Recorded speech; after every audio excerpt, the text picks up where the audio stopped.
Welcome to Data Science, an Introduction. I'm Barton Poulsen, and what we're going to do in this course is we're going to have a brief, accessible, and non-technical overview of the field of data science.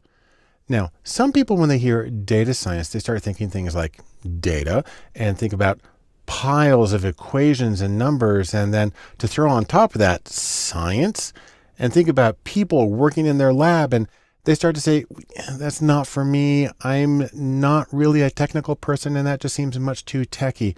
Well, here's the important thing to know.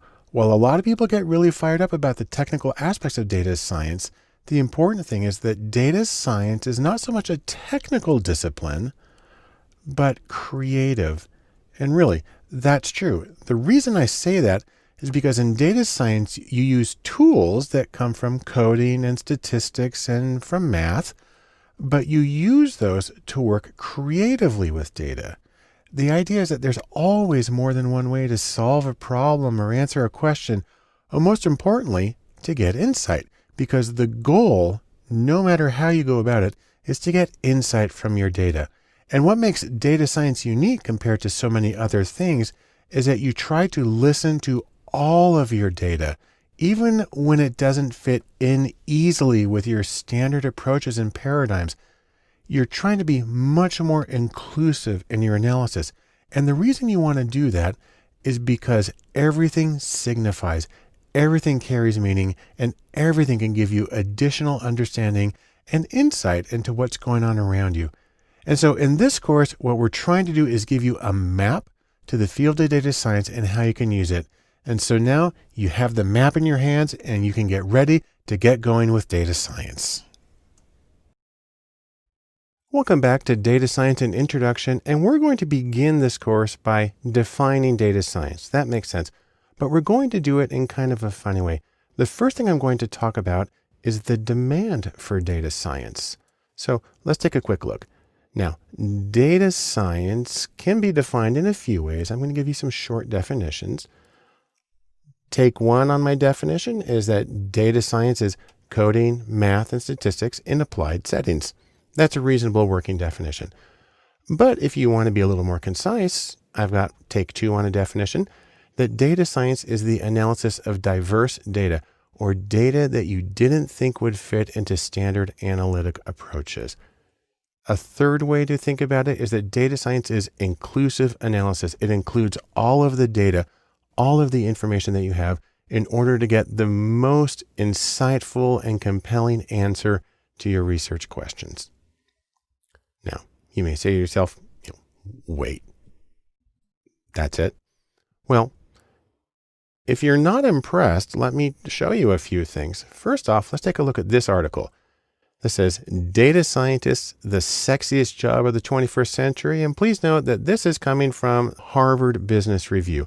So this is an authoritative source, and it's the official source of this saying that data science is sexy. Now, again, you may be saying to yourself, sexy? I hardly think so. Well, oh yeah, it's sexy. And the reason data science is sexy is because first, it has rare qualities, and second, it has high demand. Let me say a little more about those. The rare qualities are that data science takes unstructured data, then finds order, meaning, and value in the data. Those are important, but they're not easy to come across. Second, high demand. Well, the reason it's in high demand is because data science provides insight into what's going on around you, and critically, it provides competitive advantage, which is a huge thing in business settings. Now, let me go back and say a little more about demand. Let's take a look at a few other sources. So for instance, the McKinsey Global Institute published a very well-known paper, and you can get at it with this URL. And if you go to that webpage, this is what's going to come up. And we're going to take a quick look at this one, the executive summary. It's a PDF that you can download. And if you open that up, you'll find this page. And let's take a look at the bottom right corner. Two numbers here. I'm going to zoom in on those. The first one is they are projecting a need in the next few years for somewhere between 140 and 190,000 deep analytical talent positions. So this means actual practicing data scientists. That's a huge number. but almost 10 times as high is 1.5 million more data savvy managers will be needed to take full advantage of big data in the United States. Now, that's people who aren't necessarily doing the analysis, but have to understand it, who have to speak data. And that's one of the main purposes of this particular course, is to help people who may or may not be the practicing data scientists learn to understand what they can get out of data and some of the methods used to get there. Let's take a look at another article from LinkedIn. Here's a shortcut URL for it. And that'll bring you to this webpage, the 25 hottest job skills that got people hired in 2014. And take a look at number 1 here, statistical analysis and data mining, very closely related to data science. And just to be clear, this was number 1 in Australia, in Brazil, in Canada, in France, in India, in the Netherlands, in South Africa, in the United Arab Emirates, in the United Kingdom, everywhere. And if you need a little more, let's take a look at Glassdoor, which published an article this year, 2016, and it's about the 25 best jobs in America. And look at number 1 right here. It's data scientist. And we can zoom in on this information. It says there's going to be 1,700 job openings with a median base salary of over $116,000 and fabulous career opportunities and job scores. So if you want to take all of this together, the conclusion you can reach is that data science pays. And I can show you a little more about that. So for instance, here's a list of the top 10 highest paying salaries that I got from US News. We have physicians or doctors, dentists, and lawyers, and so on. Now, if we add data scientists to this list using data from O'Reilly.com, we have to push things around the side, and it goes in third with an average total salary, not the base that we had in the other one, but the total compensation of about $144,000 a year. That's extraordinary. So, in sum, what do we get from all of this? First off, we learn that there is a very high demand for data science.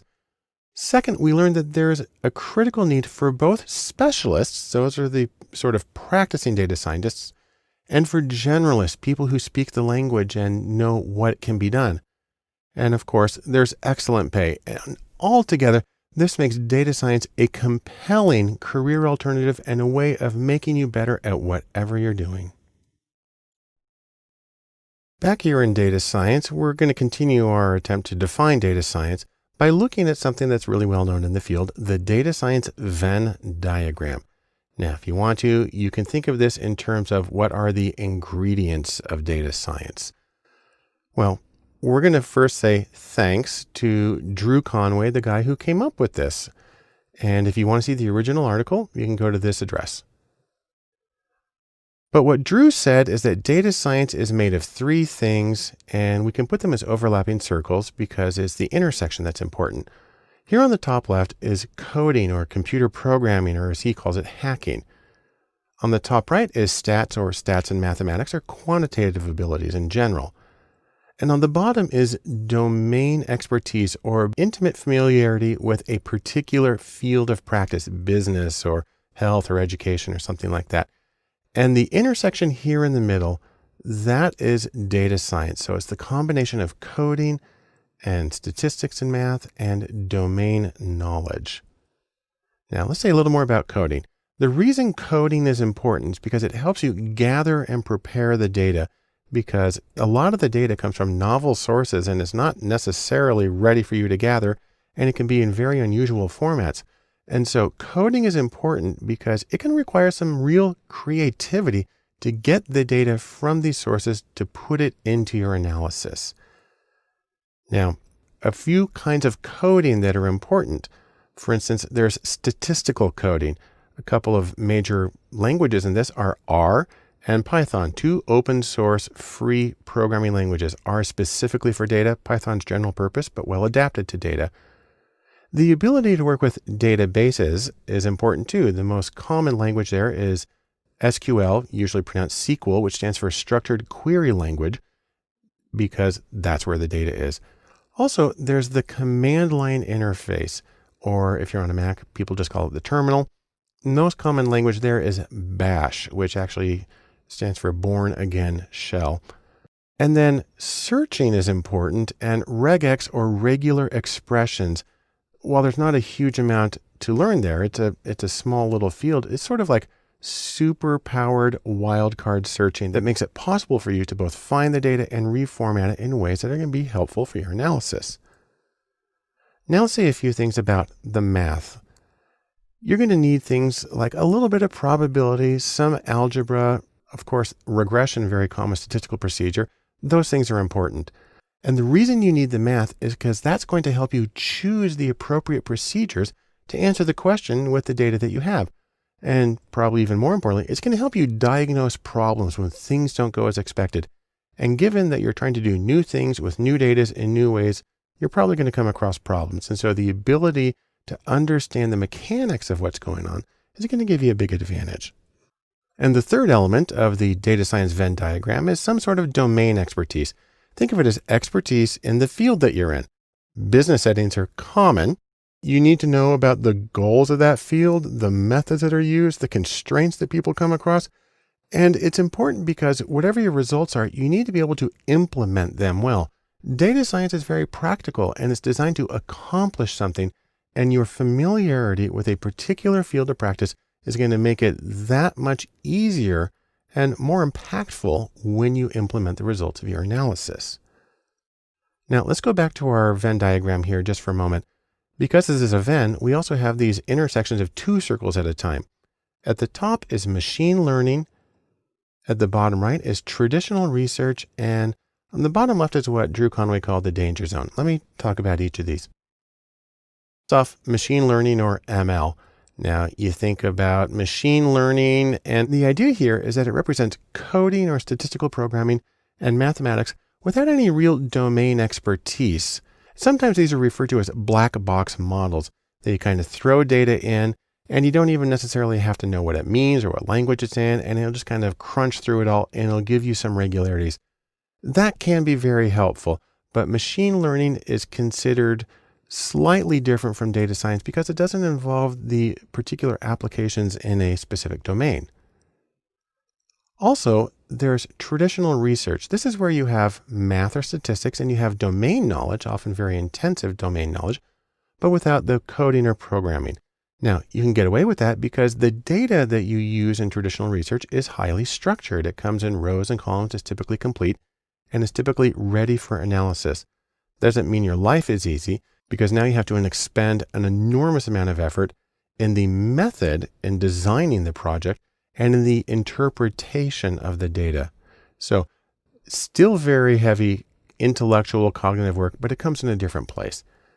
And then finally, there's what Conway called the danger zone. And that's the intersection of coding and domain knowledge, but without math or statistics. Now, he says it's unlikely to happen, and that's probably true. On the other hand, I can think of some common examples, what are called word counts, where you take a large document or a series of documents and you count how often each word appears in there. That can actually tell you some important things. And also drawing maps and showing how things change across place and maybe across time. You don't necessarily have to have the math, but it can be very insightful and helpful. So let's think about a couple of backgrounds where people come from here. First is coding. You can have people who are coders who can do math, stats, and business. So you get the three things, and this is probably the most common. Most of the people come from a programming background. On the other hand, there's also stats or statistics, and you can get statisticians who can code and who also can do business. That's less common, but it does happen. And finally, there's people who come into data science from a particular domain. These are, for instance, business people who can code and do numbers, and they're the least common, but all of these are important to data science. And so in sum, here's what we can take away. First, several fields make up data science. Second, diverse skills and backgrounds are important and they're needed in data science. And third, there are many roles involved because there's a lot of different things that need to happen. We'll say more about that in our next movie. The next step in our data science introduction and our definition of data science is to talk about the data science pathway. So I like to think of this as when you're working on a major project, you got to do one step at a time to get from here to there. In data science, you can take the various steps and you can put them into a couple of general categories. First, there are the steps that involve planning. Second, there's the data prep. Third, there's the actual modeling of the data. And fourth, there's the follow-up. And there are several steps within each of these. I'll explain each of them briefly. First, let's talk about planning. The first thing you need to do is you need to define the goals of your project so you know how to use your resources well, and also so you know when you're done. Second, you need to organize your resources. So you might have data from several different sources. You might have different software packages. You might have different people, which gets us to the third one. You need to coordinate the people so they can work together productively. If you're doing a handoff, it needs to be clear who's going to do what and how their work is going to go together. And then, really to state the obvious, you need to schedule the project so things can move along smoothly and you can finish in a reasonable amount of time. Next is the data prep, where you're taking like food prep and getting the raw ingredients ready. First, of course, is you need to get the data, and it can come from many different sources and be in many different formats. You need to clean the data, and the sad thing is this tends to be a very large part of any data science project, and that's because you're bringing in unusual data from a lot of different places. You also want to explore the data. That is, really see what it looks like, how many people are in each group, what the shape of the distributions are like, what's associated with what. And you may need to refine the data, and that means choosing variables to include, choosing cases to include or exclude, making any transformations to the data you need to do. And of course, these steps kind of can bounce back and forth from one to the other. The third group is modeling or statistical modeling. This is where you actually want to create the statistical model. So for instance, you might do a regression analysis or you might do a neural network. But whatever you do, once you create your model, you have to validate the model. You might do that with holdout validation. You might do it really with a very small replication if you can. You also need to evaluate the model. So once you know that the model is accurate, what does it actually mean and how much does it tell you? And then finally, you need to refine the model. So for instance, there may be variables you want to throw out. There may be additional ones you want to include. You may want to, again, transform some of the data. You may want to get it so it's easier to interpret and apply. And that gets us to the last part of the data science pathway, and that's follow-up. And once you've created your model, you need to present the model because it's usually work that's being done for a client. Could be in-house, could be a third party, but you need to take the insights that you got and share them in a meaningful way with other people. You also need to deploy the model. It's usually being done in order to accomplish something. So for instance, if you're working with an e-commerce site, you may be developing a recommendation engine that says people who bought this and this might buy this. You need to actually stick it on the website and see if it works the way you expected it to. Then you need to revisit the model because a lot of times the data that you worked on is not necessarily all of the data, and things can change when you get out in the real world, or things just change over time. And so you have to see how well your model is working. And then just to be thorough, you need to archive the assets, document what you have, and make it possible for you or for others to repeat the analysis or develop off of it in the future. So those are the general steps of what I consider the data science pathway. And in sum, what we get from this is three things. First, data science isn't just a technical field. It's not just coding. Things like planning and presenting and implementing are just as important. Also, contextual skills, knowing how it works in a particular field, knowing how it will be implemented, those skills matter as well. And then, as you got from this whole thing, there's a lot of things to do, and if you go one step at a time, there'll be less backtracking, and you'll ultimately be more productive in your data science projects. We'll continue our definition of data science by looking at the roles that are involved in data science, the way that different people can contribute to it. That's because it tends to be a collaborative thing, and it's nice to be able to say that we're all together, working together towards a single goal. So let's talk about some of the roles involved in data science and how they contribute to the projects. First off, let's take a look at engineers. These are people who focus on the back-end hardware, for instance, the servers and the software that runs them. This is what makes data science possible, and it includes people like developers, software developers, or database administrators, and they provide the foundation for the rest of the work. Next, you can also have people who are big data specialists. These are people who focus on computer science and mathematics, and they may do machine learning algorithms as a way of processing very large amounts of data. And they often create what are called data products. So a thing that tells you what restaurant to go to, or that says you might know these friends, or provides ways of linking up photos. Those are data products, and those often involve a huge amount of very technical work behind them. There are also researchers. These are people who focus on domain-specific research. So for instance, physics or genetics or whatever. And these people tend to have very strong statistics, and they can use some of the procedures and some of the data that comes from the other people, like the big data researchers, but they focus on these specific questions. Also, in the data science realm, you'll find analysts. These are people who focus on the day-to-day tasks of running a business. So for instance, they might do web analytics like Google Analytics, or they might pull data from a SQL database.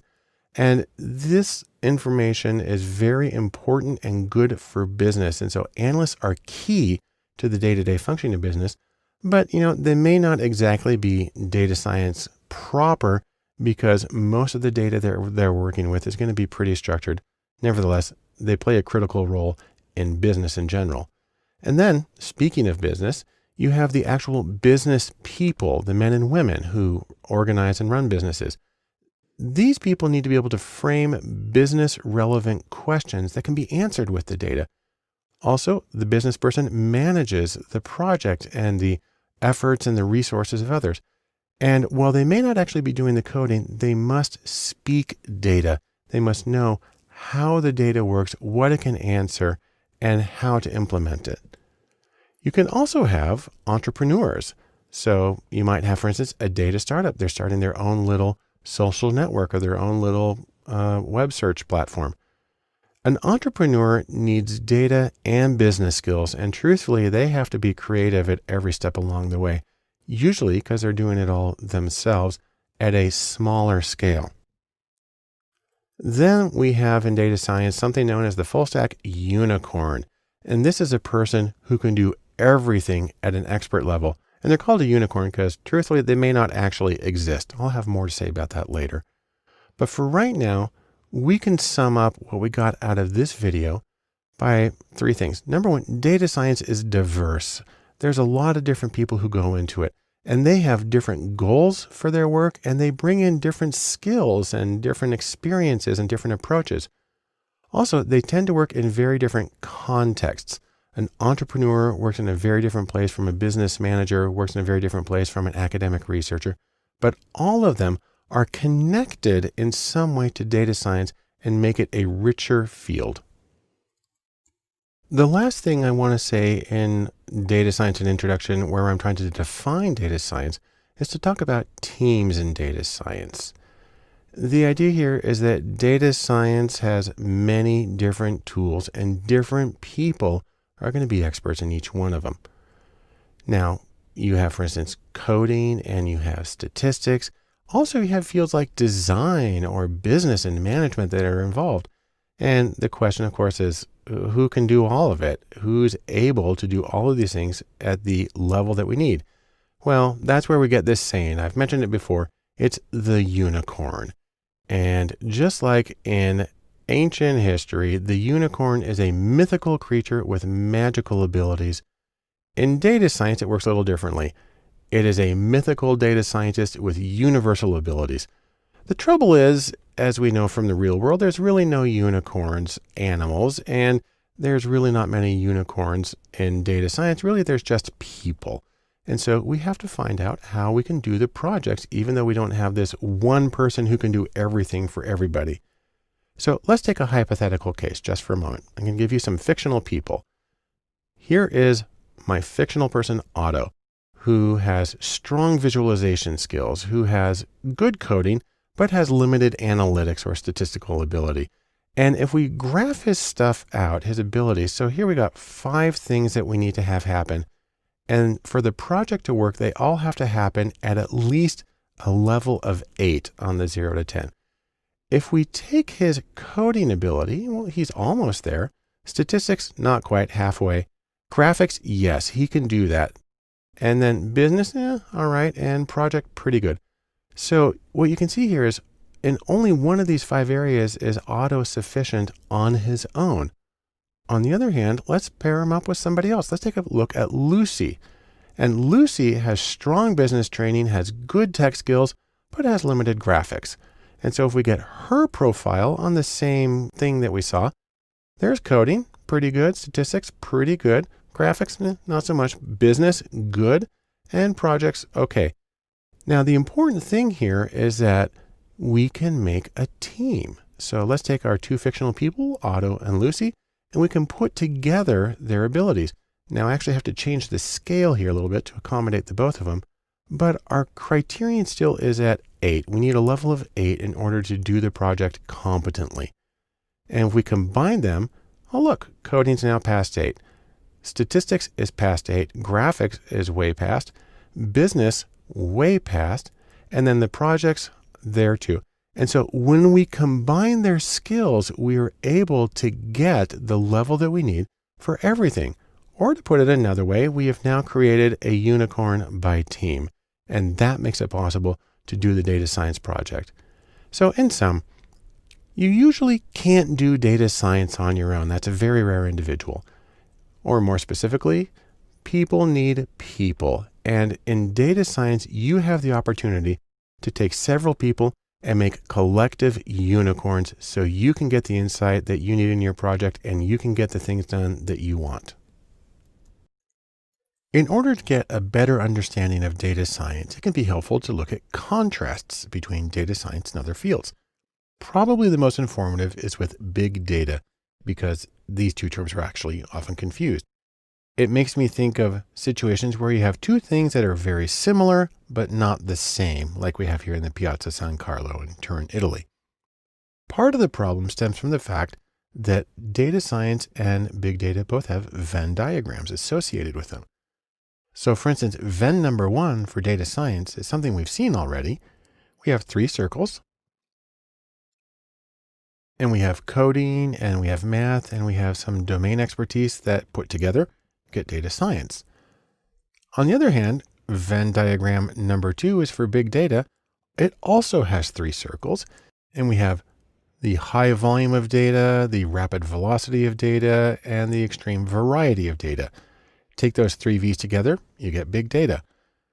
Now, we can also combine these 2 if we want in a third Venn diagram we call big data and data science. This time it's just 2 circles with big data on the left and data science on the right. And the intersection there in the middle is big data science, which actually is a real term. But if you want to do a compare and contrast, it kind of helps to look at how you can have one without the other. So let's start by looking at big data without data science. So these are situations where you may have the volume or velocity variety data, but don't need all the tools of data science. So we're just looking at the left side of the equation right now. Now, truthfully, this only works if you have big data without all 3 V's. Some say you have to have the volume, velocity, and variety for it to count as big data. I basically say anything that doesn't fit into a standard machine is probably big data. I can think of a couple of examples here of things that might count as big data, but maybe don't count as data science. Machine learning, where you can have very large data sets and probably very complex, doesn't require much domain expertise, so that may not be data science. Word counts, where you have an enormous amount of data, and it's actually a pretty simple analysis. Again, doesn't require much sophistication in terms of quantitative skills or even domain expertise. So maybe not data science. On the other hand, to do any of these, you're going to need to have at least 2 skills. You're going to need to have the coding, and you will probably have to have some sort of quantitative skills as well. So how about data science without big data? That's the right side of this diagram. Well, to make that happen, you're probably talking about data with just one of the three V's from big data. So either volume or velocity or variety, but singly. So for instance, genetics data, you have a huge amount of data and it comes in a very set structure and it tends to come in at once. So you got a lot of volume and it's a very challenging thing to work with. You have to use data science, but it may or may not count as big data. Similarly, streaming sensor data, where you have data coming in very quickly, but you're not necessarily saving it. You're just looking at these windows in it. That's a lot of velocity and it's difficult to deal with. It takes data science, the full skill set, but it may not require big data per se. Or facial recognition, where you have enormous variety in the data because you're getting photos or videos that are coming in. Again, very difficult to deal with, requires a lot of ingenuity and creativity, may or may not count as big data depending on how much of a stickler you are about definitions. Now, if you want to combine the two, we can talk about big data science. And in that case, we're looking right here at the middle. This is a situation where you have volume and velocity and variety in your data. And truthfully, if you have the three of those, you are going to need the full data science skill set. You're going to need coding and statistics and math, and you're going to have domain expertise, primarily because of the variety you're dealing with. But taken all together, you do have to have all of it. So in sum, here's what we get. Big data is not identical to data science. Now there's common ground. And a lot of people who are good at big data are good at data science and vice versa, but they are conceptually distinct. On the other hand, there is the shared middle ground of big data science that unifies the two separate fields. Another important contrast you can make in trying to understand data science is to compare it with coding or computer programming. Now, this is where you're trying to work with a machine and you're trying to talk to that machine to get it to do things. In one sense, you can think of coding as just giving task instructions, how to do something, and it's a lot like a recipe when you're cooking. You get some sort of user input or other input, and then maybe you have if-then logic and you get output from it. To take an extremely simple example, if you're programming in Python version 2, you write print and then in quotes, hello world, and that will put the words hello world on the screen. So you gave it some instructions and it gave you some output. Very simple programming. Now, coding and data gets a little more complicated.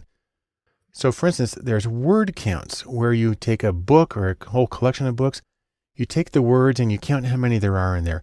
Now, this is a conceptually simple task, and domain expertise and really math and statistics are not vital, but to make valid inferences and generalizations in the face of variability and uncertainty in the data, you need statistics. And by extension, you need data science. It might help to compare the two by looking at the tools of the respective trades. So for instance, there are tools for coding or generic computer programming, and there are tools that are specific to data science. So what I have right here is a list from the IEEE of the top 10 programming languages in 2015. And it starts at Java and C and goes down to Shell. And some of these are also used for data science. So for instance, Python and R and SQL are used for data science. But the other ones aren't major ones in data science. So let's in fact take a look at a different list of most popular tools for data science. And you see that things move around a little bit. Now R's at the top, SQL's there, Python's there. But for me, what's the most interesting on this list is that Excel is number 5, which would never be considered programming per se, but is in fact a very important tool for data science. And that's one of the ways that we can compare and contrast computer programming with data science. In sum, we can say this: data science is not equal to coding. They're different things. On the other hand, they share some of the tools and they share some practices, specifically when coding for data. On the other hand, there is one very big difference, and that's statistics. Statistical ability is one of the major separators between general purpose programming and data science programming. When we talk about data science and we're contrasting it with some fields, another field that a lot of people get confused and think they're the same thing is data science and statistics. Now, I'll tell you, there's a lot in common, but we can talk a little bit about the different focuses of each. And we also get into the issue of sort of definitionalism, that data science is different because we define it differently, even when there's an awful lot in common between the two. It helps to take a look at some of the things that go on in each field. So let's start here about statistics. Put a little circle here and we'll put data science. And to borrow a term from Stephen Jay Gould, we can call these non-overlapping magisteria, or NOMA. So you think of them as separate fields that are sovereign unto themselves with nothing to do with each other. But that doesn't seem right. And part of that is if we go back to the data science Venn diagram, statistics is one part of it. There it is in the top corner. So now what do we do? What's the relationship? So it doesn't make sense to say these are totally separate areas. Maybe data science and statistics, because they share procedures, maybe data science is a subset or a specialty of statistics, more like this. But if data science were just a subset or specialty within statistics, then it would follow that all data scientists would first be statisticians. And interestingly, that's just not so. Say, for instance, we take a look at the data science stars, the superstars in the field. We go to a rather intimidating article. It's called The World's 7 Most Powerful Data Scientists from Forbes.com. And you can see the article if you go to this URL. There's actually more than 7 people on the list because sometimes he brings them up in pairs, but let's check their degrees, see what their academic training is in. If we take all the people on this list, we have 5 degrees in computer science, 3 in math, 2 in engineering, and 1 each in biology, economics, law, speech pathology, and 1 in statistics. And so that tells us, of course, that these major people in data science are not trained as statisticians. Only one of them has formal training in that. So that gets us to the next question. Where do these two fields, statistics and data science, diverge? Because they seem like they should have a lot in common, but they don't have a lot in training. And specifically, we can look at the training. Most data scientists are not trained formally as statisticians. Also, in practice, things like machine learning and big data, which are central to data science, are not shared generally with most of statistics. And so they have separate domains there. And then there's the really important issue of context. Data scientists tend to work in different settings than statisticians. Specifically, data scientists very often work in commercial settings where they're trying to get recommendation engines or ways of developing a product that will make them money. So maybe instead of having data science as a subset of statistics, we can think of it more as these two fields have different niches. They both analyze data, but they do different things in different ways. So maybe it's fair to say they overlap. They both have analysis in common of data, but otherwise they are ecologically distinct. So in sum, what we can say here is that data science and statistics both use data, and they analyze it, but the people in each tend to come from different backgrounds, and they tend to function with different goals and contexts, and in that way render them to be conceptually distinct fields despite the apparent overlap. As we work to get a grasp on data science, there's one more contrast I want to make explicitly, and that's between data science and business intelligence, or BI. The idea here is that business intelligence is data in real life. It's very, very applied stuff. The purpose of BI is to get data on internal operations, on market competitors, and so on, and make justifiable decisions as opposed to just sitting in the bar and doing whatever comes to your mind. Now, data science is involved with this, except, really there's no coding in BI. There's using apps that already exist. And the statistics in business intelligence tend to be very simple. They tend to be counts and percentages and ratios. And so it's simple. The light bulb is simple. It just does its one job. There's nothing super sophisticated there. Instead, the focus in business intelligence is on domain expertise and on really useful direct utility. It's simple, it's effective, and it provides insight.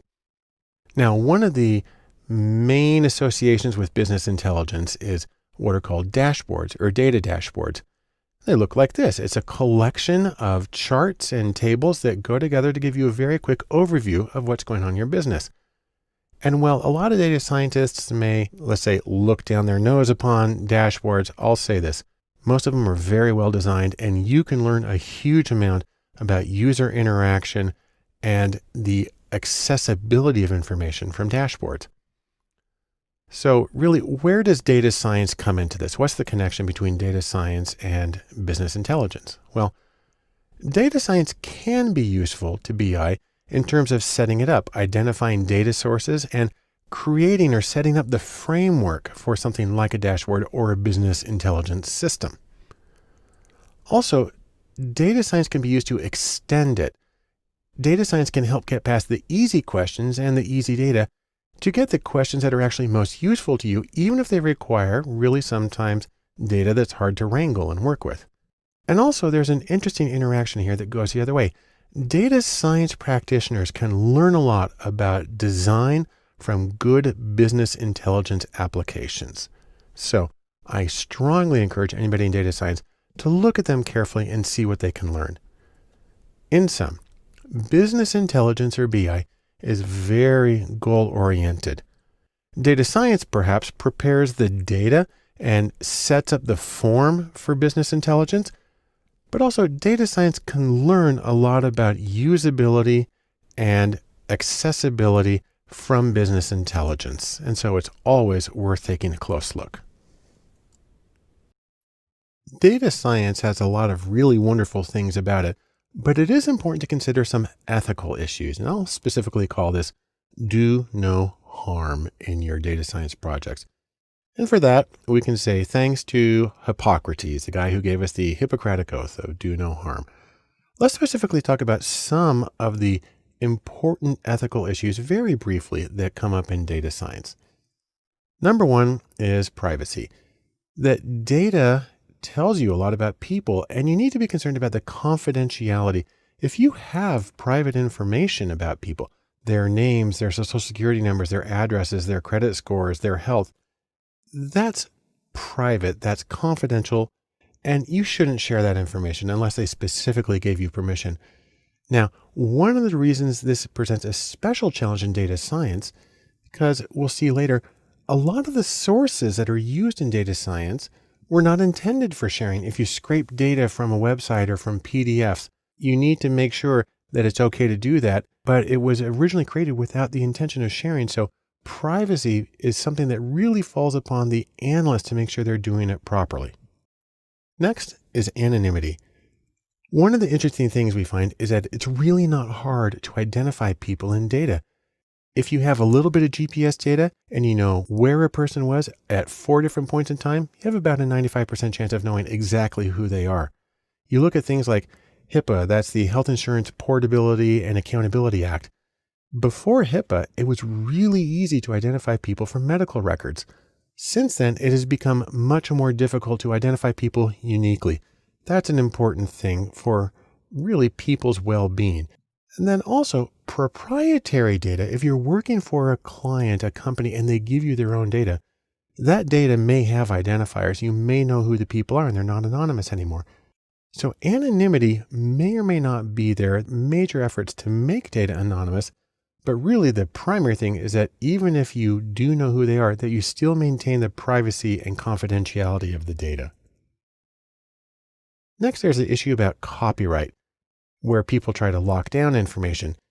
Now, just because something is on the web doesn't mean that you're allowed to use it.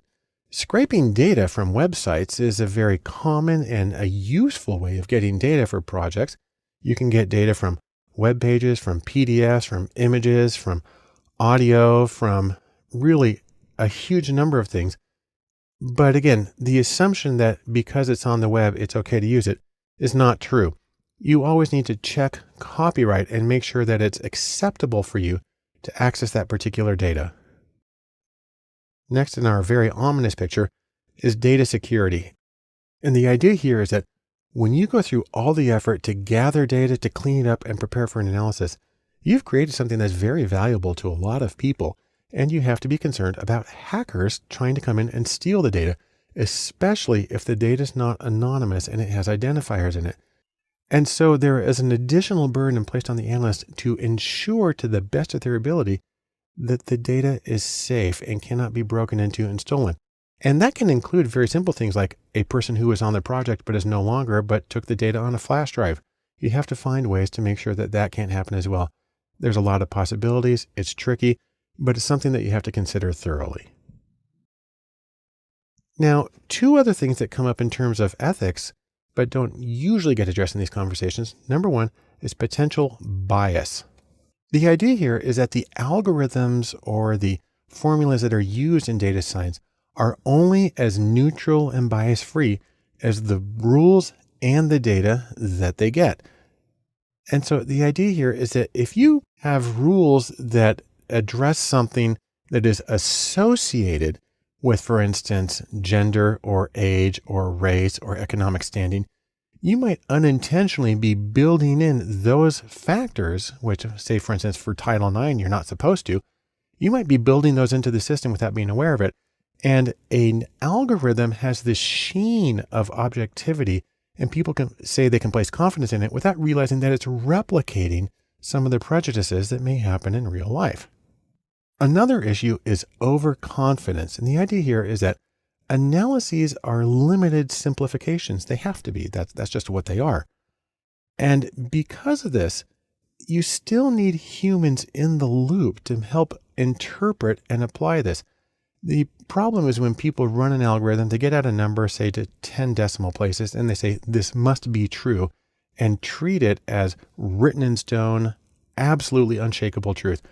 When in fact, if the data were biased going in, if the algorithms were incomplete, if the sampling was not representative, you can have enormous problems and go down the wrong path with too much confidence in your own analyses.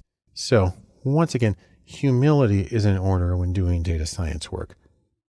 In sum, data science has enormous potential, but it also has significant risks involved in the projects. Part of the problem is that analyses can't be neutral, that you have to look at how the algorithms are associated with the preferences, prejudices, and biases of the people who made them. And what that means is that no matter what, good judgment is always vital to the quality and success of a data science project. Data science is a field that is strongly associated with its methods or procedures. In this section of videos, we're going to provide a brief overview of the methods that are used in data science. Now, just as a quick warning, in this section, things can get kind of technical, and that can cause some people to sort of freak out. But this course is a non-technical overview. The technical hands-on stuff is in the other courses. And it's really important to remember that tech is simply the means to doing data science. Insight, or the ability to find meaning in your data, that's the goal. Tech only helps you get there. And so we want to focus primarily on insight and the tools and the tech as they serve to further that goal. Now, there's a few general categories we're going to talk about, again, with an overview for each of these. The first one is sourcing or data sourcing, and that is how to get the data that goes into data science, the raw materials that you need. The second is coding. That again is computer programming that can be used to obtain and manipulate and analyze the data. After that, a tiny bit of math, and that is the mathematics behind data science methods that really form the foundations of the procedures. And then stats, the statistical methods that are frequently used to summarize and analyze data, especially as applied to data science. And then there's machine learning, ML. This is a collection of methods for finding clusters in the data, for predicting categories or scores on interesting outcomes. And even across these 5 things, even then, the presentations aren't too techie crunchy. They're basically still friendly. And really, that's the way it is. And so that is the overview of the overviews. In sum, we need to remember that data science includes tech, but data science is greater than tech. It's more than those procedures. And above all, that tech, while important to data science, is still simply a means to insight in data. The first step in discussing data science methods is to look at the methods of sourcing or getting data that's used in data science. You can think of this as getting the raw materials that go into your analyses. Now, you've got a few different choices when it comes to this in data science. You can use existing data. You can use something called data APIs. You can scrape web data, or you can make data. We'll talk about each of those very briefly in a non-technical manner. But right now, let me say something about existing data. This is data that already is at hand, and it might be in-house data. So if you work for a company, it might be your company records. Or you might have open data. For instance, many governments, many scientific organizations make their data available to the public. And then there's also third-party data. This is usually data that you buy from a vendor, but it exists and it's very easy to plug it in and go. You can also use APIs. Now that stands for Application Programming Interface. And this is something that allows various computer applications to communicate directly with each other. It's like phones for your computer programs. It's the most common way of getting web data, and the beautiful thing about it is it allows you to import that data directly into whatever program or application you're using to analyze the data. Next is scraping data, and this is where you want to use data that's on the web, but they don't have an existing API. And what that means is usually data that's in HTML, web tables and pages, maybe PDFs, and you can do this either with using specialized applications for scraping data, or you can do it in a programming language like R or Python and write the code to do the data scraping. Or another option is to make data, and this lets you get exactly what you need. You can be very specific and you can get what you need. You can do something like interviews, or you can do surveys, or you could do experiments. There's a lot of approaches. Most of them require some specialized training in terms of how to gather quality data. And that's actually important to remember, because no matter what method you use for getting or making new data, you need to remember this one little aphorism you may have heard from computer science. It goes by the name of GIGO. That actually stands for garbage in, garbage out. And it means if you have bad data that you're feeding into your system, you're not going to get anything worthwhile, any real insights out of it. Consequently, it's important to pay attention to metrics or methods for measuring and the meaning, exactly what it is that they tell you. There's a few ways you can do this. For instance, you can talk about business metrics. You can talk about KPIs, which means key performance indicators, also used in business settings, or SMART goals, which is a way of describing the goals that are actionable and timely and so on. You can also talk about, in a measurement sense, classification accuracy. And I'll discuss each of those in a little more detail in a later movie. But for right now, in sum, we can say this. Data sourcing is important because you need to get the raw materials for your analysis. The nice thing is there's many possible methods, many ways that you can use to get the data for data science. But no matter what you do, it's important to check the quality and the meaning of the data so you can get the most insight possible out of your project. The next step we need to talk about in data science methods is coding, and I'm going to give you a very brief non-technical overview of coding in data science. The idea here is that you're going to get in there and you are going to be king of the jungle, master of your domain, and make the data jump when you need it to jump. Now, if you remember when we talked about the data science Venn diagram at the beginning, coding's up here on the top left. And while we often think about sort of people typing lines of code, which is very frequent, it's more important to remember when we talk about coding or just computers in general, what we're really talking about here is any technology that lets you manipulate the data in the ways you need to perform the procedures you need to get the insight that you want out of your data. Now, there are three very general categories that we'll be discussing here on Data Lab. The first is apps. These are specialized applications or programs for working with data. The second is data, or specifically data formats. There are special formats for web data. I'll mention those in a moment. And then code. There are programming languages that give you full control over what the computer does and how you interact with the data. Let's take a look at each one very briefly. In terms of apps, there are spreadsheets like Excel or Google Sheets. These are the fundamental data tools of probably the majority of the world. There are specialized applications like Tableau for data visualization, or SPSS, a very common statistical package in the social sciences and in business. And one of my favorite, JASP, which is a free open source analog of SPSS, which actually I think is a lot easier to use and replicate research with. And there are tons of other choices. Now, in terms of web data, it's helpful to be familiar with things like HTML and XML and JSON and other formats that are used to encapsulate data on the web, because those are the things that you're going to have to be programming about to interact with when you get your data. And then there are actual coding languages. R is probably the most common, along with Python, a general purpose language, but it's been well adapted for data use. There's SQL, the structured query language for databases, and very basic languages like C and C++ and Java, which are used more in the back end of data science. And then there's Bash, the most common command line interface, and regular expressions. And we'll talk about all of these in other courses here at Data Lab. But remember this, tools are just tools. They're only one part of the entire data science process. They're a means to the end. And the end, the goal, is insight.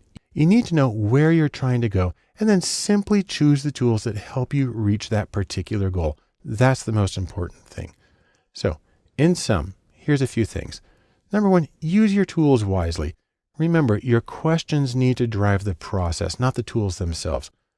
Also, I'll just mention that a few tools is usually enough. You can do an awful lot with Excel and R.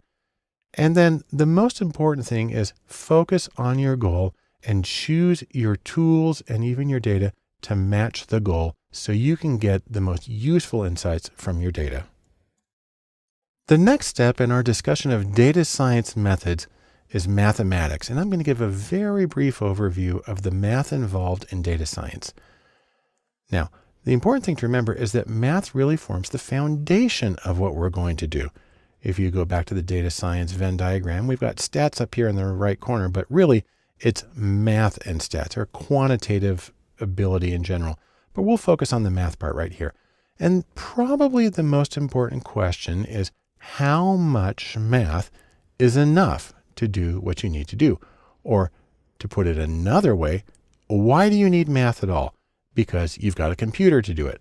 Well, I can think of 3 reasons you don't want to rely on just the computer, but it's helpful to have some sound mathematical understanding. Here they are. Number 1, you need to know which procedures to use and why. So you have your question, you have your data, you need to have enough of an understanding to make an informed choice. That's not terribly difficult. 2, you need to know what to do when things don't work right. Sometimes you get impossible results. I know in statistics you can get a negative adjusted R squared. That's not supposed to happen. And it's good to know the mathematics that go into calculating that so you can understand how something apparently impossible can work. Or you're trying to do a factor analysis or principal component, you get a rotation that won't converge. It helps to understand what it is about the algorithm that's happening and why that won't work in that situation. And number 3, interestingly, some procedures, some math is easier and quicker to do by hand than by firing up the computer. And I'll show you a couple of examples in later videos where that can be the case. Now, fundamentally, there's a nice sort of analogy here. Math is to data science, as for instance, chemistry is to cooking, kinesiology is to dancing, and grammar is to writing. The idea here is that you can be a wonderful cook without knowing any chemistry. But if you know some chemistry, it's going to help. You can be a wonderful dancer without knowing kinesiology, but it's going to help. And you can probably be a good writer without having an explicit knowledge of grammar, but it's going to make a big difference. The same thing is true of data science. You will do it better if you have some of the foundational information. So the next question is, what kinds of math do you need for data science? Well, there's a few answers to that. Number one is algebra. You need some elementary algebra. That's the basically simple stuff.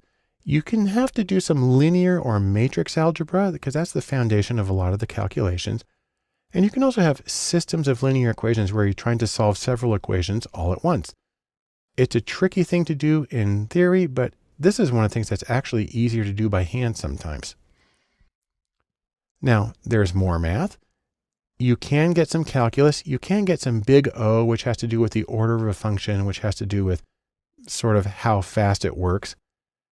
Probability theory can be important. And then Bayes' theorem, which is a way of getting what's called a posterior probability, can also be a really helpful tool for answering some fundamental questions in data science. So in sum, a little bit of math can help you make informed choices when planning your analyses. Very significantly, it can help you find the problems and fix them when things aren't going right. It's the ability to look under the hood that makes a difference. And then, truthfully, some mathematical procedures, like systems of linear equations, that can even be done by hand, sometimes faster than you can do with a computer. So you can save yourself some time and some effort and move ahead more quickly towards your goal of insight. Now, data science wouldn't be data science and its methods without a little bit of statistics. So I'm going to give you a brief statistics overview here of how things work in data science. Now, you can think of statistics as really an attempt to find order in chaos, find patterns in an overwhelming mess, sort of like trying to see the forest and the trees. Now, let's go back to our little Venn diagram here. We recently had math and stats here in the top corner, and we're going to go back to talking about stats in particular. What you're trying to do here, one thing is to explore your data. You can have exploratory graphics because we're visual people and it's usually easiest to see things. You can have exploratory statistics, a numerical exploration of the data, and you can have descriptive statistics, which are the things that most people would have talked about when they took a statistics class in college, if they did that. Next, there's inference. I've got smoke here because you can infer things about the wind and the air movement by looking at patterns in smoke. The idea here is that you're trying to take information from samples and infer something about a population. You're trying to go from one source to another. One common version of this is hypothesis testing. Another common version is estimation, sometimes called confidence intervals. There are other ways to do it, but all of these let you go beyond the data at hand to making larger conclusions. Now, one interesting thing about statistics is you're going to have to be concerned with some of the details and arranging things just so. For instance, you get to do something like feature selection. That's picking variables that should be included or combinations. And there are problems that can come up. There are frequent problems, and I'll address some of those in later videos. There's also the matter of validation. When you create a statistical model, you have to see if it actually is accurate. Hopefully you have enough data that you can have a holdout sample and do that, or you can replicate the study. And then there's the choice of estimators that you use, how you actually get the coefficients or the combinations in your model. And then there's ways of assessing how well your model fits the data. All of these are issues that I'll address briefly when we talk about statistical analysis at greater length. Now, I do want to mention one thing in particular here, and I just call this beware the trolls. There are people out there who will tell you that if you don't do things exactly the way they say to do it, that your analysis is meaningless, that your data is junk, and you've lost all your time. You know what? They're trolls. So the idea here is don't listen to that. You can make enough of an informed decision on your own to go ahead and do an analysis that is still useful. Probably one of the most important things to think about in this is this wonderful quote from a very famous statistician that says, all models or all statistical models are wrong, but some are useful. And so the question isn't whether you're technically right or you have some sort of level of intellectual purity, but whether you've done something that is useful. That, by the way, comes from George Box. And I like to think of it basically as this, as wave your flag, wave your do-it-yourself flag, and just take pride in what you're able to accomplish, even when there are people who may be criticizing it. Go ahead, you're doing something, go do it. And so in sum, statistics allow you to explore and describe your data. They allow you to infer things about the population. There's a lot of choices available, a lot of procedures, but no matter what you do, the goal is useful insight. Keep your eyes on that goal and you will find something meaningful and useful in your data to help you in your own research and projects. Let's finish our data science methods overview by getting a brief overview of machine learning. Now, I got to admit, when you say the term machine learning, people start thinking about something like the robot overlords who are going to take over the world. That's not what it is. Instead, let's go back to our Venn diagram one more time. And in the intersection at the top between coding and stats is machine learning, or as it's commonly called, is just ML. The goal of machine learning is to go and work in a data space. So you can, for instance, take a whole lot of data. We've got tons of books here. And then you can reduce the dimensionality. That is, take a very large scattered data set and try to find the most essential parts of that data. And then you can use these methods to find clusters within the data, like goes with like. You can use methods like k-means. You can also look for anomalies or unusual cases that show up in the data space. Or if we go back to categories, again, I talked about like for like. You can use things like logistic regression or K nearest neighbors, KNN. You can use naive Bayes for classification, or decision trees, or SVM, which is support vector machines, or artificial neural nets. Any of those will help you find the patterns and the clumping in your data so you can get similar cases next to each other and get the cohesion that you need to make conclusions about these groups. Also, a major element of machine learning is predictions. You're going to point your way down the road. The most common approach here, the most basic, is linear regression, multiple regression.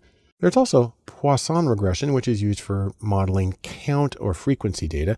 And then there's the issue of ensemble models, where you create several models and you take the predictions from each of those and you put them together to get an overall more reliable prediction. Now, I'll talk about each of these in a little more detail in later courses, but for right now, I mostly just want you to know that these things exist, and that's what we mean when we refer to machine learning. So, in sum, machine learning can be used to categorize cases and to predict scores on outcomes, and there's a lot of choices, many choices and procedures available. But again, as I said with statistics, and as I'll say again many times after this, no matter what, the goal is not that I'm going to do an artificial neural network or an SVM. The goal is to get useful insight into your data. Machine learning is a tool, and use it to the extent that it helps you get that insight that you need. In the last several videos, I've talked about the role in data science of technical things. On the other hand, communicating is also central to the practice. And the first thing I want to talk about there is interpretability. The idea here is that you want to be able to lead people through a path on your data. You want to tell a data-driven story. And that's the entire goal of what we're doing with data science.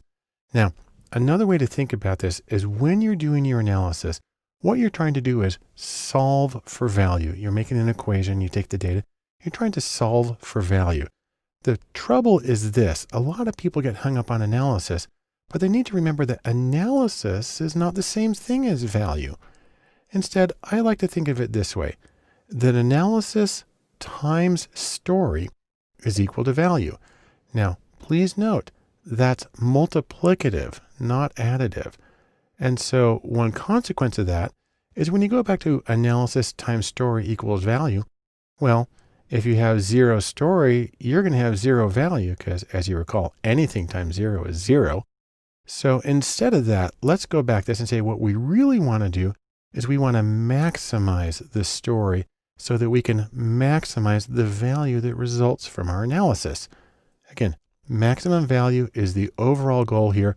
The analysis, the tools, the tech are simply methods for getting to that goal. So let's talk about goals, for instance. Analysis is goal-driven. You're trying to accomplish something specific. And so the story or the narrative or the explanation you give about your project should match those goals. If you're working for a client and they had a specific question that they wanted you to answer, then you have a professional responsibility to answer those questions clearly and unambiguously so they know whether you said yes or no and they know why you said yes or no. Now, part of the problem here is the fact that the client isn't you and they don't see what you do. And as I show here, simply covering your face doesn't make things disappear. You have to worry about a few psychological abstractions. You have to worry about egocentrism. And I'm not talking about being vain. I'm talking about the idea that you think other people see and know and understand what you know. That's not true. Otherwise, they wouldn't have hired you in the first place. And so you have to put it in terms that the client works with and that they understand. And you're going to have to get out of your own center in order to do that. Also, there's the idea of false consensus, the idea that, well, everybody knows that. And again, that's not true. Otherwise, they wouldn't have hired you. You need to understand that they're going to come from a different background with a different range of experience and interpretation. You're going to have to compensate for that. A funny little thing is the idea about anchoring. When you give somebody an initial impression, they use that as an anchor and then they adjust away from it. So if you're going to try to flip things over on their heads, watch out for giving a false impression at the beginning, unless you absolutely need to.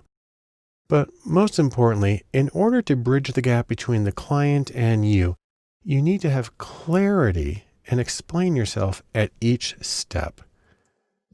You can also think about the answers.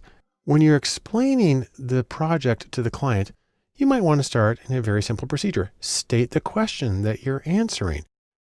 Give your answer to that question. And if you need to, qualify as needed, and then go in order top to bottom. So you're trying to make it as clear as possible what you're saying, what the answer is, and make it really easy to follow. Now, in terms of discussing your process, how you did this all, most of the time, it's probably the case that they don't care. They just want to know what the answer is and that you used a good method to do that. So in terms of discussing process or the technical details, only when absolutely necessary. That's something to keep in mind. The process here is to remember that analysis, which means breaking something apart. This, by the way, is a mechanical typewriter broken into its individual components. Analysis means to take something apart. An analysis of data is an exercise in simplification. You're taking the overall complexity, sort of the overwhelmingness of the data, and you're boiling it down and finding the patterns that make sense and serve the needs of your client. Now, let's go to a wonderful quote from our friend Albert Einstein here, who said, "Everything should be made as simple as possible, but not simpler." That's true in presenting your analysis. Or, if you want to go see the architect and designer Ludwig Mies van der Rohe, who said, "Less is more." It's actually Robert Browning who originally said that, but Mies van der Rohe popularized it. Or if you want another way of putting a principle that comes from my field, I'm actually a psychological researcher.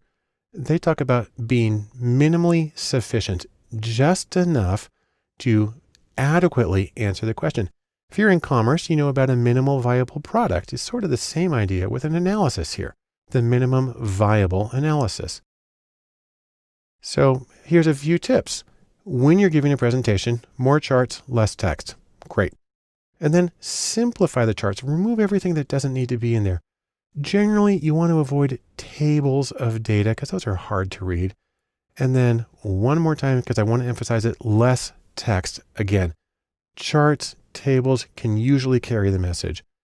And so let me give you an example here.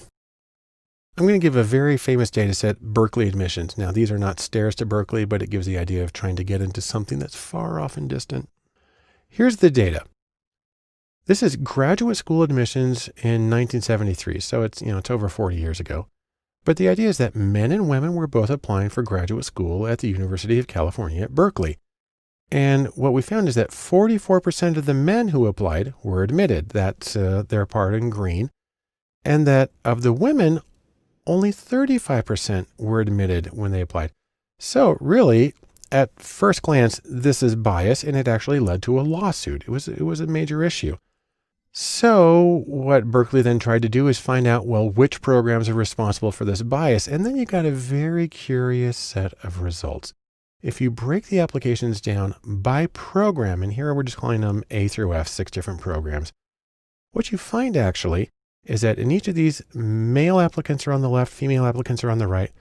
If you look at program A, women actually got accepted at a higher rate. And the same is true for B. And the same is true for D. And the same is true for F. And so this is a very curious set of responses, and it's something that requires explanation. Now in statistics, this is known as Simpson's paradox. But here's the paradox. Bias may be negligible at the department level. And in fact, as we saw in 4 of the departments, there was a possible bias in favor of women. And the problem is that women applied to more selective programs with lower acceptance rates. Now, some people stop right here and say, therefore, nothing's going on, nothing to complain about. But that's still ending the story a little bit early. There are other questions that you can ask. And as producing a data-driven story, this is stuff that you would want to do. So for instance, you may want to ask, why do the programs vary in overall class size? Why do the acceptance rates differ from one program to the other? Why do men and women apply to different programs? And you might want to look at things like the admissions criteria for each of the programs, the promotional strategies, how they advertise themselves to students. You might want to look at the kinds of prior education students have in each of the programs, and you really want to look at funding levels for each of the programs. And so really you get one answer. It leads to more questions, maybe some more answers and more questions. And you need to address enough of this to provide a comprehensive overview and solution to it for your client. In sum, let's say this: stories give value to data analyses. And when you tell the story, you need to make sure that you are addressing your client's goals in a clear, unambiguous way. And the overall principle here is be minimally sufficient. Get to the point, make it clear, say what you need to, but otherwise be concise and make your message clear. The next step in discussing data science and communicating is to talk about actionable insights, or information that can be used productively to accomplish something. Now, to give sort of a bizarre segue here, you look at a game controller. It may be a pretty thing, it may be a nice object, but remember, game controllers exist to do something. They exist to help you play the game and to do it as effectively as possible. They have a function, they have a purpose. Same way, data is for doing. Now that's a paraphrase from one of my favorite historical figures, and this is William James, the father of American psychology and pragmatism in philosophy. And he has this wonderful quote. He said, "My thinking is first and last and always for the sake of my doing." And the idea applies to analysis. Your analysis and your data is for the sake of your doing. And so you're trying to get some sort of specific insight in how you should proceed. What you want to avoid is the opposite of this from one of my other favorite cultural heroes, the famous Yankees catcher Yogi Berra, who said, "We're lost, but we're making good time." And so the idea here is that frantic activity does not make up for a lack of direction. You need to understand what you're doing so you can reach the particular goal. And your analysis is supposed to do that. So when you're giving your analysis, you're going to try to point the way. Remember, why was the project conducted?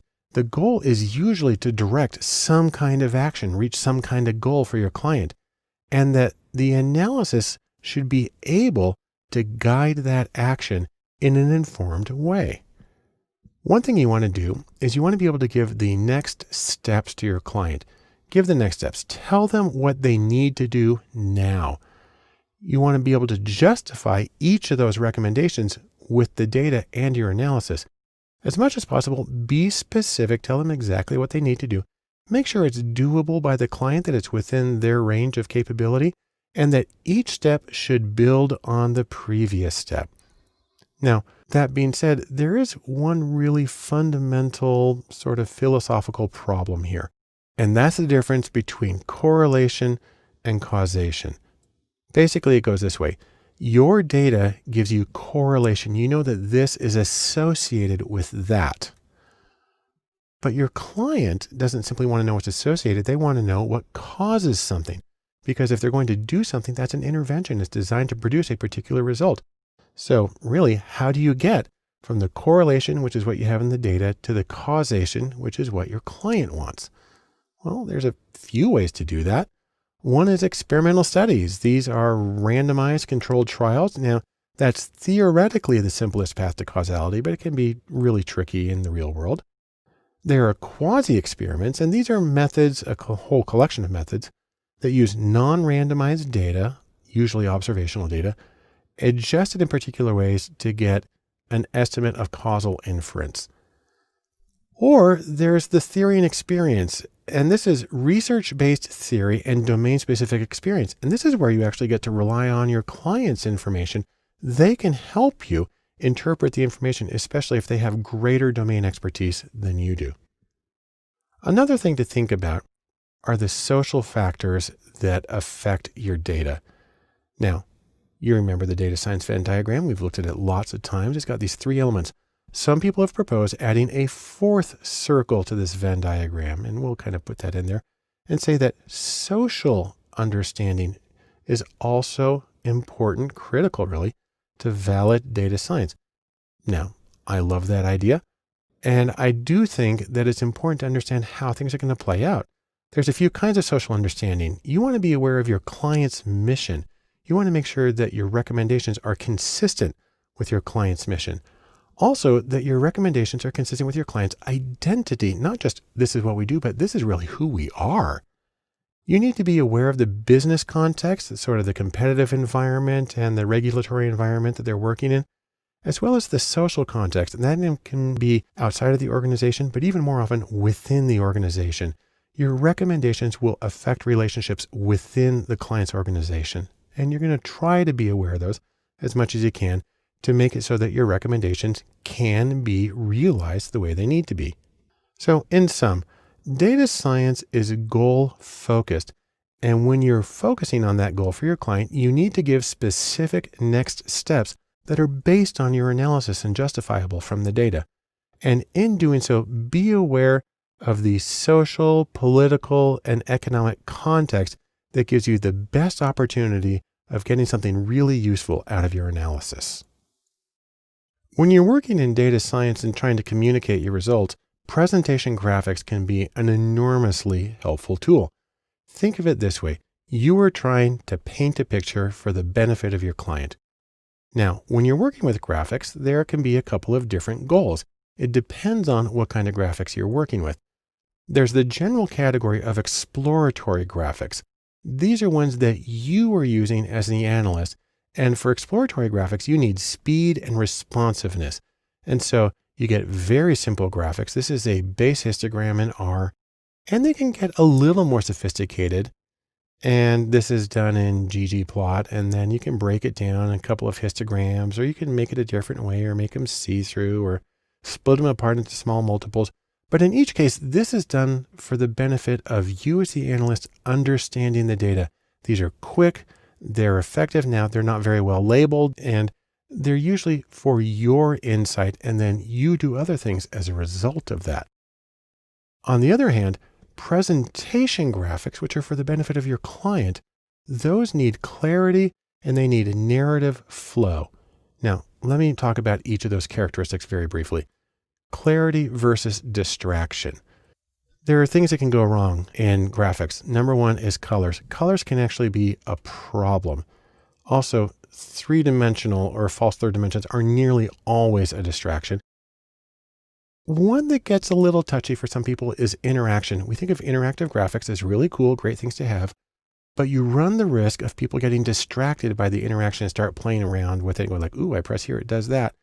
And that distracts from the message. So actually, it may be important to not have interaction. And then the same thing is true of animation. Flat static graphics can often be more informative because they have fewer distractions in them. Let me give you a quick example of how not to do things. Now, this is a chart that I made. I made it in Excel and I did it based on some of the mistakes I've seen in graphics submitted to me when I teach. And I guarantee you everything in here I have seen in real life, just not necessarily combined all at once. Let's zoom in on this a little bit so we can see the full badness of this graphic. And let's see what's going on here. We've got a scale here that starts at 8, goes to 28%, and it's tiny, doesn't even cover the range of the data. We've got this bizarre picture on the wall. We have no axis lines on the walls. We come down here, the labels for educational levels are in alphabetical order instead of the more logical higher levels of education. Then we've got the data represented as cones, which are difficult to read and compare, and it's only made worse by the colors and the textures. You know, if you want to take an extreme, this one for grad degrees doesn't even make it to the floor value of 8%. And this one for high school grad is cut off at the top at 28%. And this, by the way, is a picture of a sheep, and people do this kind of stuff and it drives me crazy. If you want to see a better chart with the exact same data, this is it right here. It's a straight bar chart. It's flat. It's as simple. It's as clean as possible. And this is better in many ways. Most effective here is that it communicates clearly. There's no distractions. It's a logical flow. This is going to get the point across so much faster. And I can give you another example of it. Here's a chart I showed previously about salaries for incomes. I have a list here. I've got data scientists in it. If I want to draw attention to it, I have the option of like putting a circle around it, and I can put a number next to it to explain it. That's one way to make it easy to see what's going on. But you don't even have to get fancy. You know, I just got out a pen and a Post-it note and I drew a bar chart of some real data about life expectancy. This tells the story as well that there is something terribly amiss in Sierra Leone. But now let's talk about creating narrative flow in your presentation graphics. To do this, I'm going to pull some charts from my most cited academic paper, which is called A Third Voice, a review of empirical research on the psychological outcomes of restorative justice. Think of that as mediation for juvenile crimes, mostly juvenile. And this paper is interesting because really it's about 14 bar charts with just enough text to hold them together. And you can see there's a flow. The charts are very simple. This is judgments about whether the criminal justice system was fair. The 2 bars on the left are victims. The 2 bars on the right are offenders. And for each group, on the left are people who participated in restorative justice or victim offender mediation or mediation for crimes.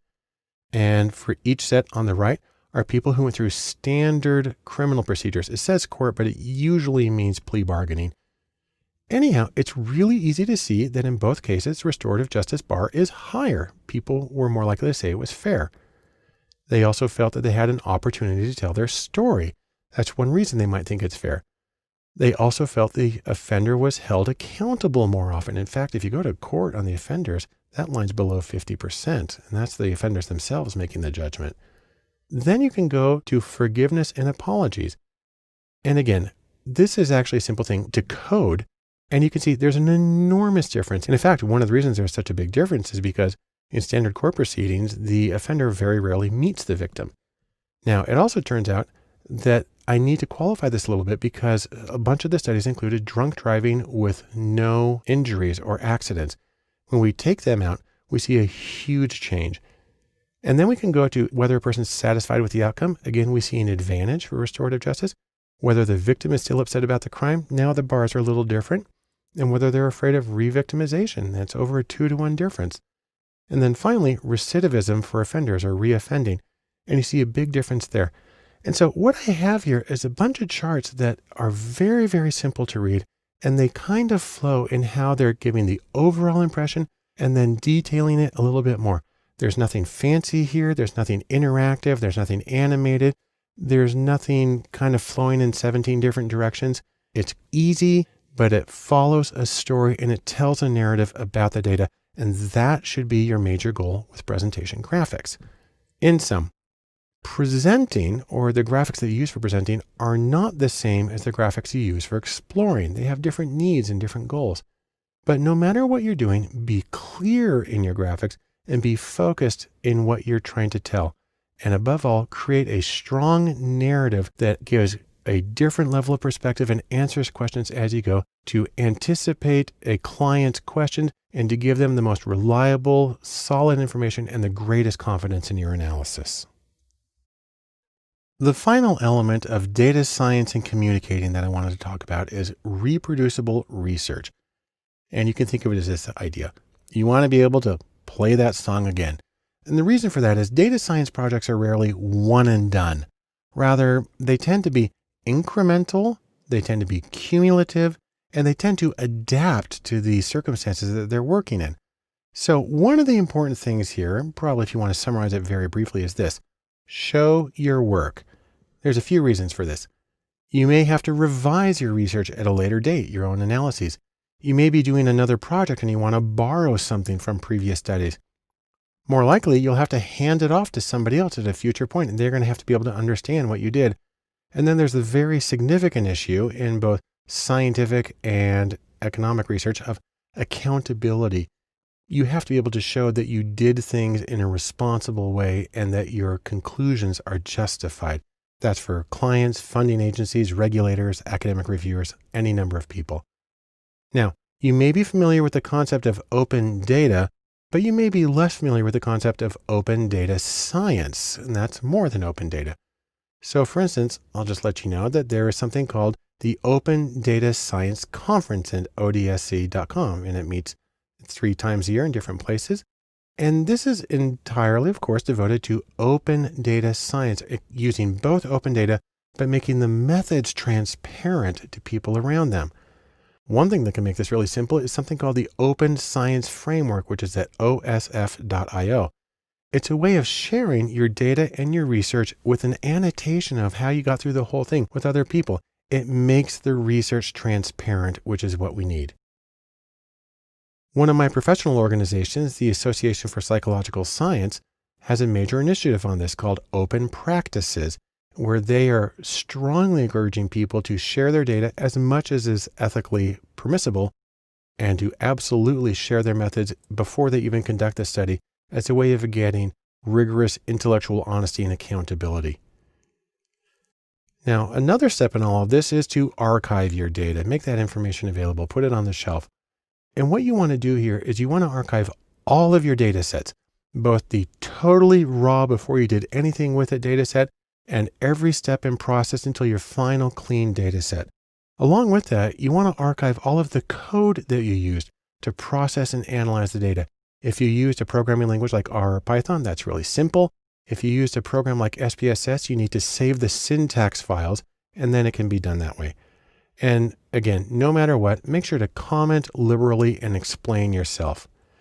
Now, part of that is you need to be able to explain your process, because you're not just this lone person sitting on the sofa working by yourself. You're with other people, and you need to explain why you did it the way that you did. You need to explain the choices, the consequences of those choices, the times that you had to backtrack and try it over again. This all also works into the principle of future-proofing your work. You want to do a few things here. Number one, the data. You want to store the data in non-proprietary formats like a CSV or comma-separated values file, because anything could read CSV files. If you stored it in the proprietary SPSS.save format, you might be in a lot of trouble when somebody tries to use it later and they can't open it. Also, there's storage. You want to place all of your files in a secure, accessible location, like GitHub. It's probably one of the best choices. And then the code, you may want to use something like a dependency management package, like PackRat for R or Virtual Environment for Python, as a way of making sure that the packages that you use, that there are always versions that work, because sometimes things get updated and it gets broken. This is a way of making sure that the system that you have will always work. Overall, you can think of this too. You want to explain yourself, and a neat way to do that is to put your narrative in a notebook. Now, you can have a physical lab book but you can also do digital books. A really common one, especially if you're using Python, is Jupyter with a Y there in the middle. The Jupyter notebooks are interactive notebooks. So here's a screenshot of a very simple one I made in Python. And you have titles, you have text, you have the graphics. If you're working in R, you can do this through something called R Markdown, which works in the same way. You do it in RStudio, use Markdown, and you can annotate the whole thing. Get more information about that at rmarkdown.rstudio.com. And so for instance, here's an R analysis I did, and you see the code on the left and you see the Markdown version on the right. What's neat about this is that this little bit of code here, this title and this text and this little bit of R code then is displayed as this formatted heading, as this formatted text, and this turns into the entire R output right there. It's a great way to do things. And then if you do R Markdown, you actually have the option of uploading the document into something called RPubs. And that's an online document that can be made accessible to anybody. Here's the same document. And if you want to go see it, you can go to this address. It's kind of long, so I'm going to let you write that one down yourself. But in sum, here's what we have. You want to do your work and archive the information in a way that supports collaboration. Explain your choices, say what you did, show how you did it. This allows you to future-proof your work so that it will work in other situations and for other people. And as much as possible, no matter how you do it, make sure to share your narrative so people understand your process and they can see that your conclusions are justifiable, strong, and reliable. Now, something that I've mentioned several times when talking about data science, and I'll do it again in this conclusion, is that it's important to give people next steps. So I'm going to do that for you right now. If you're wondering what to do after having watched this very general overview course, I can give you a few ideas. Number one, maybe you want to start trying to do some coding in R or Python. We have courses for those. You might want to try doing some data visualization, one of the most important things that you can do. You may want to brush up on statistics and maybe some math that goes along with it. And you may want to try your hand at machine learning. All of these will get you up and rolling in the practice of data science. You can also try looking at data sourcing, find the information that you're going to do. But no matter what happens, try to keep it in context. So for instance, data science can be applied to marketing and sports and health and education and the arts and really a huge number of other things. And we will have courses here at datalab.cc that talk about all of those. You may also want to start getting involved in the community of data science. One of the best conferences that you can go to is O'Reilly Strata, which meets several times a year around the globe. There's also Predictive Analytics World, again, several times a year around the world. Then there's much smaller conferences. I love Tapestry, or tapestryconference.com, which is about storytelling in data science. And Extract, a one-day conference about data stories that's put on by Import.io, one of the great data sourcing applications that's available for scraping web data. If you want to start working with actual data, a great choice is to go to Kaggle.com. And they sponsor data science competitions, which actually have cash rewards, but there's also wonderful data sets you can work with there to find out how they work and compare your results to those of other people. And once you're feeling comfortable with that, you may actually try turning around and doing some service. Datakind.org is the premier organization for data science as humanitarian service. They do major projects around the world. I love their examples. There are other things you can do. There's an annual event called Do Good Data. And then datalab.cc will be sponsoring twice a year Datalab charrettes, which are opportunities for people in the Utah area to work with local nonprofits on their data. But above all of this, I want you to remember this one thing. Data science is fundamentally democratic. It's something that everybody needs to learn to do in some way, shape, or form. The ability to work with data is a fundamental ability, and everybody would be better off by learning to work with data intelligently and sensitively. Or to put it another way, data science needs you. Thanks so much for joining me for this introductory course. I hope it's been good. and I look forward to seeing you in the other courses here at datalab.cc. Welcome to Data Sourcing. I'm Barton Poulsen, and in this course, we're going to talk about data opus, or that's Latin for data needed. The idea here is that no data science, and that is a sad thing. So instead of leaving it that, we're going to use this course to talk about methods for measuring and evaluating data, and methods for accessing existing data, and even methods for creating new custom data. Take those together, and it's a happy situation. At the same time, we'll do all of this still at an accessible, conceptual, and non-technical level, because the technical hands-on stuff will happen in later other courses. But for now, let's talk data. For data sourcing, the first thing we want to talk about is measurement. And within that category, we're going to talk about metrics. The idea here is that you actually need to know what your target is if you want to have a chance to hit it. There's a few particular reasons for this. First off, data science is action-oriented. The goal is to do something as opposed to simply understand something, which I say as an academic practitioner. Also, your goal needs to be explicit, and that's important because the goals can guide your effort. So you want to say exactly what you're trying to accomplish so you know when you get there. Also, goals exist for the benefit of the client. They can prevent frustration. They know what you're working on. They know what you have to do to get there. And finally, the goals and the metrics exist for the benefit of the analyst because they help you use your time well. You know when you're done, you know when you can move ahead with something, and that makes everything a little more efficient and a little more productive. Now, when we talk about this, the first thing you want to do is try to define success in your particular project or domain. Depending on where you are in commerce, that can include things like sales or click-through rates or new customers. In education, it can include scores on tests. It can include graduation rates or retention. In government, it can include things like housing and jobs. In research, it can include the ability to serve the people that you're trying to better understand.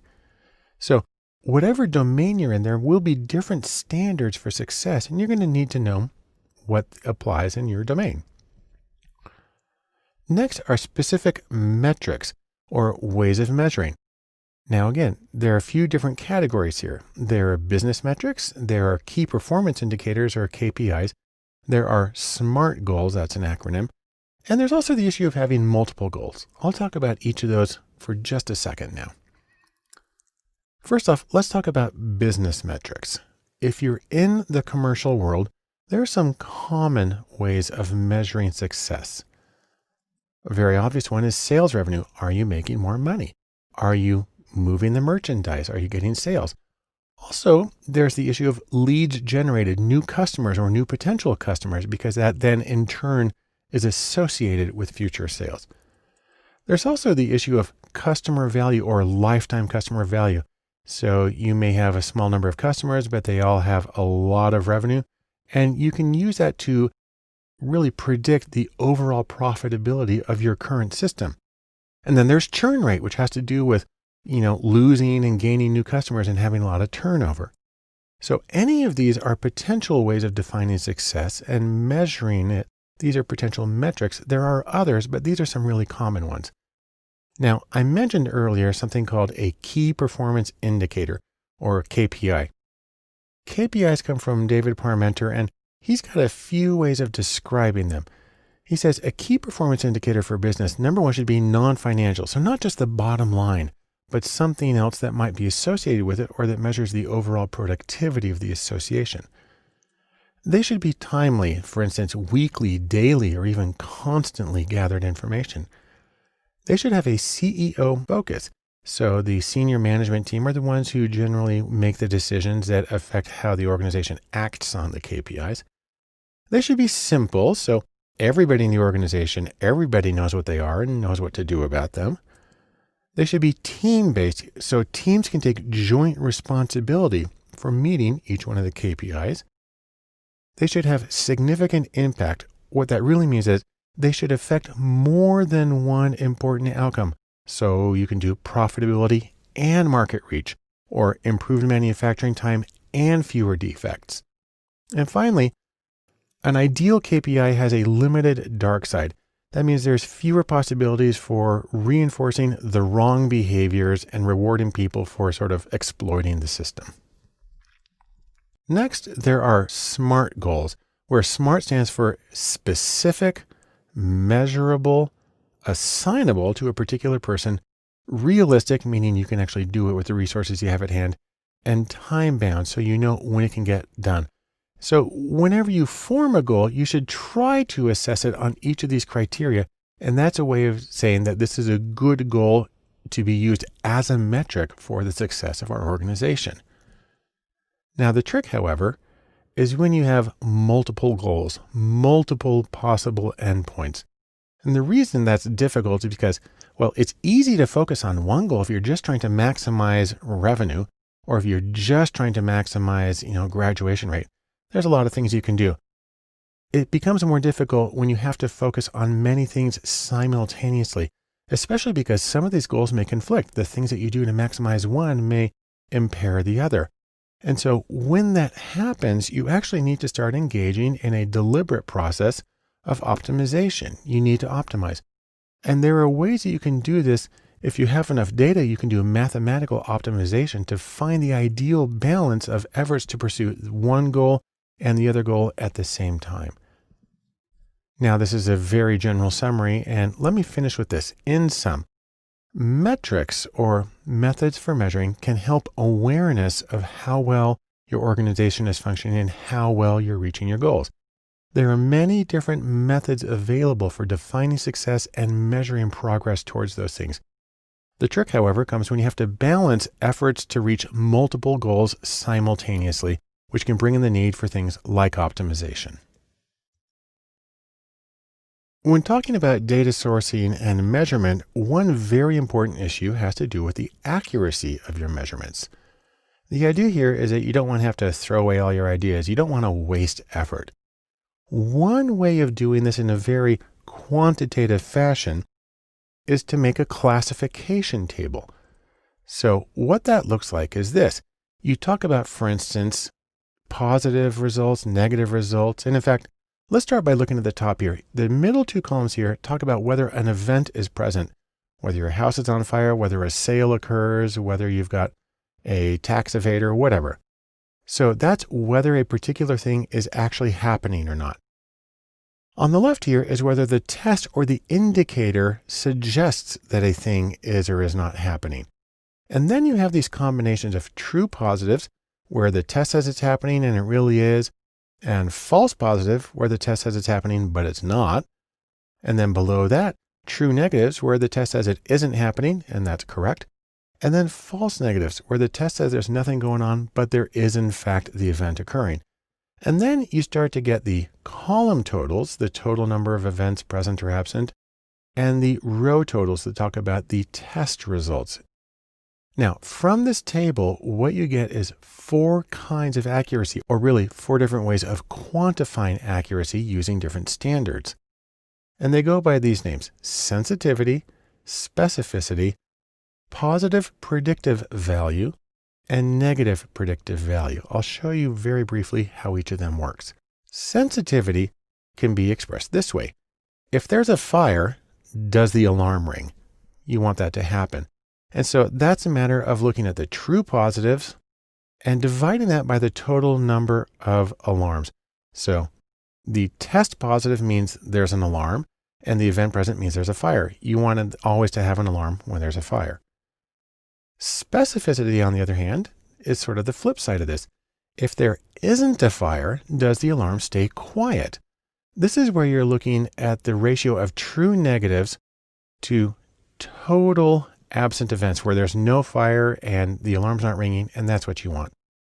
Now, those are looking at columns. You can also go sideways across rows. So the first one there is positive predictive value, often just abbreviated as PPV. And we flip around the order a little bit. This one says, if the alarm rings, was there a fire? So now you're looking at the true positives and dividing it by the total number of positives. total number of positives is anytime the alarm rings. True positives is because there was a fire. And negative predictive value, or NPV, says if the alarm doesn't ring, does that in fact mean that there is no fire? Well, here you're looking at true negatives and dividing it by total negatives the time that it doesn't ring. And again, you want to maximize that so the true negatives account for all of the negatives, the same way you want the true positives to account for all of the positives, and so on. Now, you can put numbers on all of these going from 0% to 100%, and the idea is to maximize each one as much as you can. So in sum, from these tables, we get 4 kinds of accuracy, and there's a different focus for each one, but the same overall goal. You want to identify the true positives and true negatives and avoid the false positives and false negatives. And this is one way of putting numbers on, an index really, on the accuracy of your measurement. Now, data sourcing may seem like a very quantitative topic, especially when we're talking about measurement, but I want to measure one important thing here, and that is the social context of measurement. The idea here really is that people are people, and they all have their own goals and they're going their own ways. And we all have our own thoughts and feelings that don't always coincide with each other. And this can affect measurement. And so, for instance, when you're trying to define your goals and you're trying to maximize them, you want to look at things like, for instance, the business model. An organization's business model, the way they conduct their business, the way they make their money, is tied to its identity and its reason to be. And if you make a recommendation that's contrary to their business model, that can actually be perceived as a threat to their core identity, and people tend to get freaked out in that situation. Also, restrictions. So for instance, there may be laws, policies, and common practices both organizationally and culturally that may limit the ways that goals can be met. Now, most of these make a lot of sense. So the idea is you can't just do anything you want. You need to have these constraints. And when you make your recommendations, maybe you'll work creatively in them as long as you're still behaving legally and ethically. But you do need to be aware of these constraints. Next is the environment. And the idea here is that competition occurs both between organizations. That company here is trying to reach a goal, but they're competing with company B over there. But probably even more significantly, there is competition within the organization. This is really a recognition of office politics, and that when you as a consultant make a recommendation based on your analysis, you need to understand you're kind of dropping a little football into the office, and things are going to further one person's career, maybe to the detriment of another. And in order for your recommendations to have the maximum effectiveness, they need to play out well in the office. That's something that you need to be aware of as you're making your recommendations. Finally, there's the issue of manipulation. And a sad truism about people is that any reward system at all, will be exploited, and people will generally game the system. This happens especially when you have a strong cutoff. You need to get at least 80% or you get fired. And people will do anything to make their numbers appear to be 80%. This happens an awful lot when you look at executive compensation systems. It looks a lot when you have very high stakes school testing. It happens in an enormous number of situations. And so you need to be aware of the risk of exploitation and gaming. Now, don't think then that all is lost. Don't give up. You can still do really wonderful assessment. You can get good metrics. Just be aware of these particular issues and be sensitive to them as you both conduct your research and as you make your recommendations. So, in sum, social factors affect goals, and they affect the way that you meet those goals. There are limits and consequences both on how you reach the goals and how really what the goals should be. And that when you're making advice on how to reach those goals, please be sensitive to how things play out with metrics and how people will adapt their behavior to meet the goals. That way, you can make something that's more likely to be implemented the way you meant and more likely to predict accurately what can happen with your goals. When it comes to data sourcing, obviously the most important thing is to get data, but the easiest way to do that, at least in theory, is to use existing data. Think of it as going to the bookshelf and getting the data that you have right there at hand. Now, there's a few different ways to do this. You can get in-house data, you can get open data, and you can get third-party data. Another nice way to think of that is proprietary, public, and purchased data, the 3 Ps I've heard it called. Let's talk about each of these a little bit more. So in-house data, that's stuff that's already in your organization. What's nice about that is it can be really fast and easy. It's right there. And the format may be appropriate for the kind of software and the computer that you're using. If you're fortunate, there's good documentation, although sometimes when it's in-house, people just kind of throw it together. So you have to watch out for that. And there's the issue of quality control. Now, this is true with any kind of data, but you need to pay attention with in-house because you don't know the circumstances necessarily under which people gathered the data and how much attention they were paying to something. There's also an issue of restrictions. There may be some data that while it's in-house, you may not be allowed to use, or you may not be able to publish the results or share the results with other people. So these are things that you need to think about when you're going to use in-house data in terms of how can you use it to facilitate your data science projects. Specifically, there are a few pros and cons. In-house data, potentially quick, easy, free. Hopefully it's standardized. Maybe even the original team that conducted this study is still there. And you might have identifiers in the data which make it easier for you to do an individual level analysis. On the con side, however, the in-house data simply may not exist. Maybe it's just not there. Or the documentation may be inadequate. And of course, the quality may be uncertain. It's always true, but maybe something you have to pay more attention to when you're using in-house data. Now, another choice is open data, like going to the library and getting something. This is prepared data that's freely available. It consists of things like government data and corporate data and scientific data from a number of sources. Let me show you some of my favorite open data sources, just so you know where they are and that they exist. Probably the best one is data.gov here in the US. That is it says right here, the home of the US government's open data. Or you may have a state level one. For instance, I'm in Utah and we have data.utah.gov, also a great source of more regional information. If you're in Europe, you have open-data.europa.eu, the European Union Open Data Portal. And then there are major nonprofit organizations. So the UN has unicef.org/statistics for their statistical and monitoring data. The World Health Organization has the Global Health Observatory at who.int/GHO. And then there are private organizations that work in the public interest, such as the Pew Research Center, which shares a lot of its data sets, and the New York Times, which makes it possible to use APIs to access a huge amount of the data of things they've published over a huge time span. And then two of the mother loads, there's Google, which at google.com has public data, which is a wonderful thing. And then Amazon at aws.amazon.com datasets has gargantuan datasets. So if you needed a dataset that was like 5 terabytes in size, this is the place that you would go to get it. Now, there's some pros and cons to using this kind of open data. First is that you can get very valuable datasets that maybe cost millions of dollars to gather and to process. And you can get a very wide range of topics and times and groups of people and so on. And often the data is very well formatted and well documented. There are, however, a few cons. Sometimes there's biased samples. Say, for instance, you only get people who have internet access, and that can mean, not everybody. Sometimes the meaning of the data is not clear, or it may not mean exactly what you want it to. A potential problem is that sometimes you may need to share your analyses. And if you're doing proprietary research, well, it's going to have to be open research instead. And so that can create a crimp with some of your clients.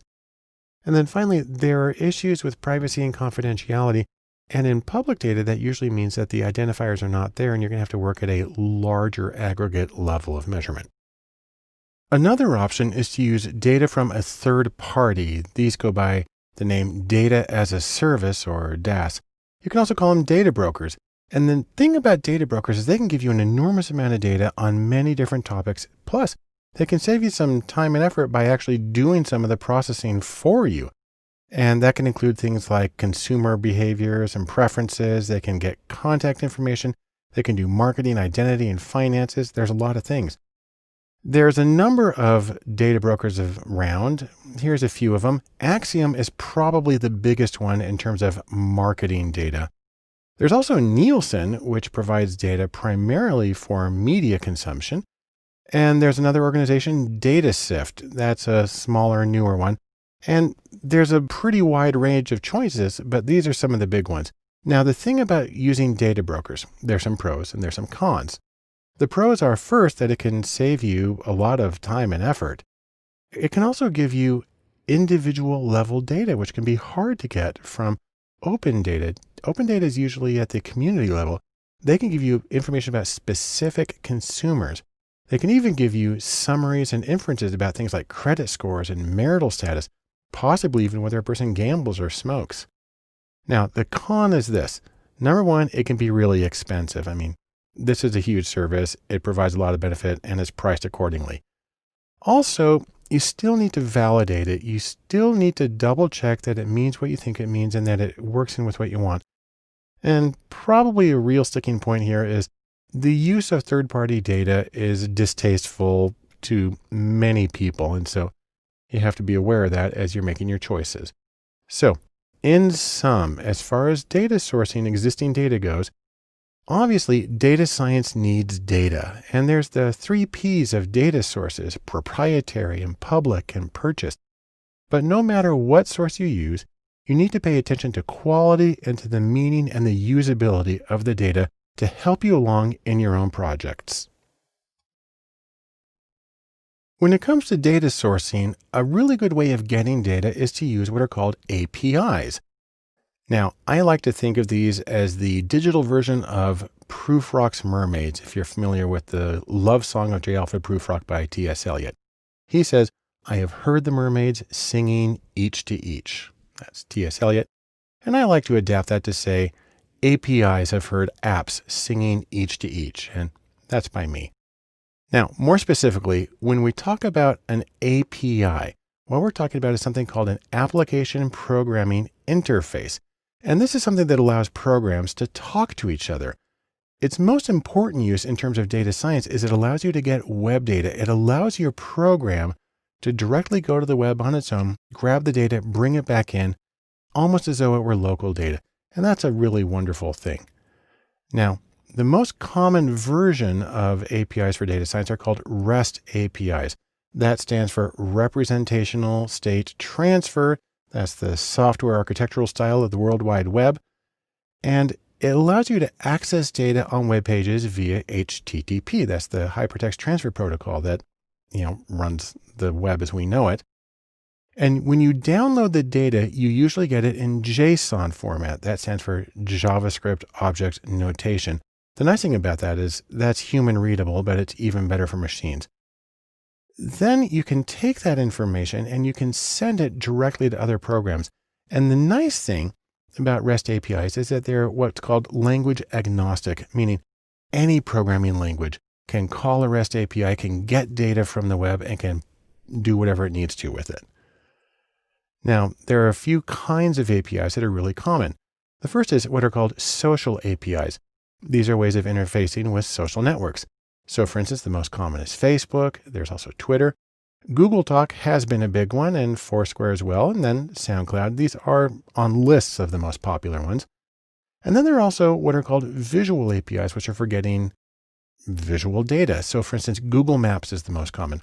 But YouTube, something that accesses YouTube on a particular website, or AccuWeather, which is for getting weather information, Pinterest for photos, and Flickr for photos as well. So these are some really common APIs, and you can program your computer to pull in data from any of these services and sites and integrate it into your own website or here into your own data analysis. Now, there's a few different ways you can do this. You can program it in R, the statistical programming language. You can do it in Python. Also, you can even do it in the very basic Bash command line interface. And there's a ton of other applications. Basically, anything can access an API one way or another.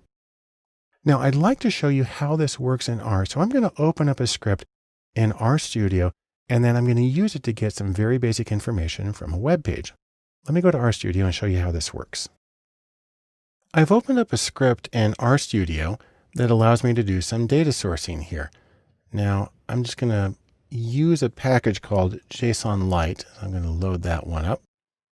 And then I'm going to go to a couple of websites. I'm going to be getting historical data from Formula One car races, and I'm going to be getting it from airgas.com. Now, if we go to this page right here, I can just go straight to my browser right now. And this is what it looks like. It gives you the API documentation. So what you're doing for an API is you're just entering a web address, and in that web address, it includes the information that you want. I'll go back to R here for a second. And if I want to get information about 1957 races in JSON format, I go to this address, and I can skip over to that for a second. And what you see is it's kind of a big long mess here, but it is all labeled and it's clear to the computer what's going on here. I'll go back to R. And so what I'm going to do is I'm going to save that URL into an object here in R. And then I'm going to use the command from JSON to read that URL and save it into R, and which it is now done. And I'm going to zoom in on that so you can see what's happened. I've got this sort of mess of text. This is actually a list object in R. And then I'm going to get just the structure of that object. So I'm going to do this one right here. And you can see that it's a list, and it gives you the names of all the variables within each one of the lists. And what I'm going to do is I'm going to convert that list to a data frame I went through the list and found exactly where the information I wanted was located. You have to use this big, long statement here. That'll give me the names of the drivers. Let me zoom in on that again. There they are. And then I'm going to get just the column names for that bit of the data frame. And so what I have here is 6 different variables. And then what I'm going to do is I'm going to pick just the first 5 cases, and I'm going to select some variables and put them in a different order. And when I do that, this is what I get. I'll zoom in on that again. And the first 5 people listed in this data set that I pulled in from 1957 are Juan Fangio, makes sense, one of the greatest drivers ever, and other people who competed in that year. And so what I've done is by using this API call in R, it's a very simple thing to do, I was able to pull data off that web page in a structured format and do a very simple analysis with it. And let's sum up what we've learned from all of this. First off, APIs make it really easy to work with web data. They structure it, they call it for you, and then they feed it straight into the programs for you to analyze. And they're one of the best ways of getting data and getting started in data science. When you're looking for data, another great way of getting data is through scraping. And what that means is pulling information from web pages. I like to think of it as when data is hiding in the open. It's there, you can see it, but there's not an easy, immediate way to get that data. Now, when you're dealing with scraping, you can get data in several different formats.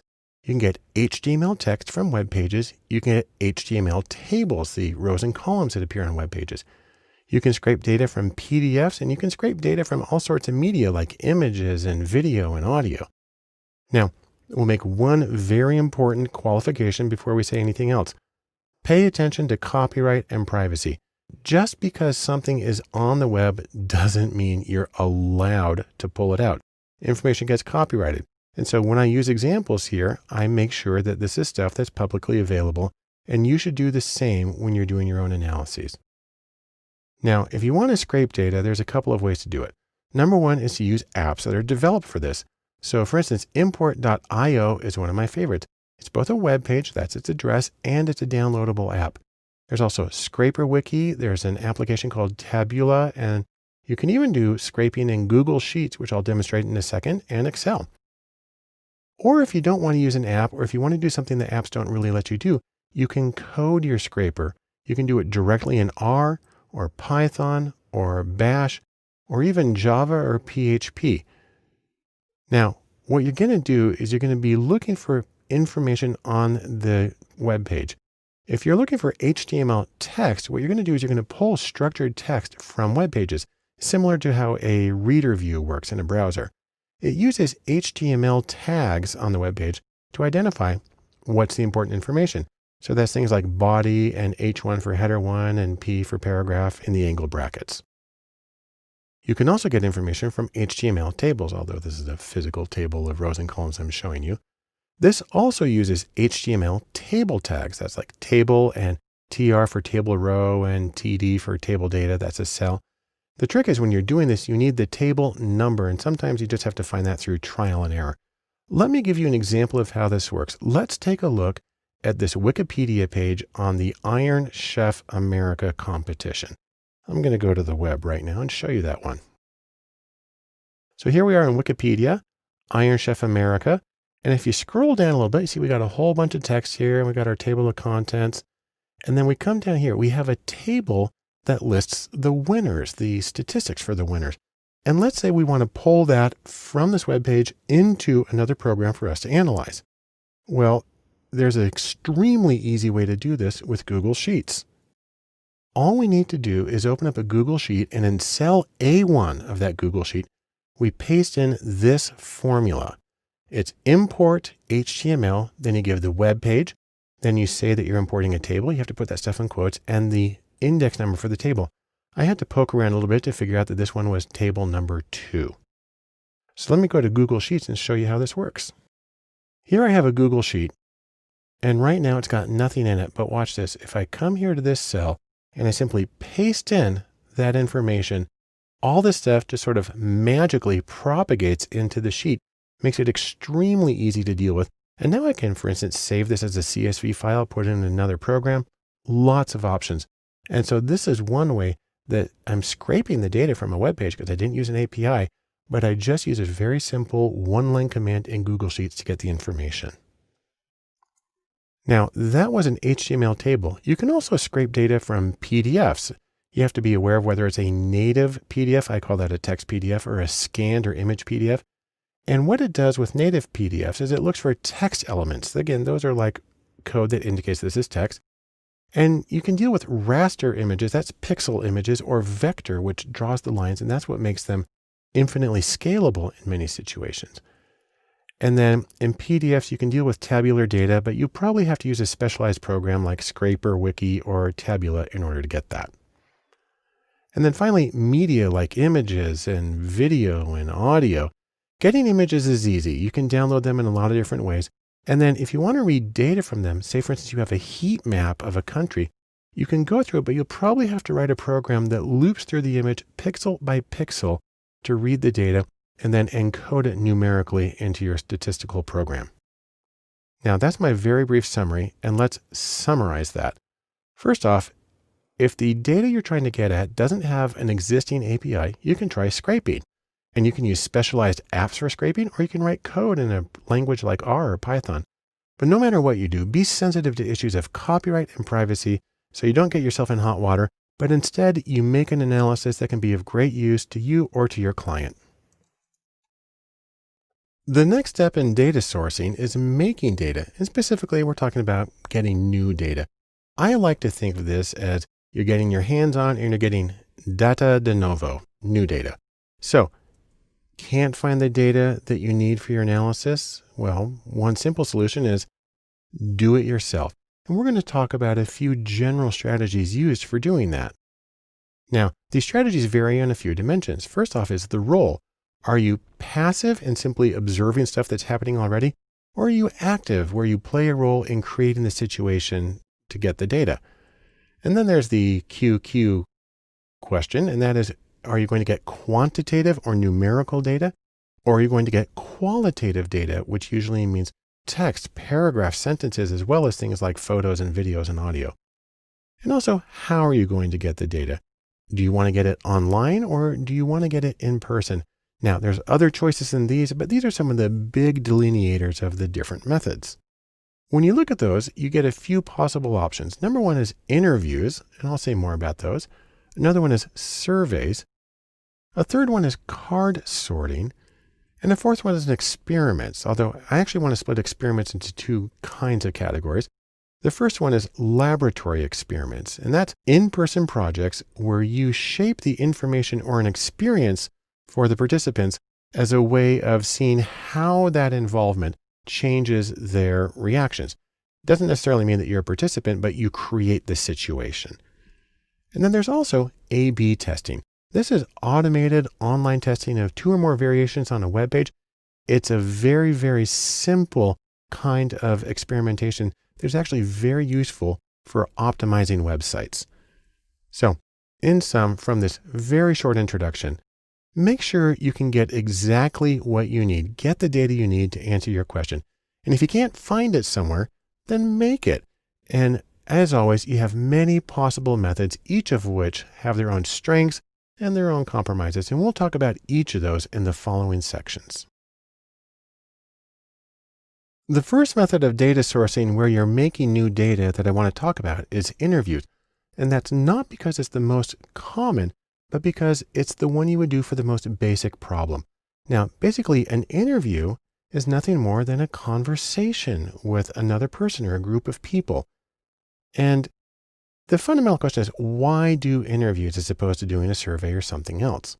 Well, there's a few good reasons to do that. Number one, you're working with a new topic and you don't know what people's responses will be or how they'll react. And so you need something very open-ended. Number two, you're working with a new audience. You don't know how they will react in particular to what it is you're trying to do. And number three, something's going on with the current situation. It's not working anymore, and you need to find what's going on and you need to find ways to improve. The open-ended information where you get past your existing categories and boundaries can be one of the most useful methods for getting that data. If you want to put it another way, you want to do interviews when you don't want to constrain responses. Now, when it comes to interviews, you have one very basic choice, and that's whether you do a structured interview. And with a structured interview, you have a predetermined set of questions, and everyone gets the same questions in the same order. It gives a lot of consistency, even though the responses are open-ended. And then you can also have what's called an unstructured interview. And this is a whole lot more like a conversation where you as the interviewer and the person you're talking to, your questions arise in response to their answers. Consequently, an unstructured interview can be different for each person that you talk to. Also, interviews are usually done in person, but not surprisingly, they can be done over the phone or often online. Now, a couple of things to keep in mind about interviews. Number one is time. Interviews can range from just a few minutes to several hours per person. Second is training. Interviewing is a special skill that usually requires specific training. Now, asking the questions is not necessarily the hard part. The really tricky part is the analysis. The hardest part of interviews by far is analyzing the answers for themes and way of extracting the new categories and the dimensions that you need for your further research. The beautiful thing about interviews is they allow you to learn things that you never expected. So, in sum, interviews are best for new situations or new audiences. On the other hand, they can be time-consuming, and they also require special training both to conduct the interview, but even more to analyze the highly qualitative data that you get from them. An interesting topic in data sourcing when you're making data is card sorting. Now, this isn't something that comes up very often in academic research, but in web research, this can be a really important method. Think of it as what you're trying to do is like building a model of a molecule here. You're trying to build a mental model or a model of people's mental structures. Put more specifically, how do people organize information intuitively? And also, how does that relate to the things that you're doing online? Now, the basic procedure goes like this. You take a bunch of little topics and you write each one on a separate card. And you can do this physically with like 3x5 cards, or there's a lot of programs that allow you to do a digital version of it. Then what you do is you give this information to a group of respondents and the people sort those cards. So they put similar topics with each other, different topics over here, and so on. And then you take that information, and from that, you're able to calculate what's called dissimilarity data. Think of it as like the distance or the difference between various topics. And that gives you the raw data to analyze how things are structured. Now, there are two very general kinds of card sorting tasks. There are generative and there's evaluative. A generative card sorting task is one in which respondents create their own sets, their own piles of cards using any number of groupings they like. And this might be used, for instance, to design a website. If people are going to be looking for one kind of information next to another one, then you want to put that together on the website so they know where to expect it. On the other hand, if you've already created a website, then you can do an evaluative card sorting. This is where you have a fixed number or fixed names of categories, like for instance, the way you've set up your menus already. And then what you do is you see if people naturally put the cards into these various categories that you've created. That's a way of verifying that your hierarchical structure makes sense to people. Now, whichever method you do, generative or evaluative, what you end up with when you do a card structure is an interesting kind of visualization. It's called a dendrogram. That actually means branches. And what we have here is actually 150 data points. If you're familiar with Fisher's iris data, that's what's going on here. And it groups it from one giant group on the left and then splits it in pieces and pieces and pieces until you end up with lots of different individual level observations at the end. But you can cut things off into 2 or 3 groups or wherever it's most useful for you here as a way of visualizing the entire collection of similarity or dissimilarity between the individual pieces of information that you had people sort. Now, I'll just mention very quickly, if you want to do digital card sorting, which makes your life infinitely easier because keeping track of physical cards is really hard, you can use something like Optimal Workshop or UserZoom or UX Suite. These are some of the most common choices. Now, let's just sum up what we've learned about card sorting in this extremely brief overview. Number one, card sorting allows you to see intuitive organization of information in a hierarchical format. You can do it with physical cards, or you also have digital choices for doing the same thing. And when you're done, you actually get this hierarchical or branched visualization of how the information is structured and related to each other. When you're doing your data sourcing and you're making data, sometimes you can't get what you want through the easy ways, and you got to take the hard way. And you can do what I'm calling laboratory experiments. Now, of course, when I mention laboratory experiments, people start to think of stuff like, Dr. Frankenstein in his lab, but lab experiments are less like this. And in fact, they're a little more like this.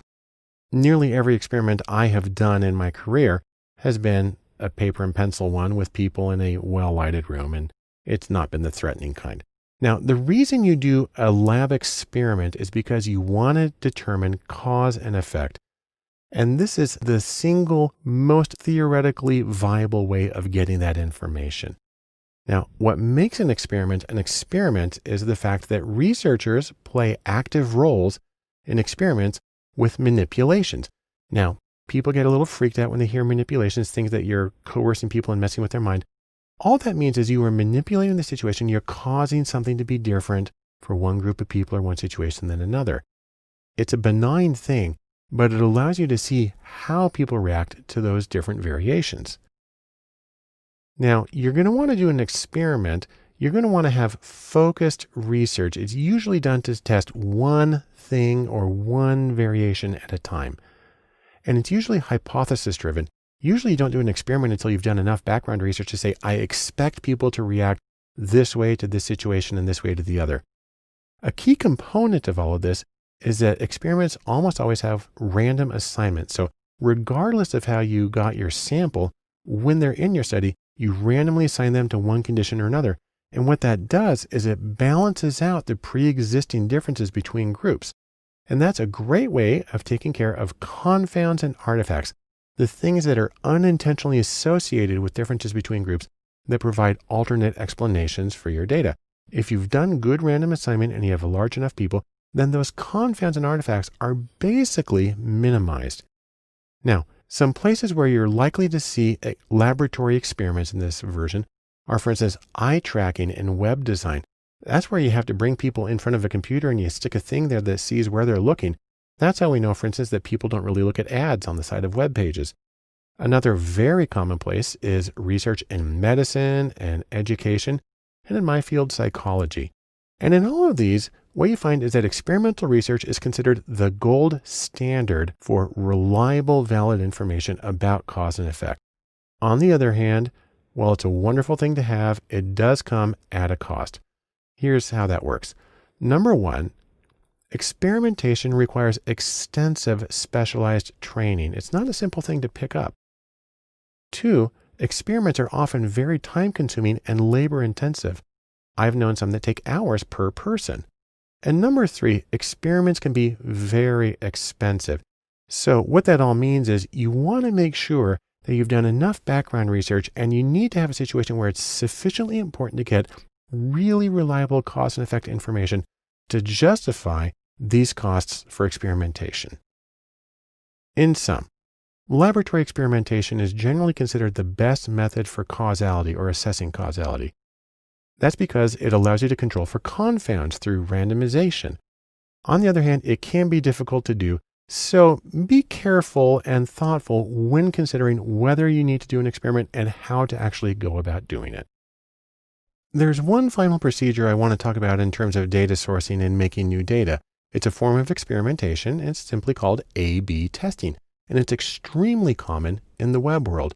So for instance, I just barely grabbed a screenshot of Amazon.com's homepage, and you've got these various elements on the homepage. And I just noticed, by the way, when I did this, that this woman is actually a animated GIF. So she moves around. That was kind of weird. Never seen that before.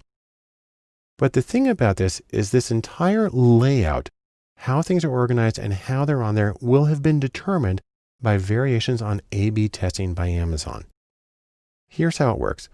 For your web page, you pick one element, like what's the headline, or what are the colors, or what's the organization, or how do you word something. And you create multiple versions, maybe just two, version A and version B, which is why you called A/B testing. And then when people visit your web page, you randomly assign those visitors to one version or another. You have software that does that for you automatically. And then you compare the response rates on some response. I'll show you those in a second. And then once you have enough data, you implement the best version. You sort of set that one solid, and then you go on to something else. Now, in terms of response rates, there's a lot of different outcomes you can look at. You can look at how long a person's on a page. You can actually do mouse tracking if you want to. You can look at click-throughs. You can also look at shopping cart value or abandonment. A lot of possible outcomes. All of these contribute through A/B testing to the general concept of website optimization, to make your website as effective as it can possibly be. Now, the idea also is that this is something you're going to do a lot. You can perform A/B tests continually. In fact, I've seen one person say that what A/B testing really stands for is always be testing. Kind of cute, but it does give you the idea that improvement is a constant process. Now, if you want some software to do A/B testing, two of the most common choices are Optimizely and VWO, which stands for Visual Web Optimizer. Now, many others are available, but these are especially common. And when you get the data, you're going to use statistical hypothesis testing to compare the differences, or really, the software does it for you automatically, but you may want to adjust the parameters because most software packages cut off testing a little too soon and the information is not quite as reliable as it should be. But in sum, here's what we can say about A/B testing. It's a version of website experimentation. It's done online, which makes it really easy to get a lot of data very quickly. It allows you to optimize the design of your website for whatever outcome is important to you. And it can be done as a series of continual assessments, testing, and development to make sure that you're accomplishing what you want to as effectively as possible for as many people as possible. The next logical step in data sourcing and making data is surveys. Now, think of this. If you want to know something, just ask. That's the easy way. And you want to do a survey under certain situations. The real question is, do you know your topic and your audience well enough to anticipate their answers, to know what the range of their answers and the dimensions and the categories that are going to be important? If you do, then a survey might be a good approach. Now, just as there were a few dimensions for interviews, there's a few dimensions for surveys. You can do what's called a closed-ended survey. That's also called a forced choice. It's where you give people just particular options like a multiple choice. You can have an open-ended survey where you have the same questions for everybody, but you allow them to write in a free-form response. You can do surveys in person, and you can also do them online or over the mail or phone or however. And now it's very common to use software when doing surveys. Some really common applications for online surveys are SurveyMonkey and Qualtrics, or at the very simple end, there's Google Forms, and at the simple and pretty end, there's Typeform. There's a lot more choices, but these are some of the major players in how you can get data from online participants in survey format. Now, the nice thing about surveys is, they're really easy to do. They're very easy to set up, and they're really easy to send out to large groups of people. You can get tons of data really fast. On the other hand, the same way that they're easy to do, they're also really easy to do badly. The problem is that the questions you ask, they can be ambiguous, they can be double-barreled, they can be loaded, and the response scales can be confusing. So if you say, I never think this particular way, and a person puts strongly disagree, they may not know exactly what you're trying to get at. So you have to take special effort to make sure that the meaning is clear, unambiguous, and that the rating scale, the way that people respond, is very clear and they know where their answer falls. Which gets us into one of the things about people behaving badly, and that is beware the push-pull. Now, especially during election time, like we're in right now, a push-pull is something that sounds like a survey, but really what it is a very biased attempt to get data, just fodder for social media campaigns, or I'm going to make a chart that says that 98% of people agree with me. A push-pull is one that's so biased, there's really only one way to answer to the questions. This is considered extremely irresponsible and unethical from a research point of view. Just hang up on them. Now, aside from that egregious violation of research ethics, you do need to do other things like watch out for bias in the question wording, in the response options, and also in the sample selection, because any one of those can push your responses off one way or another without you really being aware that it's happening. So in sum, let's say this about surveys. You can get lots of data quickly. On the other hand, it requires familiarity with the possible answers in your audience, so you know sort of what to expect. And no matter what you do, you need to watch for bias to make sure that your answers are going to be representative of the group that you're really concerned about understanding.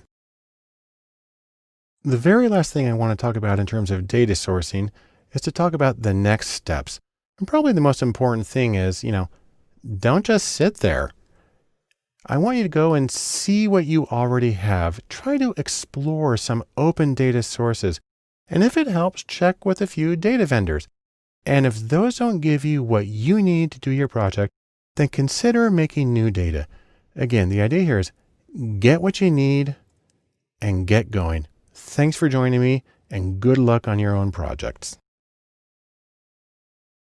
Welcome to Coding in Data Science. I'm Bart Poulson, and what we're going to do in this series of videos is we're going to take a little look at the tools of data science. So I'm inviting you to know your tools, but probably even more important than that is to know their proper place.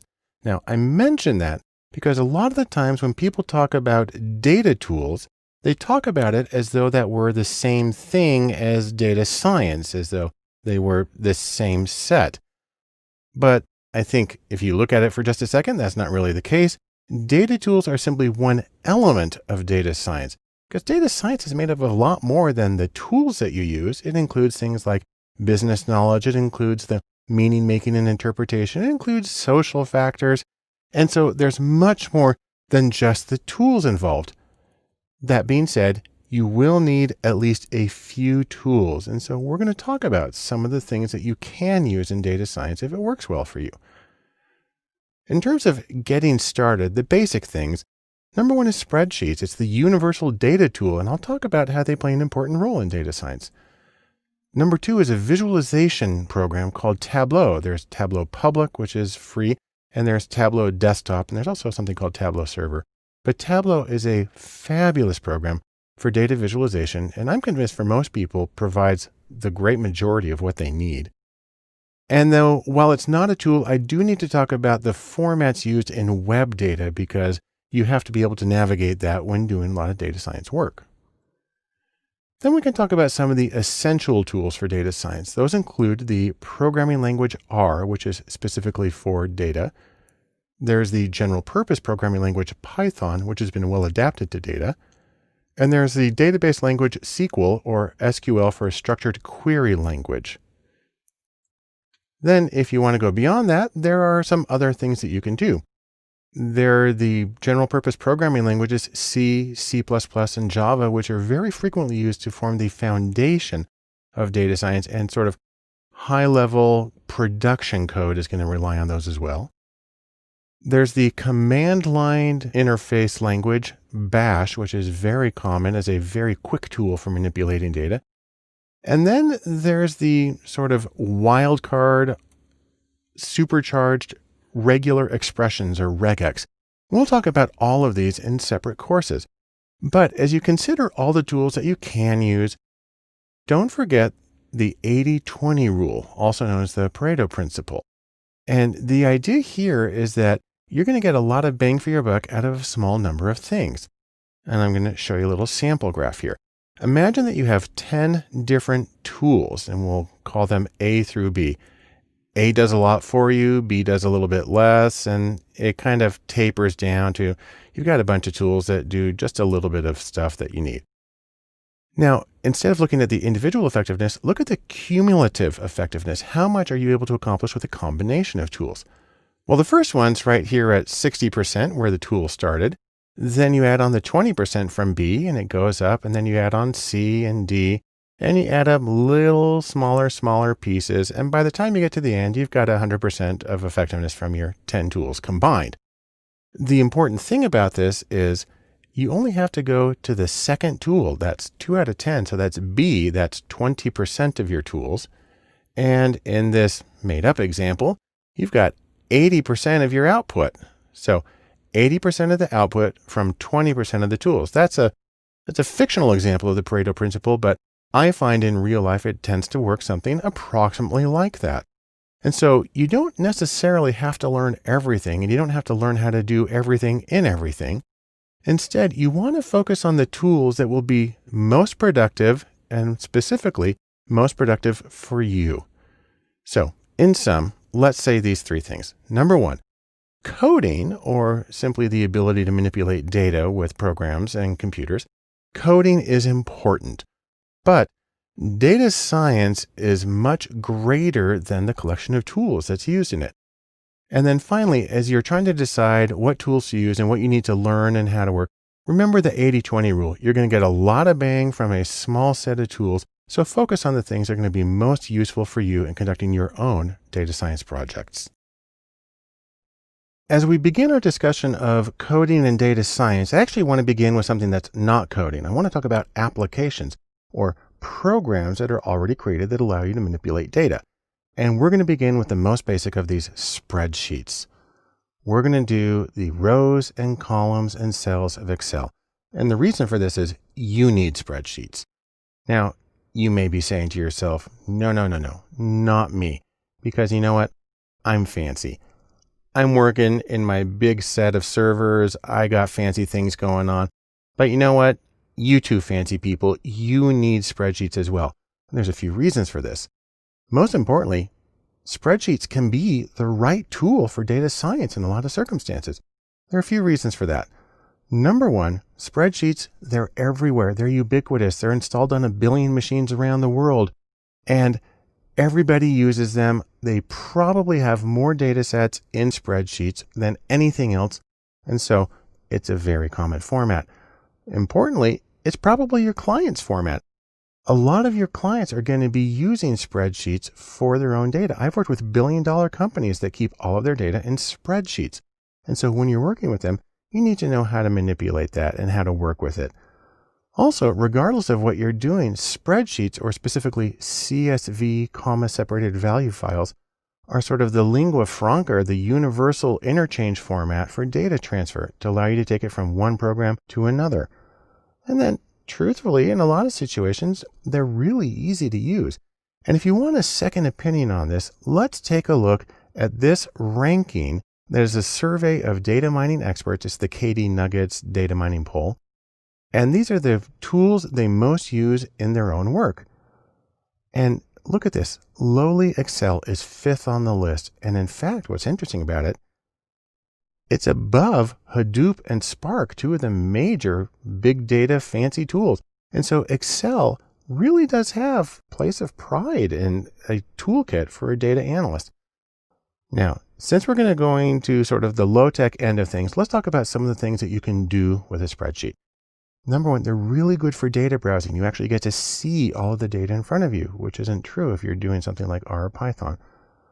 They're really good for sorting data. Sort by this column, then this column, then this column. They're really good for rearranging columns and cells and moving things around. They're good for finding and replacing and seeing what happened so you know that it worked right. Some more uses. They're really good for formatting, especially conditional formatting. They're good for transposing data, switching the rows and the columns. They make that really easy. They're good for tracking changes. Now, it's true if you're a big fancy data scientist, you're probably using GitHub. But for everybody else in the world, spreadsheets and the tracking changes is a wonderful way to do it. You can make pivot tables. That allows you to explore the data in a very hands-on way, in a very intuitive way.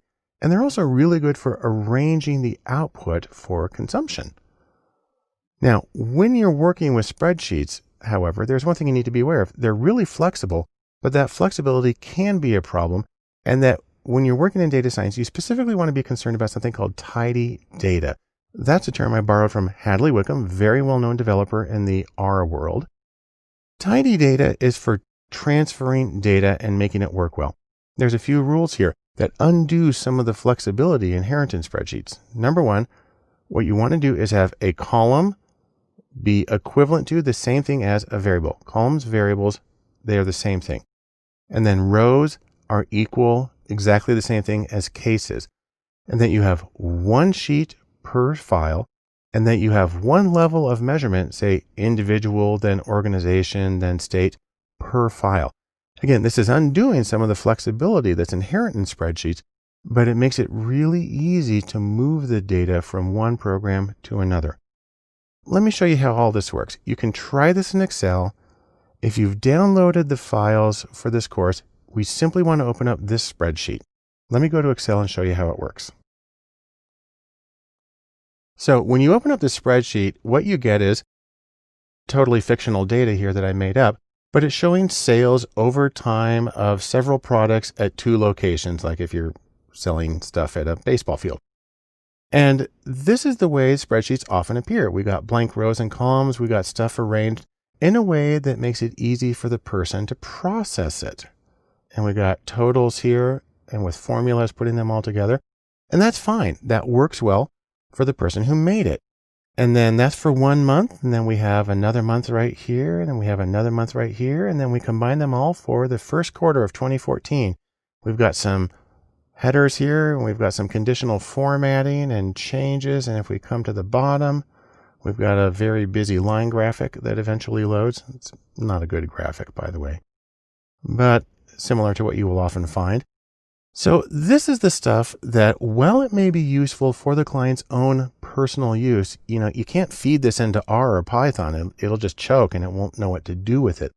And so you need to go through a process of tidying up the data. And what this involves is undoing some of this stuff. So for instance, here's data that is almost tidy. Here we have a single column for the date, a single column for the day, a column for the site. So we have 2 locations, A and B. And then we have 6 columns for the 6 different things that are sold and how many were sold on each day. Now, in certain situations, you would want the data laid out exactly like this. If you're doing, for instance, a time series, you'll do something vaguely similar to this. But for true tidy stuff, we're going to collapse it even further. Let me come here to the tidy data.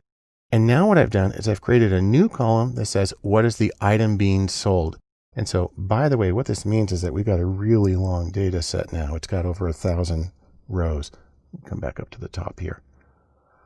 But what that shows you is that now it's in a format that's really easy to import from one program to another. That makes it tidy, and you can remanipulate it however you want once you get to each of those.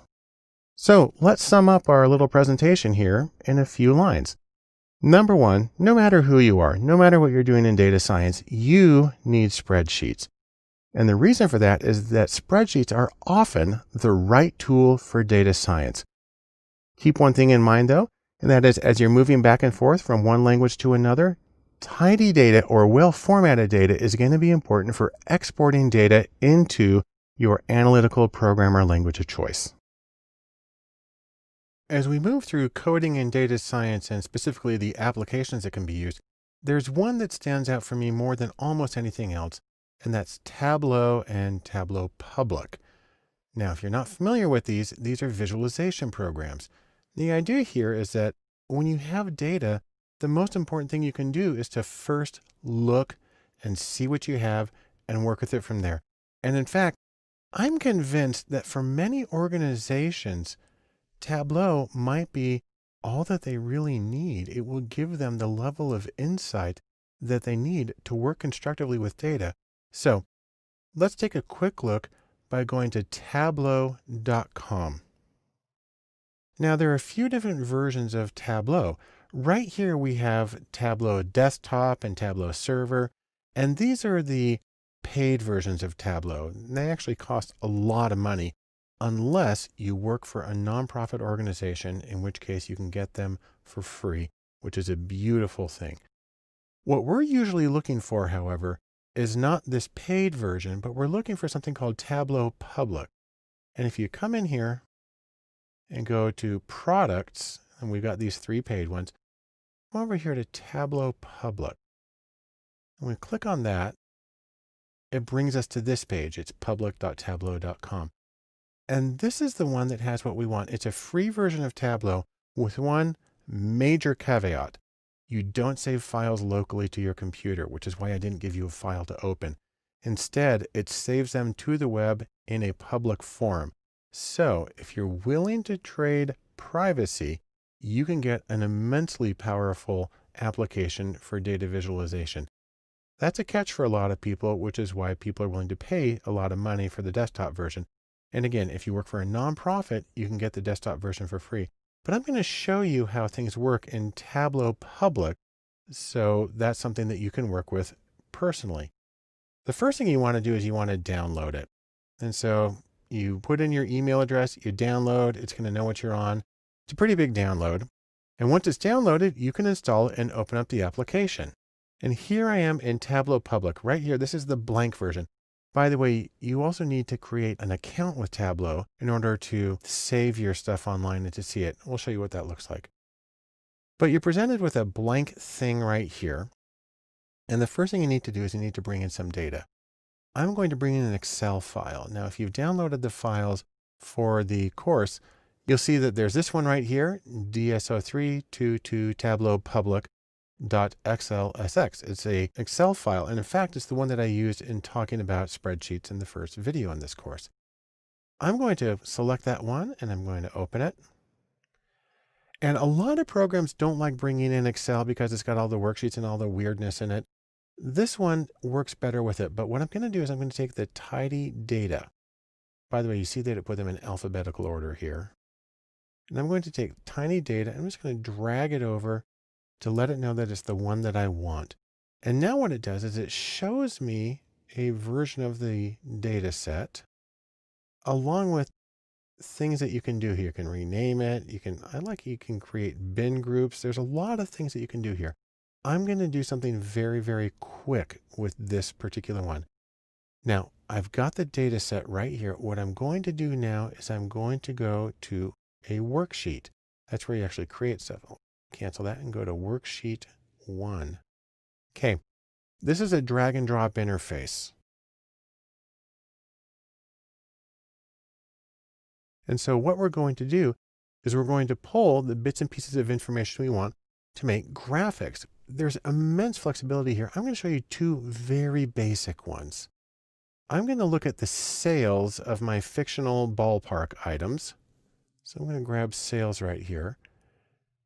And I'm going to put that as the field that we're going to measure. Okay, and you see it put it down right here. And this is our total sales. We're going to break it down by item and by time. So let me take item right here. And you can drag it over here, or I can put it right up here into rows. Those will be my rows, and that's how many we've sold total of each of the items. Fine, that's really easy.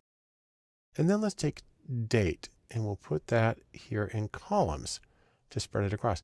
Now, by default, it's doing it by year. I don't want to do that. I only have 3 months of data. And so what I can do is I can click right here, and I can choose a different time frame. I can go to quarter, but that's not going to help because I only have 1 quarter's worth of data.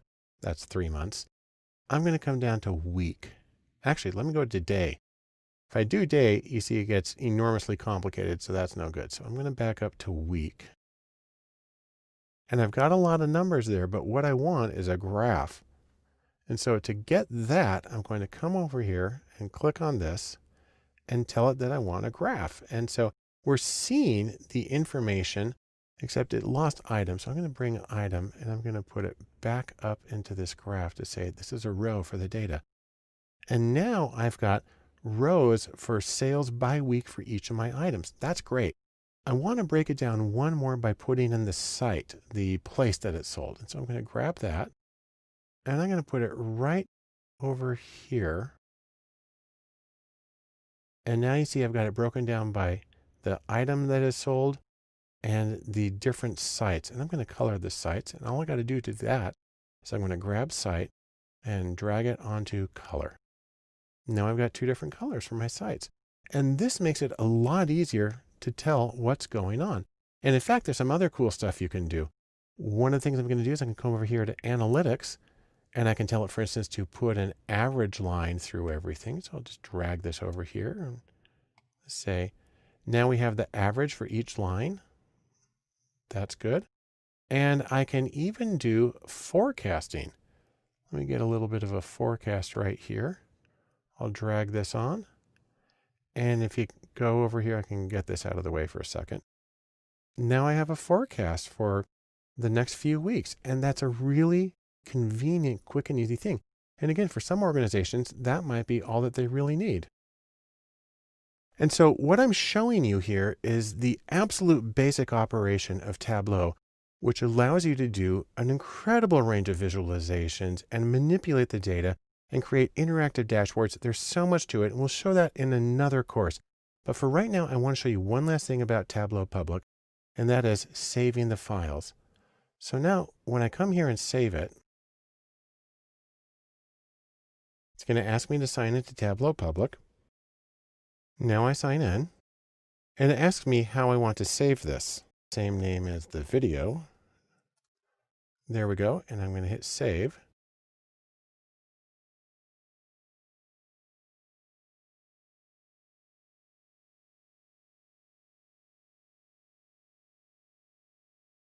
And then that opens up a web browser. And since I'm already logged into my account, see, here's my account, my profile.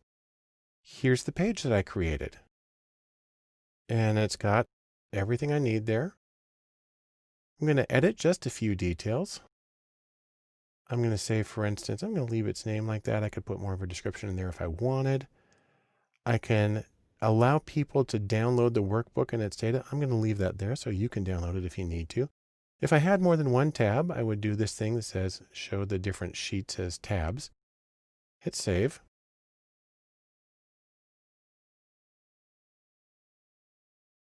And there's my data set. And also, it's published online and people can now find it. And so what you have here is an incredible tool for creating interactive visualizations. You can create them with drop-down menus and you can rearrange things and you can make an entire dashboard. It's a fabulous way of presenting information. And as I said before, I think that for some organizations, this may be as much as they need to get really good, useful information out of their data. And so I strongly recommend that you take some time to explore with Tableau, either the paid desktop version or the public version, and see what you can do to get some really compelling and insightful visualizations out of your work in data science. For many people, their first experience of coding in data science is with the application SPSS. Now, I think of SPSS, and the first thing that comes to my mind is sort of life in the ivory tower, though this looks more like, Harry Potter. But if you think about it, the package name SPSS comes from Statistical Package for the Social Sciences. Although if you ask IBM about it now, they'll act like it doesn't stand for anything. But it has its background in social science research, which is generally academic. And truthfully, I'm a social psychologist, and that's where I first learned how to use SPSS. But let's take a quick look at their webpage, ibm.com/SPSS. If you type that in, that'll just be a alias. It'll take you to IBM's main webpage. Now, IBM didn't create SPSS, but they bought it around version 16, and it was very briefly known as PASW, Predictive Analytics Software. That only lasted briefly, and now it's back to SPSS, which is where it's been for a long time. SPSS is a desktop program. It's pretty big. It does a lot of things. It's very powerful. It's used in a lot of academic research. It's also used in a lot of business consulting, management, and even some medical research. And the thing about SPSS is it looks like a spreadsheet, but it has drop-down menus to make your life a little bit easier compared to some of the programming languages that you can use. Now, you can get a free temporary version. If you're a student, you can get a cheap version. Otherwise, SPSS costs a lot of money. But if you have it one way or the other, when you open it up, this is what it's going to look like. I'm showing SPSS version 22. Now, it's currently on 24. And the thing about SPSS versioning is in any other software package, these would be point updates. So I sort of feel like we should be on 17.3 as opposed to 22 or 24, because the variations are so small that anything you learn from the earlier ones is going to work in the later ones. And there's a lot of backwards and forwards compatibility. So I'd almost say that this one, the version you have, practically doesn't matter. You get this little welcome splash screen, and if you don't want to see it anymore, you can get rid of it. I'm just going to hit cancel here. And this is our main interface. Looks a lot like a spreadsheet. The difference is you have a separate pane for looking at variable information, and then you have separate windows for output, and then an optional one for something called syntax. But let me show you how this works by first opening up a data set. SPSS has a lot of sample data sets in them, but they're not easy to get to, and they're really well hidden. On my Mac, for instance, let me go to where they are. In my Mac, I go to the Finder. I have to go Mac to Applications, to the folder IBM, to SPSS, to Statistics, to 22, the version number, to Samples. Then I have to say I want the ones that are in English, and then it brings them up. The .sav files are the actual data files. There are different kinds in here. So .sps is a different kind of file. And then we have a different one about planning analyses. So there are versions of it. I'm going to open up a file here called marketvalues.sav. It's a small data set in SPSS format. And if you don't have that, you can open up something else. It really doesn't matter for now.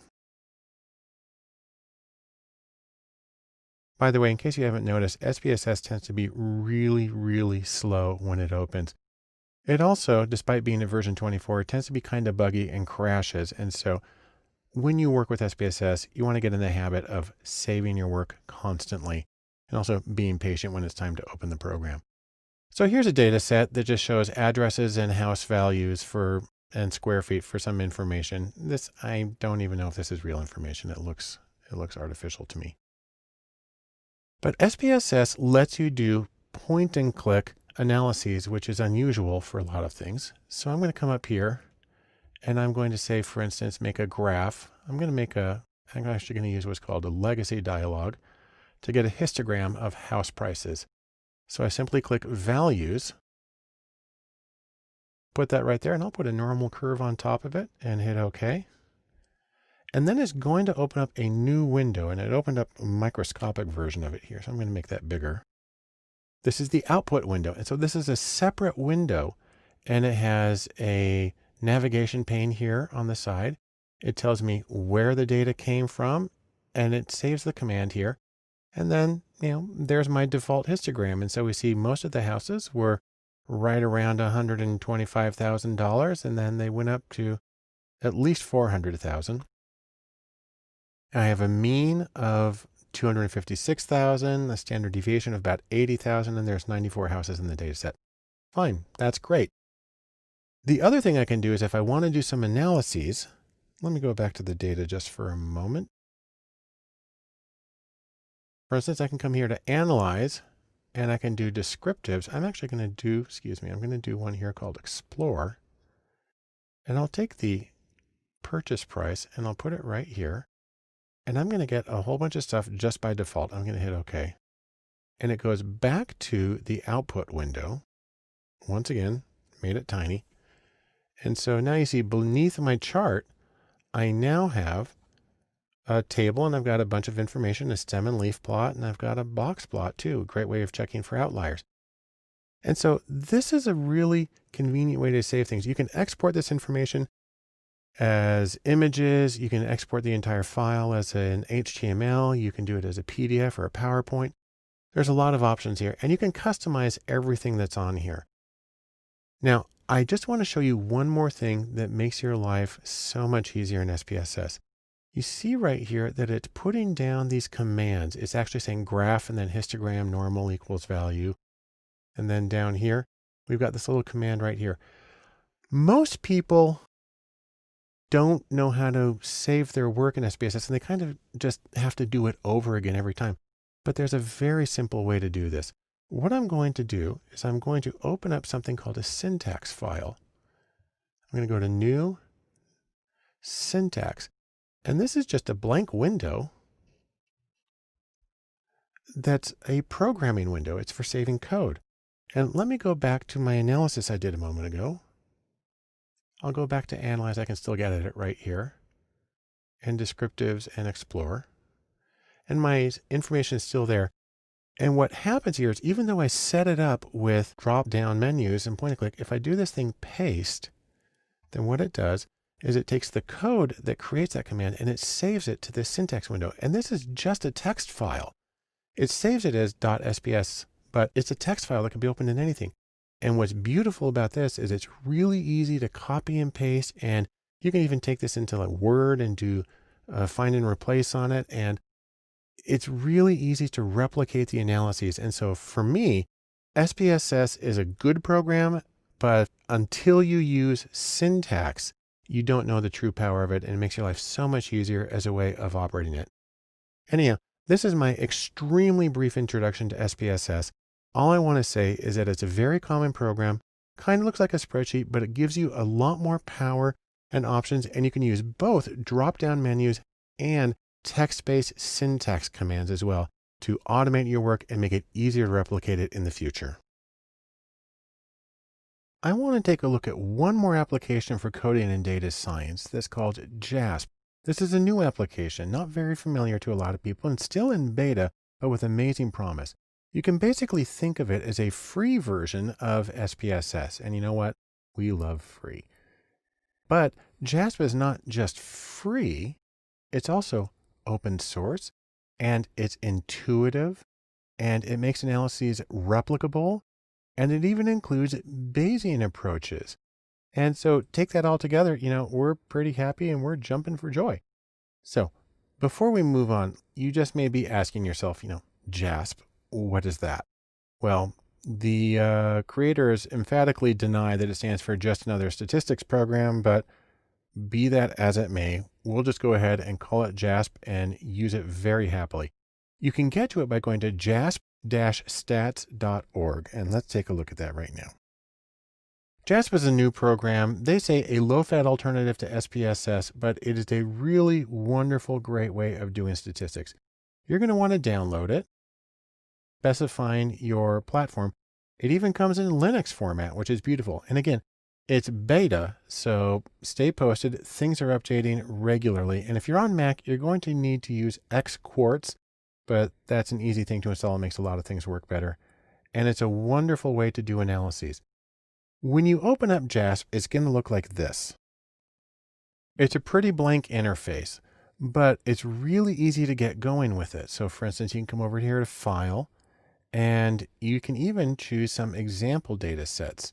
So for instance, here's one called Big Five. That's personality factors. And you've got data here that's really easy to work with. Let me scroll this over here for a moment. So there's our 5 variables. And let's do some quick analyses with these. Say, for instance, we want to get descriptives. We can pick a few variables. Now, if you're familiar with SPSS, the layout feels very much the same, and the output looks a lot the same. all I have to do is select what I want and it immediately pops up over here. And then I can choose additional statistics. I can get quartiles, I can get the median, and you can choose plots. Let's get some plots. All I do is click on it and they show up. And that's a really beautiful thing. And you can modify these things a little bit. So for instance, I can take the plots and let's see if I can drag that down. And if I make it small enough, I can see the 5 plots. Well, I went a little too far on that one.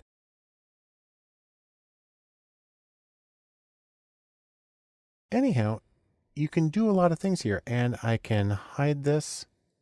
I can collapse that, and I can go on and do other analyses. Now, what's really neat though, is when you navigate away from it. So I just clicked in the blank area of the results pane. We're back to the data here.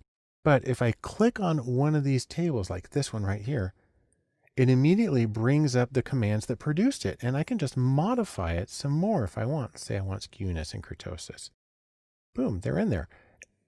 It's an amazing thing. And then I can come back out here. I can click away from that and I can come down to the plots, expand those. And if I click on that, it brings up the commands that made them. It's an amazingly easy and intuitive way to do things. Now, there's another really nice thing about JASP, and that is that you can share the information online really well through a program called OSF.io. That stands for the Open Science Foundation. That's its web address, osf.io. So let's take a quick look at what that's like.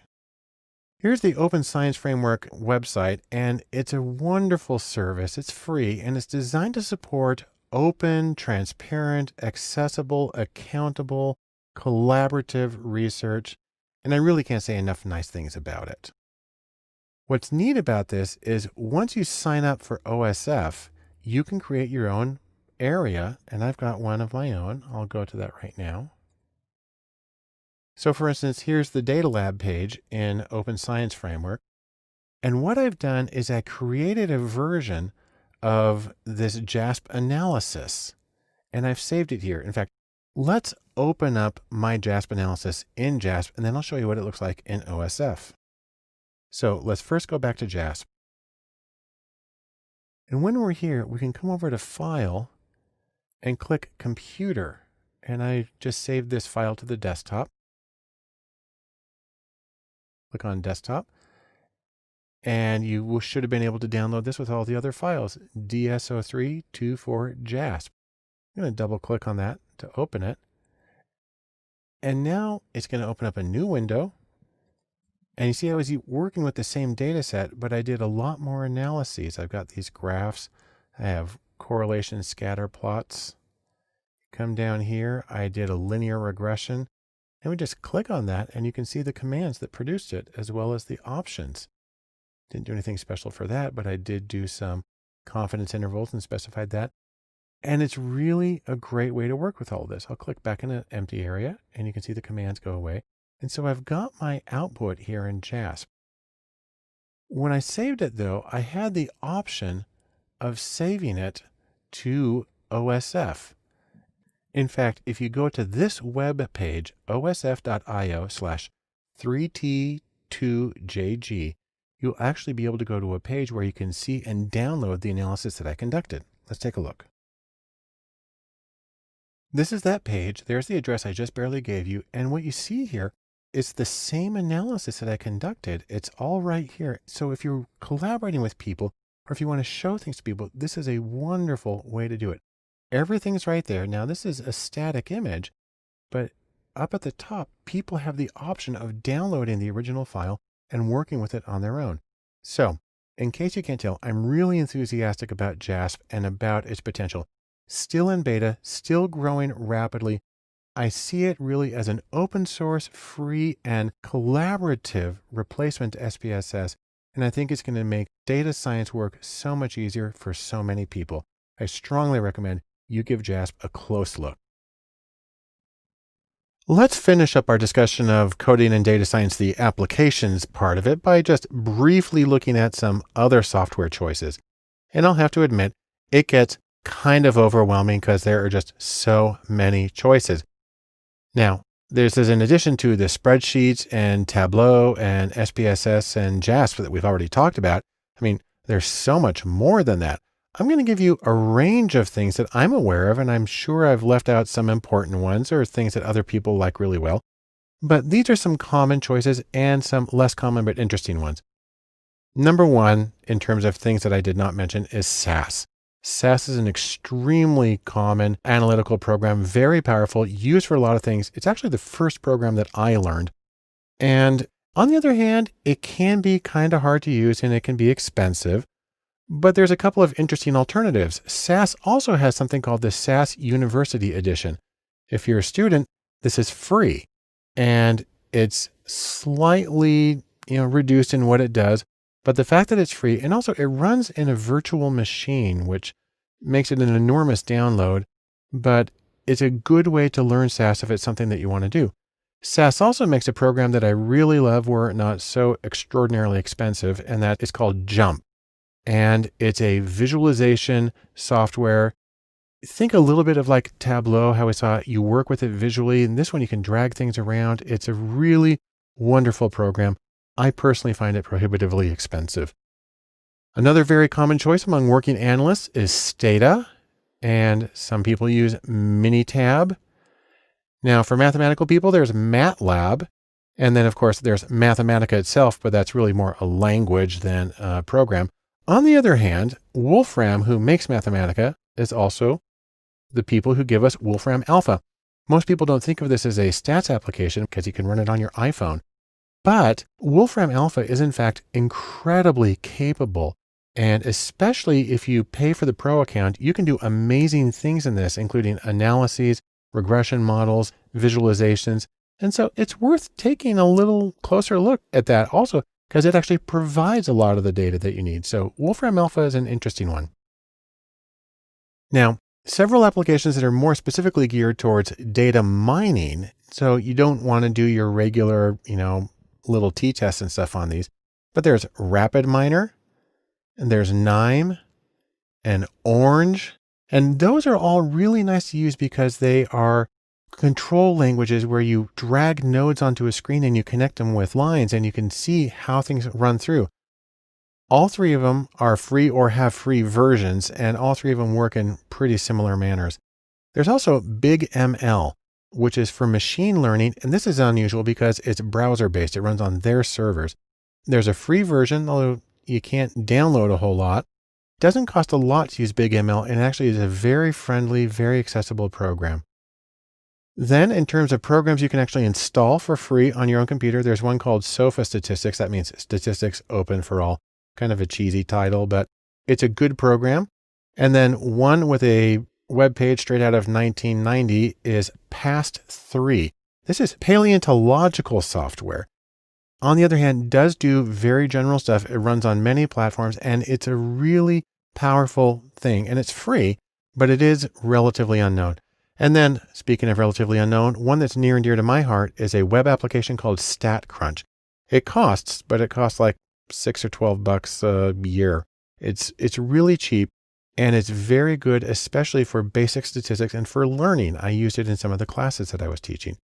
And then if you're deeply wedded to Excel and you just can't stand to leave that environment, you can purchase add-ins like Excel Stat, which give you a lot of statistical functions within the Excel environment itself. That's a lot of choices. And the most important thing here is don't get overwhelmed. There's a lot of choices, but you don't even have to try all of them. Really, the important question is what works best for you and the projects that you're working on. There's a few things you might want to consider in that regard. First off is functionality. Does it actually do what you want, or does it even run on your machine? You don't need everything that a program can do. I mean, think about all the stuff that Excel can do. People probably use 5% of what is available. Then there's also ease of use. Some of these programs are a lot easier to use than the others. And I personally find that the ones that are easy to use, I like them. And so you might say, no, I need to program because I need to do custom stuff, but I'm willing to bet that 95% of what people do does not require anything custom. Also, the existence of a community. Constantly when you're working, you come across problems, don't know how to solve it, and being able to simply get online and do a search for an answer and have enough of a community that there are people there who have put answers up and discuss these things. Those are wonderful. Some of these programs have very substantial communities. Some of them it's practically non-existent, and you get to decide how important that is to you. And then finally, of course, there's the issue of cost. Many of these programs I mentioned are free. Some of them are very cheap. Some of them run on sort of a freemium model, and some of them are outrageously expensive. So you don't buy them unless somebody else is paying for it. So these are some of the things that you want to keep in mind when you're trying to look at various programs. Also, let's mention this. Don't forget the 80-20 rule. You're going to be able to do most of the stuff that you need to do with only a small number of tools. 1 or 2, maybe 3 will probably be all that you ever need. So you don't need to explore the range of every possible tool. Find something that does what you need, find something you're comfortable with, and really try to extract as much value as you can out of that. So in sum, in our discussion of available applications for coding and data science, first, remember, applications are tools. They don't drive you, you use them. And that your goals are what drive the choice of your applications and the way that you do it. And the single most important thing is to remember what works for you may work well for somebody else. If you're not comfortable with it, if it's not the questions you address, then it's more important to think about what works for you and the projects that you're working on as you make your own choices for tools for working in data science. When you're coding in data science, one of the most important things you can do is be able to work with web data. And if you work with web data, you're going to be working with HTML. Now, in case you're not familiar with it, HTML is what makes the World Wide Web go round. What it stands for is Hypertext Markup Language. And if you've never dealt with web pages before, here's a little secret. Web pages are just text. It's just a text document, but it uses tags to define the structure of the document, and a web browser knows what those tags are and it displays them in the right way. So for instance, some of the tags, they look like this. They're in angle brackets, and you have angle bracket and then a beginning tag, so body. Then you have the body, the main part of your text, and then you have in angle brackets and a backslash body to let the computer know that you're done with that part. You also have P and backslash P for paragraphs. H1 is for header 1, and you put it in between that text. TD is for table data, or the cell in a table, and you mark it off that way. If you want to see what it looks like, just go to this document, DSO331HTML.text. I'm going to go to that one right now. Now, depending on what text editor you open this up, it may actually give you the web preview. I've opened it up in TextMate, and so it actually is showing the text the way I typed it. I typed this manually, I just typed it all in there, and I have HTML to say what a document is. I have an empty header, but that sort of needs to be there. This I say what the body is, and then I have some text. LI is for list items. I have headers. This is for a link to a web page. Then I have a small table. And if you want to see what this looks like when it's actually displayed as a web page, we'll just go up here to Window and Show Web Preview. This is the same document, but now it's in a browser. And that's how you make a web page. Now, I know this is very fundamental stuff, but the reason this is important is because if you're going to be extracting data from the web, you have to understand how that information is encoded in the web and is going to be in HTML most of the time for a regular web page.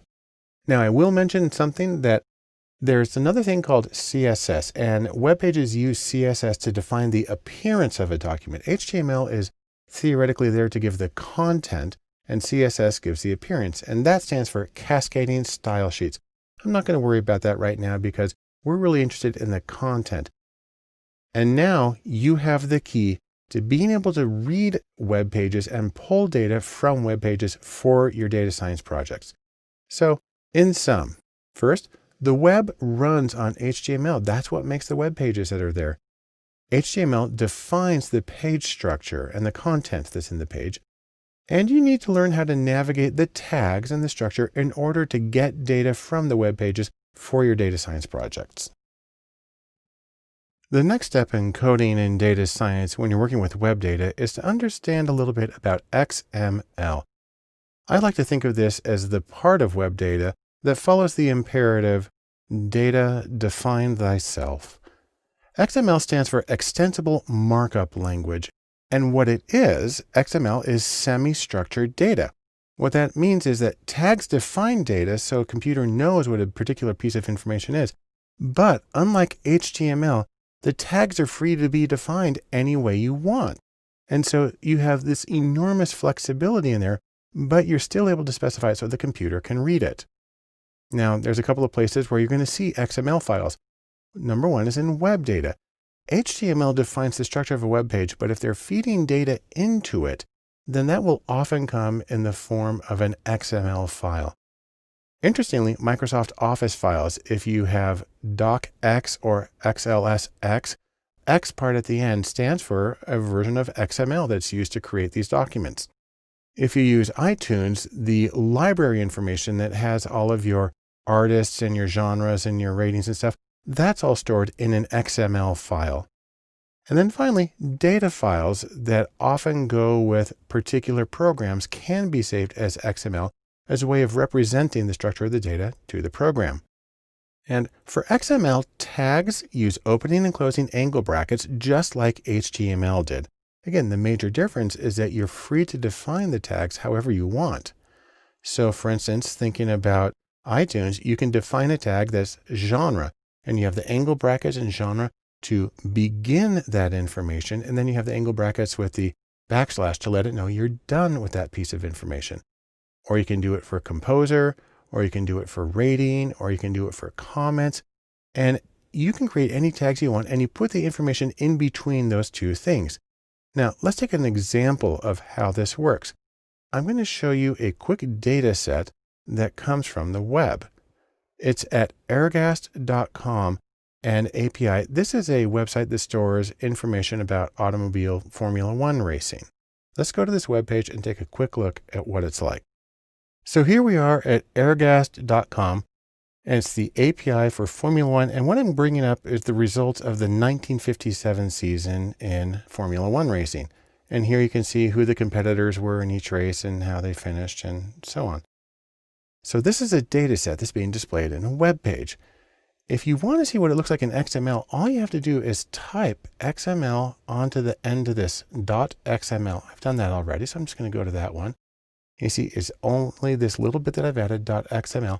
Now, it looks exactly the same because the web page is structuring XML data by default. But if you want to see what it looks like in its raw format, just do an option click on the web page and go to View Page Source. At least that's how it works in Chrome. And this is the structured XML page. And you can see we've got tags here. It says race name, circuit name, location. And obviously these are not standard HTML tags. They're defined for the purposes of this particular data set. But we begin with one, we have circuit name right there, and then we close it using the backslash right there. And so this is structured data. The computer knows how to read it, which is exactly, this is how it displays it by default. And so it's a really good way of displaying data, and it's a good way to know how to pull data from the web. You can actually use what's called an API, an application programming interface, to access this XML data, and it pulls it in along with its structure, which makes working with it really easy. What's even more interesting is how easy it is to take XML data and convert it between different formats because it's structured and the computer knows what you're dealing with. So for example one, it's really easy to convert XML to CSV or comma separated value files. That's the spreadsheet format because it knows exactly what the headings are and what piece of information goes in each column. Example two, it's really easy to convert HTML documents to XML because you can think of HTML with its restricted set of tags as sort of a subset of the much freer XML. And three, you can convert CSV or your spreadsheet comma separated value to XML and vice versa. You can bounce them all back and forth because the structure is made clear to the programs that you're working with. So in sum, here's what we can say. Number one, XML is semi-structured data. What that means is it has tags to tell the computer what the piece of information is, but you can make the tags whatever you want them to be. And XML is very common for web data, and it's really easy to translate the formats XML, HTML, CSV, so on and so forth, it's really easy to translate them back and forth, which gives you a lot of flexibility in manipulating data so you can get into the format you need for your own analysis. The last thing I want to mention about coding and data science and web data is something called JSON.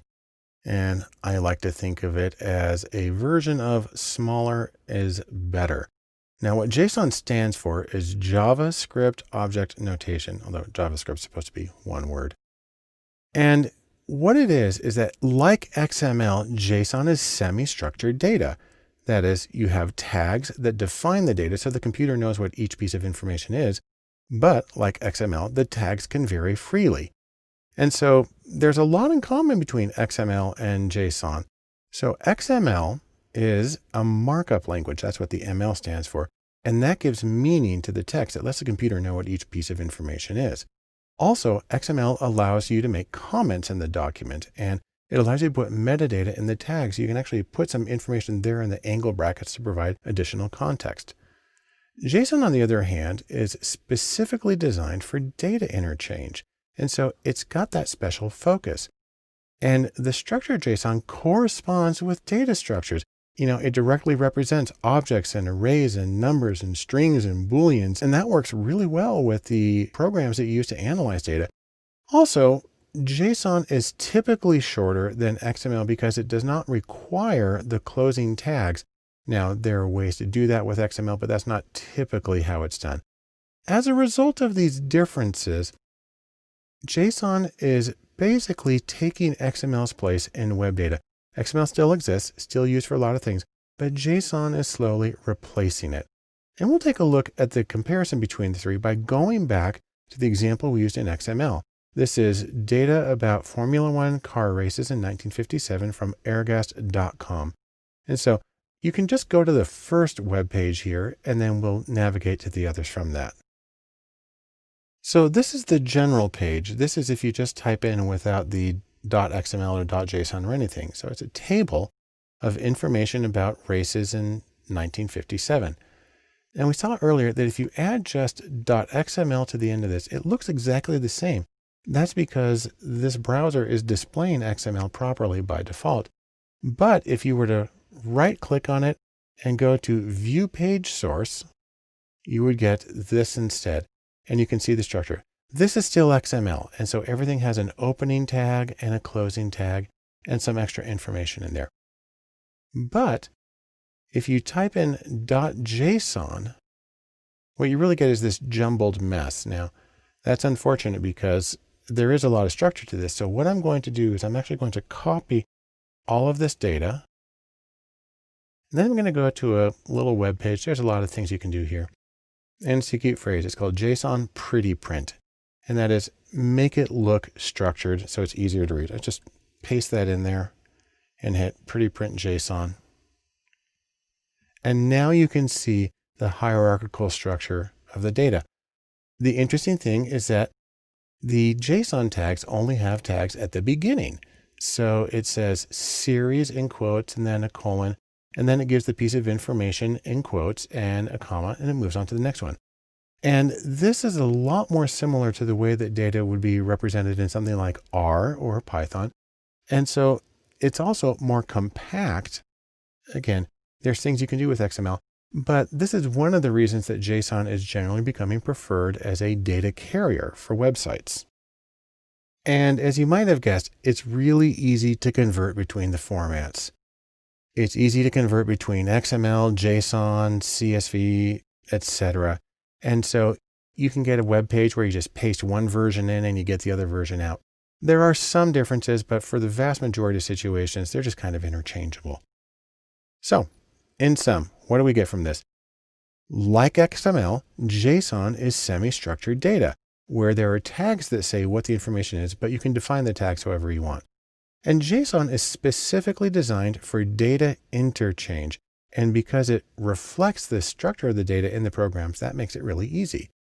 And then also because it's relatively compact, JSON is replacing gradually XML on the web as a container for data on web pages. If we're going to talk about coding in data science and the languages that are used, then first and foremost is R. The reason for that is, according to many standards, R is the language of data and data science. For example, take a look at this chart. This is a ranking based on a survey of data mining experts of the software that they use in doing their work. And R is right there at the top. R is first. And in fact, that's important because there's Python, which is usually taken hand in hand with R for data science, but R sees 50% more use than Python does, at least in this particular list.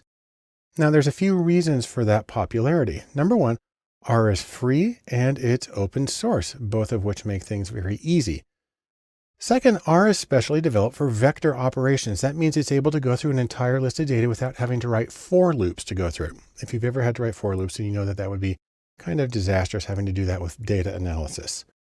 Next, R has a fabulous community behind it. It's very easy to get help on things with R. You Google it, you're going to end up in a place where you're going to be able to find good examples of what you need.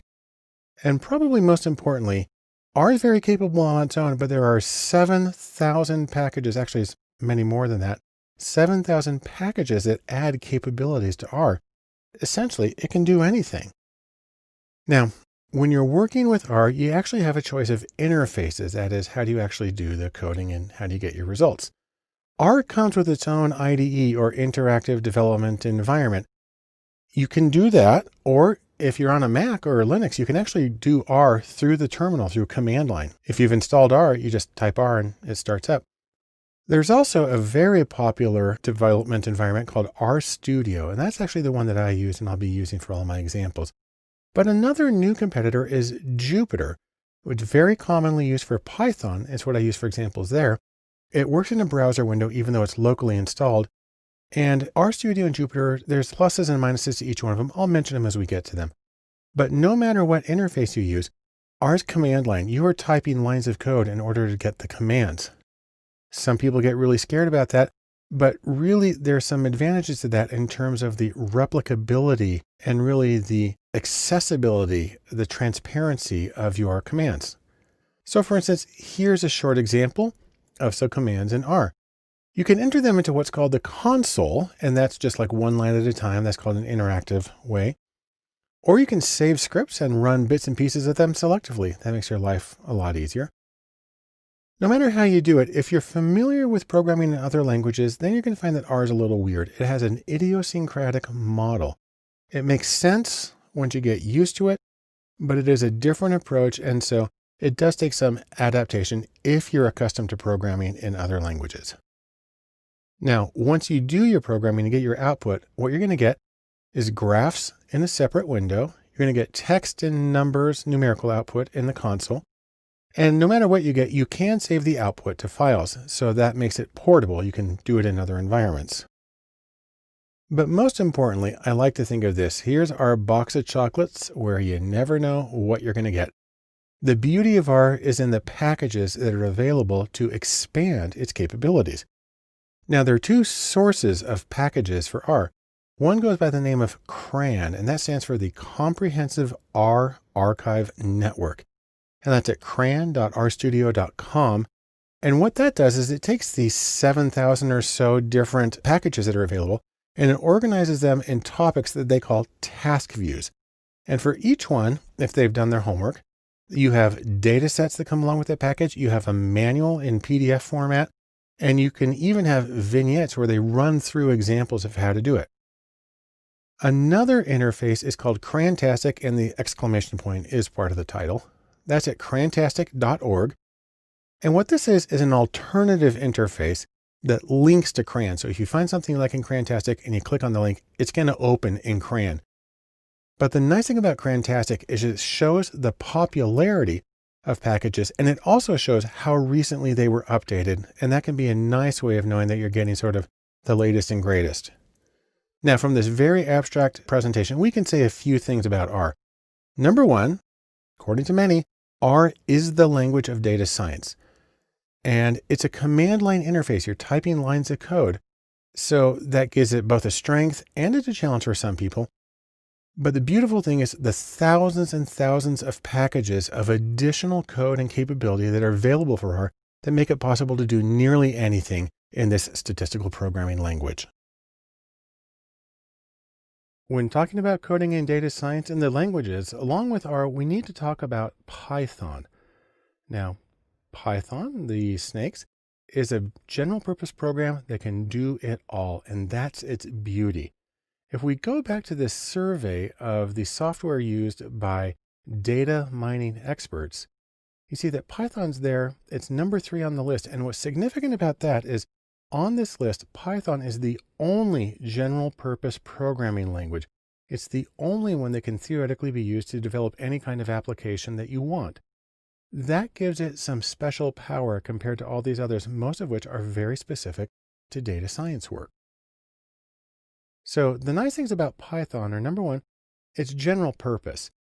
It's also really easy to use. And if you have a Macintosh or a Linux computer, Python is built into it. Also, Python has a fabulous community around it with hundreds of thousands of people involved. And also, Python has thousands of packages. Now, it actually has something like 70 or 80,000 packages, but in terms of ones that are specific to data, there are still thousands available that give it some incredible capabilities. Now, a couple of things to know about Python. First is about versions. There are 2 versions of Python that are in wide circulation. There's 2.x, so that means like 2.5, 2.6, and there's 3.x, 3.1, 3.2. Version 2 and version 3 are similar, but they're not identical. And in fact, the problem is this. There are some compatibility issues where code that runs in one does not run in the other. And consequently, most people have to choose between one or the other. And what this leads to is that many people still use 2.x. I have to admit, the examples that I use, I'm using 2.x because so many of the data science packages are developed with that in mind. Now, let me say a few things about interfaces for Python. First, Python does come with its own interactive development and learning environment. They call it idle. You can also run it from the terminal or command line interface or any IDE that you have. Now, a very common and very good choice is Jupyter. Jupyter is a browser-based framework for programming, and it was originally called IPython, and that served as its initial version. So a lot of times when people talk about IPython, what they're really talking about is Python in Jupyter, and the two are sometimes used interchangeably. One of the neat things you can do is there are 2 companies, there's Continuum and Enthought, both of which have made special distributions of Python with hundreds and hundreds of packages pre-configured to make it very easy to work with data. I personally prefer Continuum Anaconda. It's the one that I use. A lot of other people use it, but either one's going to work and it's going to get you up and running. And like I said with R, no matter what interface you use, all of them are command line. You're typing lines of code. Again, there are some tremendous strengths to that, but it can be intimidating to some people at first. In terms of the actual commands of Python, you have some examples here on the side. The important thing to remember is that it's a text interface. On the other hand, Python is familiar to millions of coders because it's very often a first programming language that people learn to do general purpose programming. And there are a lot of very simple adaptations for data that make it very powerful for data science work. So let me say something else again. Data science loves Jupyter, and Jupyter is the browser-based framework. It's a local installation, but you access it through a web browser that makes it possible to really do some excellent work in data science. There's a few reasons for this. When you're working in Jupyter, you get text output, and you can use what's called Markdown as a way of formatting documents. You can get inline graphics where the graphics just show up directly beneath the code that you did it. Also, it's really easy to organize and present and to share analyses that are done in Jupyter, which makes it a strong contender for your choices in how you do data science programming. Another one of the beautiful things about Python, like R, is that there are thousands of packages available. In Python, there's one main repository. It goes by the name PyPy, which is for the Python Package Index. Right here, it says there's over 80,000 packages, and 7 or 8,000 of those are for data-specific purposes. Now, some of the packages that you'll get to be very familiar with are NumPy and SciPy, which are for scientific computing in general. Matplotlib and a development of it called Seaborn are for data visualization and graphics. Pandas is the main package for doing statistical analysis. And for machine learning, almost nothing beats scikit-learn. And when I go through hands-on examples in Python, I will be using all of these as a way of demonstrating the power of the program for working with data. So, in sum, we can say a few things. Number one, Python is a very popular program, familiar to millions of people, and that makes it a good choice. Second, of all the languages we use for data science on a frequent basis, this is the only one that's general purpose, which means it can be used for a lot of things other than processing data.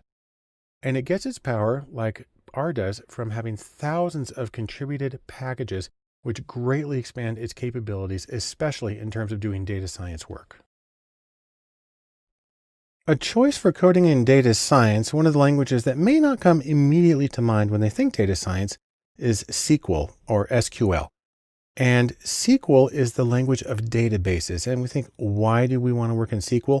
Well, to paraphrase the famous bank robber Willie Sutton, who apparently explained why he robbed banks and said, because that's where the money is. The reason we would work with SQL in data science is because that's where the data is. And so let's take another look at our ranking of software among data mining professionals. And there's SQL. It's third on the list, and also of this list, it's the first database tool. Other tools in there, for instance, get much fancier and they're much newer and shinier, but SQL's been around for a while and is very, very capable. Now, there's a few things to know about SQL. By the way, you'll notice I'm saying SQL, even though that stands for something. That stands for Structured Query Language. SQL is a language. It's not an application. There's not a program SQL. It's a language that can be used in different applications. Primarily, SQL is designed for what are called relational databases. And those are special ways of storing structured data that you can pull in, you can put things together, you can join them in special ways, you can get some summary statistics. And then what you usually do is you then export that data into your analytical application of choice. So the big word here is RDBMS. And that stands for Relational Database Management System. And that's where you will usually see SQL as a query language being used. In terms of relational database management systems, there are a few very common choices.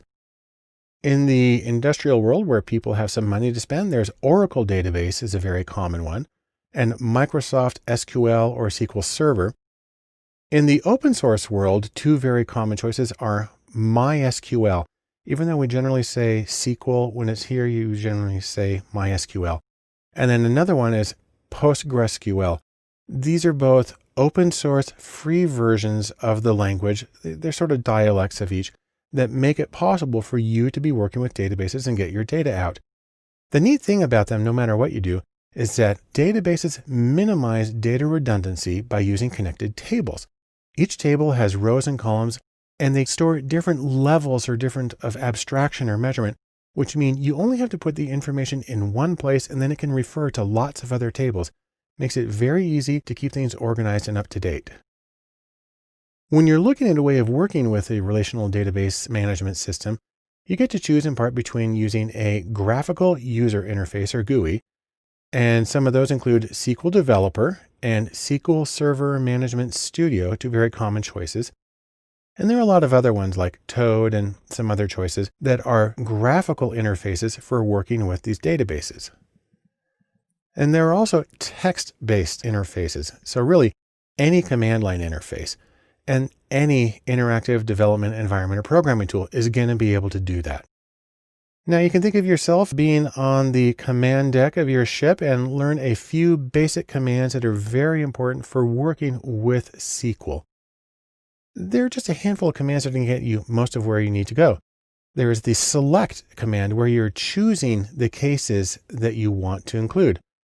From says which tables are you going to be extracting them from.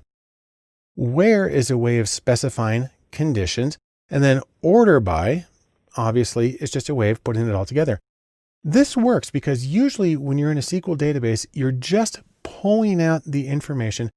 You want to select it, you want to organize it, and then what you're going to do is you're going to send the data to your program of choice for further analysis, like R or Python or whatever. So in sum, here's what we can say about SQL. Number one, as a language, it's generally associated with relational databases, which are very efficient and well-structured ways of storing data. Just a handful of basic commands can be extremely useful when working with databases. You don't have to be a super ninja expert. Really, a handful, 5-10 commands will probably get you everything you need out of a SQL database. And then once you get the data organized, it's typically exported to some other program for analysis. When you talk about coding in any field, one of the languages or one of the groups of languages that come up most often are C, C++, and Java. Now, these are extremely powerful applications and very frequently used for sort of professional production level coding. In data science, the place where you're going to see these languages most often is in the bedrock, the absolute fundamental layer that makes the rest of data science possible. So for instance, C and C++. C is from the 60s, C++ is from the 80s, and they have extraordinarily wide usage. And their major advantage is that they're really, really fast. In fact, C is usually used as the benchmark for how fast is a language. They're also very, very stable, which makes them really well suited to production level code and, for instance, server use. What's really neat is that in certain situations, if time is really important, if speed's important, then you can actually use C code in R or other statistical languages. Next is Java. Java is based on C++. Its major contribution was the WORA, or write once, run anywhere. The idea that you're going to be able to develop code that is portable to different machines and different environments. And because of that, Java is actually the most popular computer programming language overall against all tech situations. And the place where you would use these in data science is, like I said, when time is of the essence, when something has to be fast, it has to get the job accomplished quickly, and it has to not break, then these are the ones that you're probably going to use. The people who are going to use it are primarily going to be engineers. So the engineers and the developers, the software developers who deal with the inner workings of the algorithms in data science, or the back end of data science, the servers and the mainframes and the entire structure that makes analysis possible. In terms of analysts, people who are actually analyzing the data typically don't do hands-on work with the foundational elements. They don't usually touch C or C++. More of the work is on the front end or closer to the high-level languages like R or Python. In sum, C, C++, and Java form a foundational bedrock and the back end of data and data science. And they do this because they're very fast and they are very reliable. On the other hand, given their nature, that work is typically reserved for the engineers who are working with the equipment that runs in the back that makes the rest of the analysis possible. I want to finish our extremely brief discussion of coding in data sciences and the languages that can be used by mentioning one other that's called Bash. And Bash really is a great example of old tools that have survived and are still being used actively and productively with new data. You can think of it this way. It's almost like typing on your typewriter. You're working at the command line. You're typing out code through a command line interface, or CLI.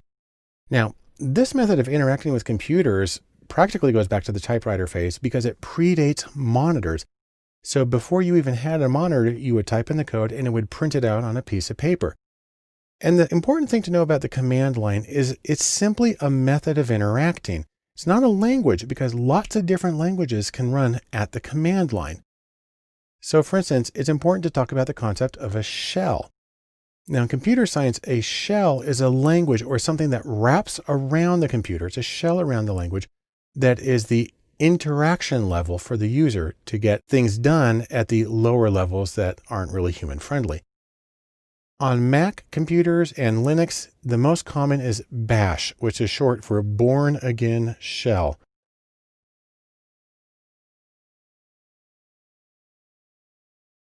On Windows computers, the most common version is PowerShell. But whatever you do, there actually are a lot of choices. There's the Bourne shell, there's the C shell, which is why I have a C shell right here. The Z shell, there's Fish for friendly interactive shell, and a whole bunch of other choices. But Bash is the most common on Mac and Linux, and PowerShell is the most common on Windows as a method of interacting with the computer at the command line level. Now there's a few things you need to know about this. First, you have a prompt of some kind. In Bash, it's a $sign, and that just means type your command here. Then the other thing is you type one line at a time. It's actually amazing how much you can get done with what's called a one-liner program by sort of piping things together so one feeds into the other. You can run more complex commands if you use a script. And so you call a text document that has a bunch of things in it, and you can get much more elaborate analyses done. Now we have our tools here. In Bash, we talk about utilities. And what these are specific programs that accomplish specific tools. Bash really thrives on do one thing and do it very well. There are two general categories of utilities for Bash. Number one is the built-ins. These are the ones that come installed with it, and so you're able to use them at any time by simply calling in their name. Some of the most common ones are cat, which is for catenate, and that's to put information together. There's awk, which is its own interpreted programming language, but it's often used for text processing from the command line. By the way, the name awk comes from the initials of the people who created it. Then there's grep, which is for global search with a regular expression, and print. It's a way of searching for information. And then there's sed, which stands for stream editor. And its main use is to transform text. You can do an enormous amount with just these four utilities. A few more are head and tail that display the first or last 10 lines of a document. Sort and unique, which sort and count the number of unique answers in a document. WC, which is for word count. And printf, which formats the output that you get in your console. And while you can get a huge amount of work done with just this small number of built-in utilities, there are also a wide range of installables or other command line utilities that you can add to Bash or to whatever program you're using. So for instance, some really good ones that have been recently developed are JQ, which is for pulling in JSON or JavaScript object notation data from the web. And then there's JSON to CSV, which is a way of converting JSON to CSV format, which is what a lot of statistical programs are going to be happier with. There's Rio, which allows you to run a wide range of commands from the statistical programming language R in the command line as part of Bash. And then there's BigMLer, and this is a command line tool that allows you to access BigML's machine learning servers through the command line. Normally you do it through a web browser and it accesses their servers remote. It's an amazingly useful program, but to be able to just pull it up when you're in the command line is an enormous benefit. What's interesting is that even though you have all these opportunities, all these different utilities, you can do amazing things, and that there still is active development of utilities for the command line. So let's say this, in sum, despite being in one sense as old as the dinosaurs, the command line survives because it is extremely well evolved and well suited to its purpose of working with data. The utilities, both the built-in and the installables, are fast and they are easy. And generally they do one thing and they do it very, very well. And then surprisingly, there is an enormous amount of very active development of command line utilities for these purposes, especially with data science. One critical task when you're coding in data science is to be able to find the things that you're looking for. And regex, which is short for regular expressions, is a wonderful way to do that. You can think of it as the supercharged method for finding needles in haystacks. Now, regex tends to look a little cryptic. So for instance, here's an example of something that's designed to determine whether something is a valid email address. and it specifies what can go in the beginning. You have the @ sign in the middle, then you've got a certain number of numbers and letters, and then you have to have a dot something at the end. And so this is a special kind of code for indicating what can go where. Now, regular expressions, or regex, are really a form of pattern matching in text, and it's a way of specifying exactly what needs to be where, what can vary, and how much it can vary. And you can write both specific patterns, say I only want a 1-letter variation here, or very general, like the email validator that I showed you. And the idea here is you can write this search pattern, your little wildcard thing. You can find the data, and then once you identify those cases, then you can export them into another program for analysis. So here's a short example of how it can work. What I've done is I've taken some text documents. They're actually the text to Emma and to Pygmalion, 2 books I got off of Project Gutenberg. And this is the command, grep::l.ve space *.txt. So what I'm looking for are lines in either of these books that start with L, then they have one character, can be whatever, and then that's followed by VE. And then the .txt means search for all of the text files in that particular folder. And what it found is lines that began with love and lived and lovely and so on. Now, in terms of the actual nuts and bolts of regular expressions, there are some certain elements. There are literals, and those are things that mean exactly what they are. You type the letter L, you're looking for the letter L. There are also meta characters, which specify, for instance, things needs to go here. They're characters, but they're actually really code that give representations.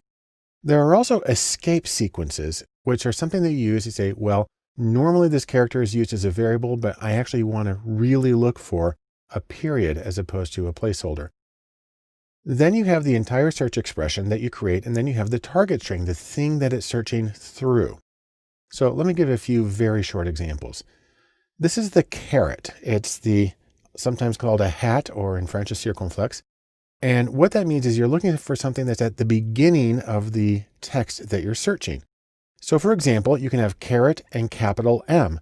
That means you need something that begins with a capital M. So for instance, the word Mac, true, it will find that.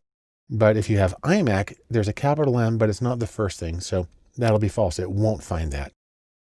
The $ means you're looking for something that is at the end of the string. So for example, ing and then $, that'll find the word fling because it ends with ing, but it won't find the word flings because it actually ends with an S. And then the dot, the period, simply means we're looking for one letter, and it can be anything. So for example, you can write AT period, and that will find data because it has an A, a T, and then one letter after it. But it won't find flat because flat doesn't have anything after the AT. And so these are extremely simple examples of how it can work. Obviously, it gets more complicated, and the real power is when you start combining these bits and elements. Now, one interesting thing about this is you can actually treat this as a game. I love this website. It's called Regex Golf, and it's at regex.alf.nu. And what it does is it brings up lists of words, 2 columns, and your job is to write a regular expression in the top that matches all the words on the left column and none of the words on the right, and that uses the fewest characters possible. And you get a score. And it's a great way of learning how to do regular expressions and learning how to search in a way that's going to get you the data that you need for your projects. So, in sum, regex or regular expressions help you find the right data for your project. They're very powerful and they're very flexible.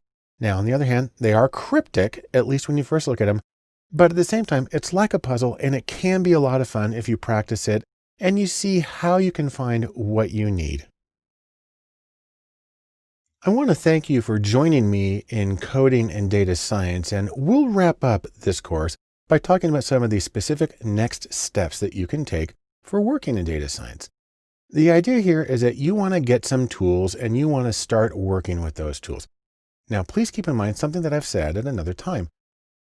Data tools and data science are related, they're important, but don't make the mistake of thinking that if you know the tools that you have done the same thing as actually conducted data science. That's not true. People sometimes get a little enthusiastic and they get a little carried away. What you need to remember is the relationship really is this.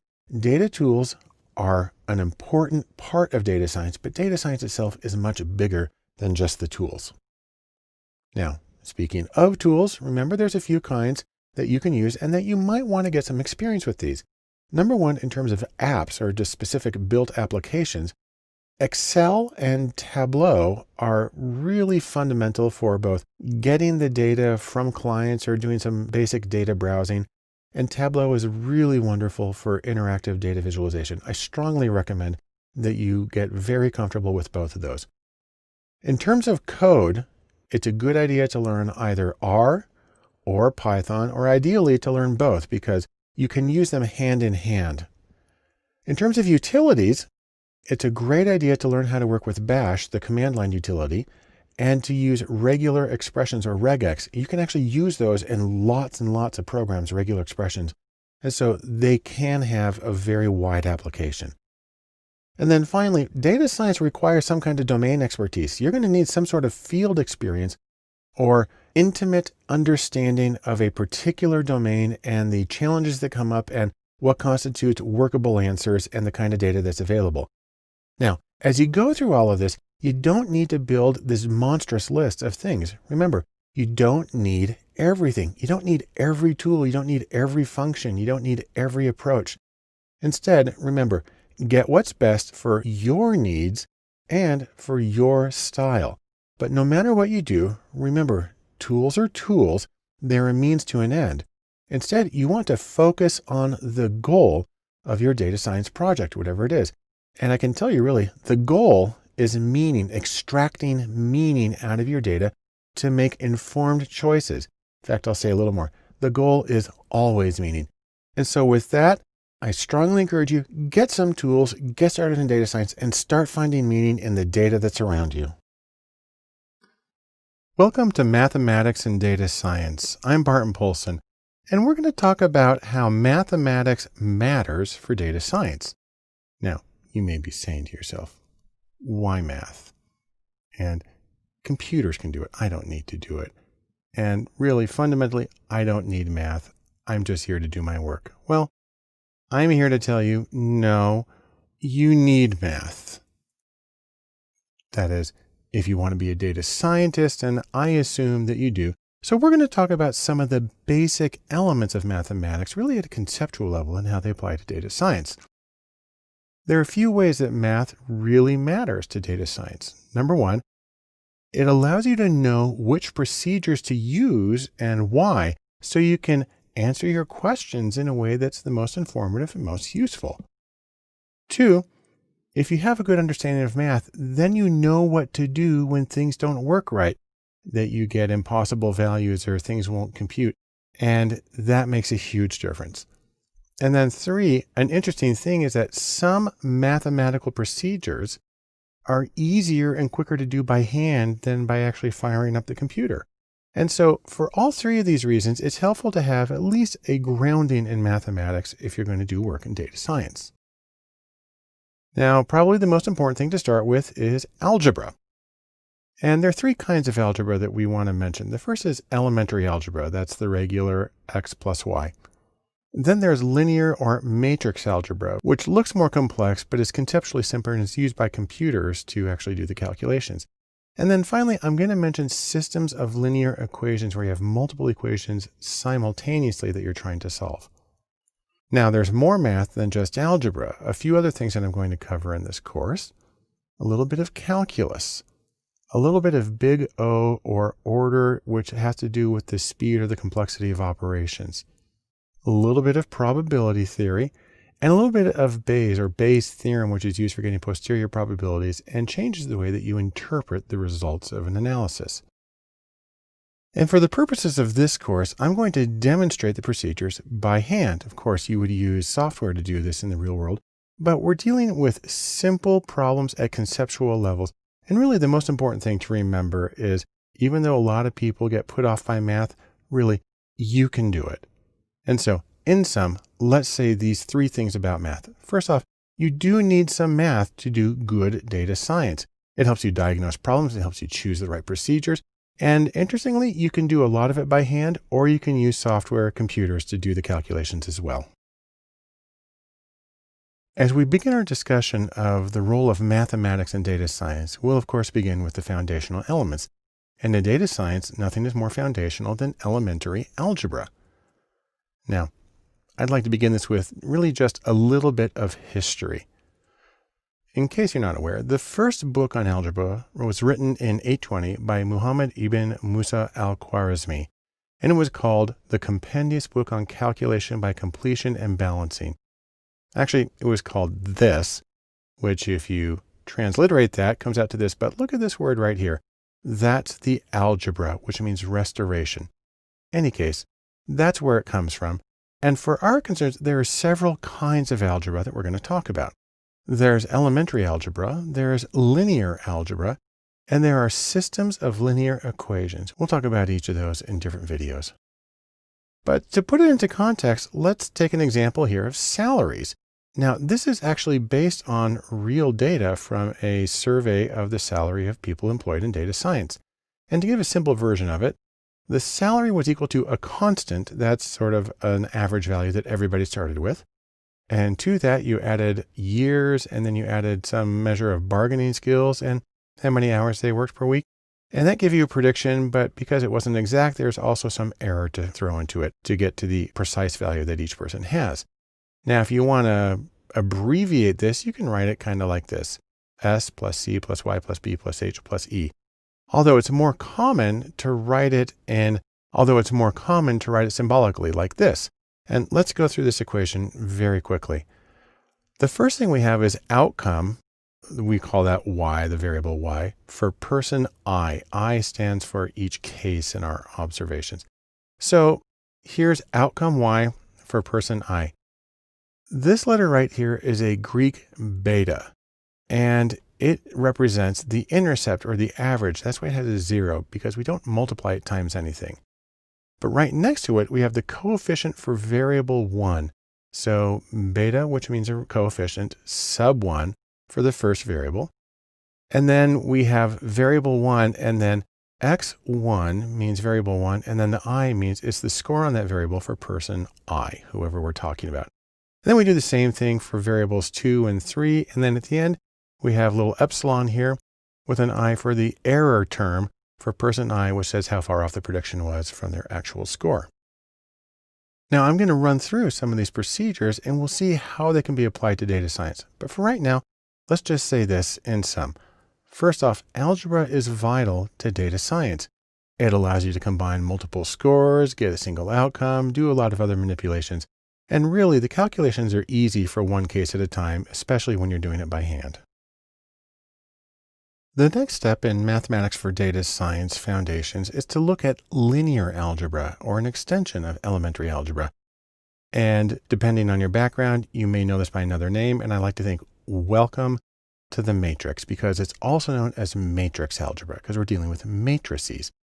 Now, let's go back to an example I gave in the last video about salary, where salary is equal to a constant plus years plus bargaining plus hours plus error. Okay, that's a way to write it out in words. And if you want to put it in symbolic form, it's going to look like this. Now, before we get started with matrix algebra, we need to talk about a few new words. Maybe you're familiar with them already. The first is scalar, and this means a single number. And then a vector is a single row or a single column of numbers that can be treated as like a collection.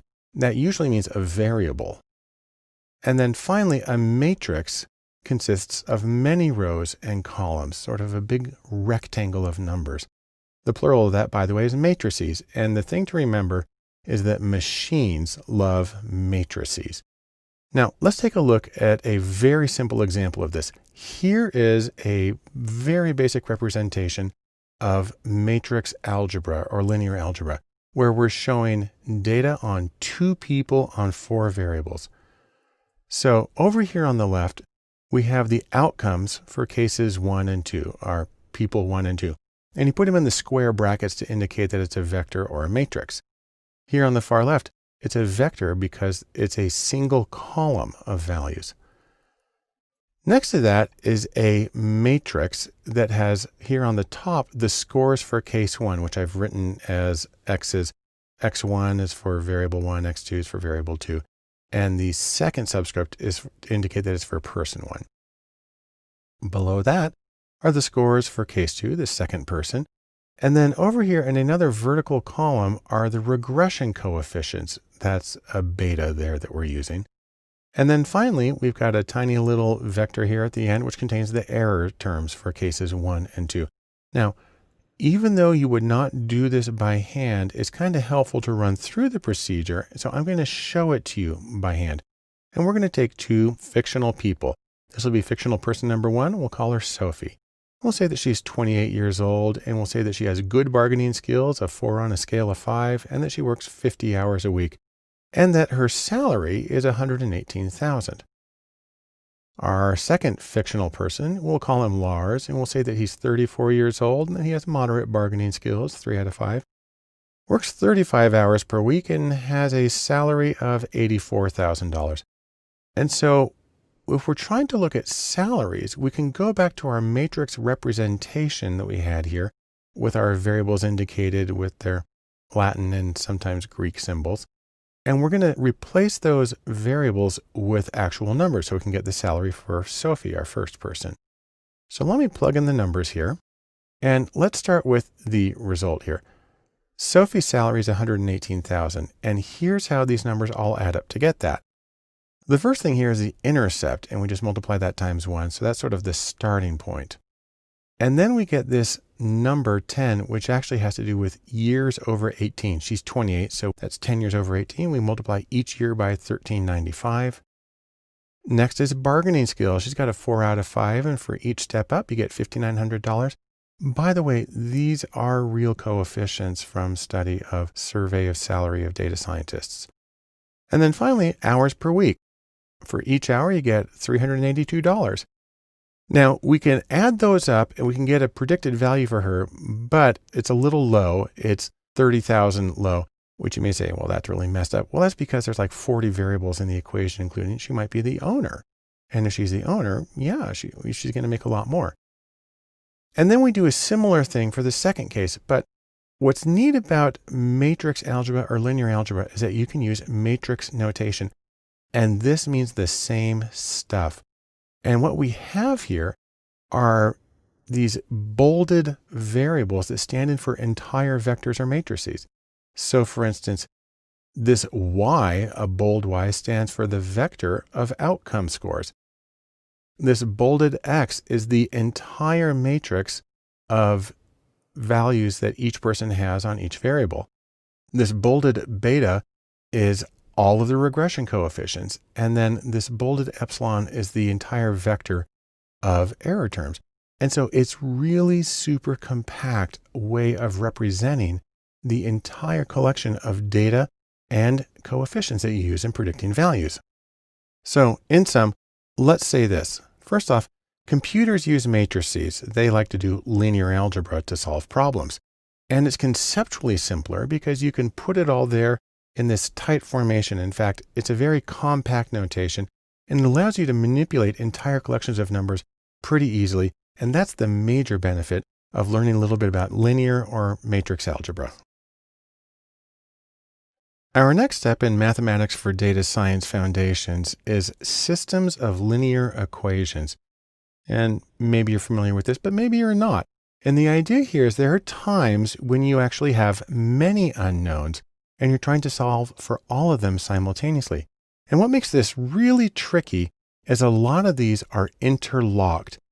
Specifically, that means X depends on Y, but at the same time, Y depends on X. What's funny about this is it's actually pretty easy to solve these by hand, and you can also use linear matrix algebra to do it. So let's take a little example here of sales. Let's imagine that you've got a company and you've sold 1,000 iPhone cases so they're not running around naked like in this picture. And that some of the cases sold for $20 and others sold for $5. You made a total of $5,900. And so the question is, how many were sold at each price? Now, hopefully you were keeping your records but you can also calculate it from this little bit of information. And to show you, I'm going to do it by hand. Now, we're going to start with this. We know that sales, the two price points, X and Y, add up to 1,000 total cases sold. And for revenue, we know that if you multiply a certain number times $20 and another number times $5, that it all adds up to $5,900. Between the two of those, we can figure out the rest. Let's start with sales. Now, what I'm going to do is I'm going to try to isolate the values, and I'm going to do that by putting in this minus Y on both sides. And then I can take that and I can subtract it. So I'm left with X is equal to 1,000 minus Y. Normally you solve for Y, but I solve for X. You'll see why in just a second. Then we go to revenue, and we know from earlier that our sales at these two price points add up to $5,900 total. Well, what we're going to do is we're going to take this X that's right here, and we're going to replace it with the equation we just got, which is 1,000 minus Y. Then we multiply that through, and we get 20,000 minus 20Y plus 5Y equals 5,900. Well, we can subtract these two because they're on the same thing. So 20Y, and we get 15Y. And then we subtract 20,000 from both sides. So there it is right there on the left. And that disappears. And then I get it over on the right side. And I do the math there, and I get minus $14,100. Well, then I divide both sides by negative $15. And when we do that, we get Y is equal to 940. Okay, so that's one of our values for sales. So let's go back to sales. We have X plus Y equals 1,000. We take the value that we just got, 940, we stick that into the equation, and then we can solve for X. Just subtract 940 from each side. There we go. We get X is equal to 60. So let's put it all together just to recap what happened. What this tells us is that 60 cases were sold at $20 each, and that 940 cases were sold at $5 each. Now, what's interesting about this is you can also do this graphically. We're going to draw it. So I'm going to graph the two equations. Here are the original ones we had. This one predicts sales. This one gives price. The problem is these really aren't in the canonical form for creating graphs. That needs to be Y equals something else. So we're going to solve both of these for Y. We subtract X from both sides. There it is on the left. We subtract that, and then we have Y is equal to minus X plus 1,000. That's something that we can graph. Then we do the same thing for price. Let's divide by 5 all the way through. That gets rid of that. And then we've got this 4X, and then let's subtract 4X from each side. And what we're left with is minus 4X plus 1180. That's also something that we can graph. So here's the first line. This indicates cases sold. It originally said X plus Y equals 1,000, but we rearranged it to Y is equal to minus X plus 1,000. And so that's the line we have here. And then we have another line which indicates earnings. And this one was originally written as $20 times X plus $5 times Y equals $5,900 total. We rearrange that to Y equals minus 4X plus 1180. That's the equation for the line. And then the solution is right here at the intersection. There's our intersection, and it's at 60 on the number of cases sold at $20 and 940 on the number of cases sold at $5. And that also represents the solution of these joint equations. And so it's a graphical way of solving a system of linear equations. So in sum, systems of linear equations allow us to balance several unknowns and find the unique solution. And in many cases, it's easy to solve by hand. And it's really easy with linear algebra when you use software to do it at the same time. As we continue our discussion of mathematics and data science and the foundational principles, the next thing we want to talk about is calculus. And I'm going to give a little more history right here. The reason I'm showing you pictures of stones is because the word calculus is Latin for stone, as in a stone used for tallying, where people would actually have a little bag of stones and they would move them and they would use it to count sheep or whatever. And the system of calculus was formalized in the 1600s simultaneously, independently by Isaac Newton and Gottfried Wilhelm Leibniz. And there are three reasons why calculus is important for data science. Number one, it's the basis of most of the procedures that we do. Things like least squares regression and probability distributions, they use calculus in getting those answers. Second one is if you're studying anything that changes over time. So if you're measuring quantities or rates that change over time, then you have to use calculus. Calculus is used in finding the maxima and the minima of functions, especially when you're optimizing, which is something I'll show you separately. Also, it's important to keep in mind there are two kinds of calculus. The first is differential calculus, which talks about rates of change at a specific time. It's also known as the calculus of change. The second kind of calculus is integral calculus, and this is where you're trying to calculate the quantity of something at a specific time given the rate of change. And it's also known as the calculus of accumulation. So let's take a look at how this works, and we're going to focus on differential calculus. So I'm going to graph an equation here. I'm going to do y is equal to x squared, a very simple one, but it's a curve, which makes it harder to calculate things like the slope. So let's take a point here that's at -2. That's my little red dot. We have it x is equal to -2. And because y is equal to x squared, if we want to get the y value, all we got to do is take that -2 and square it, and that gives us 4. So that's pretty easy. So the coordinates for that red point are -2 on x and +4 on y. Here's a harder question. What is the slope of the curve at that exact point? Well, it's actually a little tricky because the curve is always curvy and there's no flat part on it. But we can get the answer by getting the derivative of the function.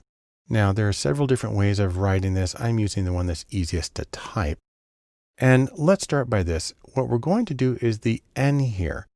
And that is the squared part. So we had x squared. And you see that same n turns into the squared. And then we come over here and we put that same value 2 in right there. And we put the 2 in right here. And then we can do a little bit of subtraction. 2 minus 1 is 1. And truthfully, you can just ignore that and you get 2x. That is the derivative. So what we have here is the derivative of x squared is 2x. That means the slope at any given point of the curve is 2x. So let's go back to what we had a moment ago. Here's our curve. Here's our point at x -2. And so the slope is equal to 2x. Well, we put in the -2 and we multiply it and we get -4. So that is the slope at this exact point on the curve. Okay. What if we choose a different point? Let's say we come over here to x is equal to 3. Well, the slope's equal to 2x. So that's 2 times 3 is equal to 6. Great. And on the other hand, you might be saying to yourself, and why do I care about this? There's a reason that this is important. And what it is that you can use these procedures to optimize decisions. And if that seems a little too abstract to you, that means you can use them to make more money. And I'm going to demonstrate that in the next video. But for right now, in sum, let's say this. Calculus is vital to practical data science. It's the foundation of statistics, and it forms the core that's needed for doing optimization. In our discussion of mathematics and data science foundations, the last thing I want to talk about right here is calculus and how it relates to optimization. I like to think of this, in other words, as the place where math meets reality, or it meets Manhattan or something. Now, if you remember this graph I made in the last video, y is equal to x squared. That shows this curve here, and we have the derivative that the slope can be given by 2x. And so when x is equal to 3, the slope is equal to 6. Fine. And this is where this comes into play. Calculus makes it possible to find values that maximize or minimize outcomes. And if you want to make something a little more concrete out of this, let's think of an example here. By the way, that's Cupid and Psyche.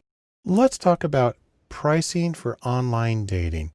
Let's assume you've created a dating service and you want to figure out how much can you charge for it that will maximize your revenue. So let's get a few hypothetical parameters involved. First off, let's say that annual subscriptions currently cost $500 a year, and you can charge that for a dating service. And let's say you sell 180 new subscriptions every week. On the other hand, Based on your previous experience manipulating prices around, you have some data that suggests that for each $5 you discount from the price of $500, you will get 3 more sales. Also, because it's an online service, let's just make our lives a little simpler right now and assume that there is no increase in overhead. It's not really how it works, but we'll do it for now. And I'm actually going to show you how to do all this by hand. Now, let's go back to price first. We have this $500 is the current annual subscription price. And you're going to subtract $5 for each unit of discount. That's what I'm giving D. So 1 discount is $5, 2 discounts is $10, and so on. And then we have a little bit of data about sales, that you're currently selling 180 new subscriptions per week, and that you will add 3 more for each unit of discount that you give. So what we're going to do here is we're going to find sales as a function of price. Now to do that, the first thing we have to do is get the y-intercept. So we have price here, $500 is the current annual subscription price minus $5 times D. And what we're going to do is we're going to get the y-intercept by solving when does this equal 0. Okay, well, we take the 500, we subtract that from both sides, and then we end up with minus 5D is equal to minus 500. Divide both sides by minus 5, and we're left with D is equal to 100. That is, when D is equal to 100, X is 0, and that tells us how we can get the y-intercept. But to get that, we have to substitute this value into sales. So we take D is equal to 100, and the intercept is equal to 180 plus 3. 180 is the number of new subscriptions per week. And then we take the 3, and then we multiply that times our 100. So 180 times 3 times 100 is equal to 300. Add those together, and you get 480. And that is the y-intercept in our equation. So when we've discounted sort of price to 0, when price is 0, then the expected sales is 480. Of course, that's not going to happen in reality, but it's necessary for finding the slope of the line. And so now let's get the slope. The slope is equal to the change in y on the y-axis divided by the change in x. One way we can get this is by looking at sales. We get our 180 new subscriptions per week plus 3 for each unit of discount. And we take our information on price, $500 per year minus $5 for each unit of discount. And then we take these, the 3D and the 5D, and those will give us the slope. So it's plus 3 divided by minus 5, and that's just minus 0.6. And so that is the slope of the line. The slope is equal to minus 0.6. And so what we have from this is sales as a function of price, where sales is equal to 480, because that's the y-intercept when x is equal to 0, when price is 0, minus 0.6 times price. So this isn't the final thing. Now what we have to do is we turn this into revenue. So there's another stage to this.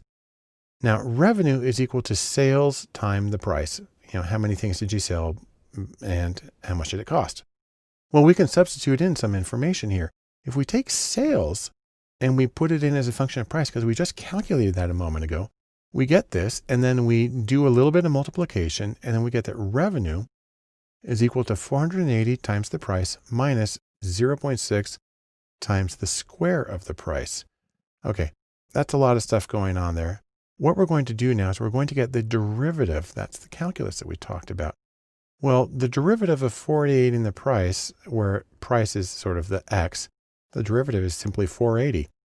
And the minus 0.6 times the square of the price, well, that's very similar to the thing we did with the curve.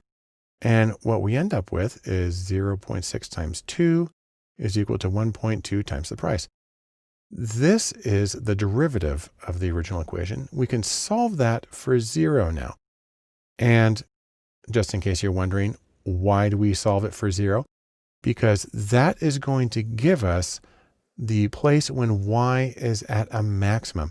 Now, we had a minus squared, so we have to invert the shape. And we're trying to look for this value right here when it's at the very tippy top of the curve, because that will indicate maximum revenue. Okay, so what we're going to do is we're going to solve for 0. Let's go back to our equation here. We want to find out when is that equal to 0. Well, we subtract 480 from each side. There we go. And we divide by minus 1.2 on each side. And this is our price for maximum revenue. So we've been charging $500 a week, but this says we'll have more total income if we charge $400 instead. And if you want to find out how many sales we can get, currently we have 480. And if you want to know what the sales volume is going to be for that, well, you take the 480, which is the hypothetical y-intercept when the price is 0, but then we put in our actual price of 400, multiply that, we get 240, do the subtraction, and we get 240 total. So that would be 240 new subscriptions per week. So let's compare this. The current revenue is 180 new subscriptions per week at $500 per year. And that means that our current revenue is $90,000 per year. I know it sounds really good, but we can do better than that because the formula for maximum revenue is 240 times 400. When you multiply those, you get 96,000. And so the improvement is just the ratio of those two. 96,000 divided by 90,000 is equal to 1.07. And what that means is a 7% increase, and anybody would be thrilled to get a 7% increase in their business simply by changing the price and increasing the overall revenue. So let's summarize what we found here. If you lower the cost by 20%, go from $500 per year to $400 per year, assuming all of our other information is correct, then you can increase sales by 33%. That's more than the 20 that you had. And that increases total revenue by 7%. And so we can optimize the price to get the maximum total revenue. And it has to do with this little bit of calculus on the derivative of a function. So in sum, calculus can be used to find the minima and the maxima of functions, including prices. It allows for optimization, and that in turn allows you to make better business decisions. Our next topic in mathematics and data principles is something called Big O. And if you're wondering what Big O is all about, well, it is about time. Or you can think of it as how long does it take to do a particular operation? It's the speed of the operation. If you want to be really precise, the growth rate of a function, how much more it requires as you add elements, is called its order. That's why it's Big O. That's for order. And Big O gives the rate of how things grow as the number of elements grows. And what's funny is there can be really surprising differences. Let me show you how it works with a few different kinds of growth rates, or Big O. First off, there's the ones that I say are sort of just on the spot. You can get stuff done right away.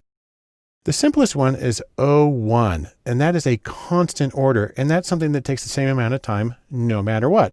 You can send out an email to 10,000 people, just hit one button. It's done. The number of elements, the number of people, the number of operations, it just takes the same amount of time. Up from that is logarithmic, where you take the number of operations, you get the logarithm of that, and you see it's increased, but it's really only a small increase, and it tapers off really quickly. So an example is finding an item in a sorted array. Not a big deal. Next one up from that, now this looks like a big change, but in the grand schemes, it's not a big change. This is a linear function where each operation takes the same unit of time. And so if you have 50 operations, it takes 50 units of time. If you're storing 50 things, it takes 50 units of space. So find an item in an unsorted list. It's usually going to be linear time. Then we have the functions where I say, you better just pack a lunch because it's going to take a little while. The best example of this is what's called log linear. That's where you take the number of items and you multiply that number times the log of the items. And an example of this is something called a fast Fourier transform, which is used for dealing, for instance, with sound or anything that's over time. You can see it takes a lot longer. If you got 30 elements, you're way up there at the top of this particular chart at 100 units of time or 100 units of space, or however you want to put it.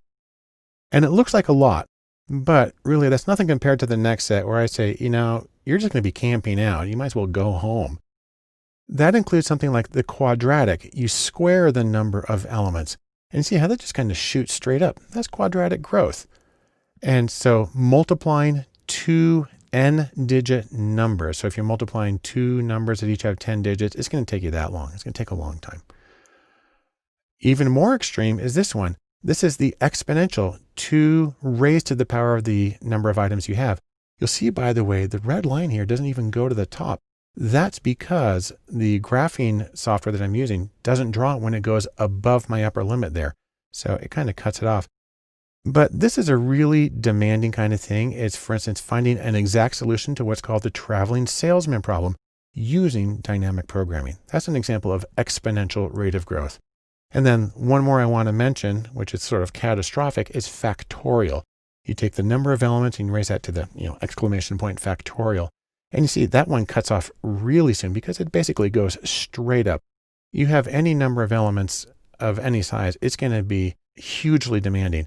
And for instance, if you're familiar with the traveling salesman problem, that's trying to find a solution through the brute force search. It just takes an extraordinary amount of time. And so, before something like that's done, you're probably just going to, turn to stone and wish you never even started.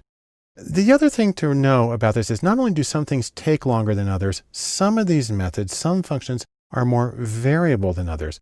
So for instance, if you're working with data that you want to sort, there are different kinds of sorts or sorting methods. So for instance, there's something called an insertion sort.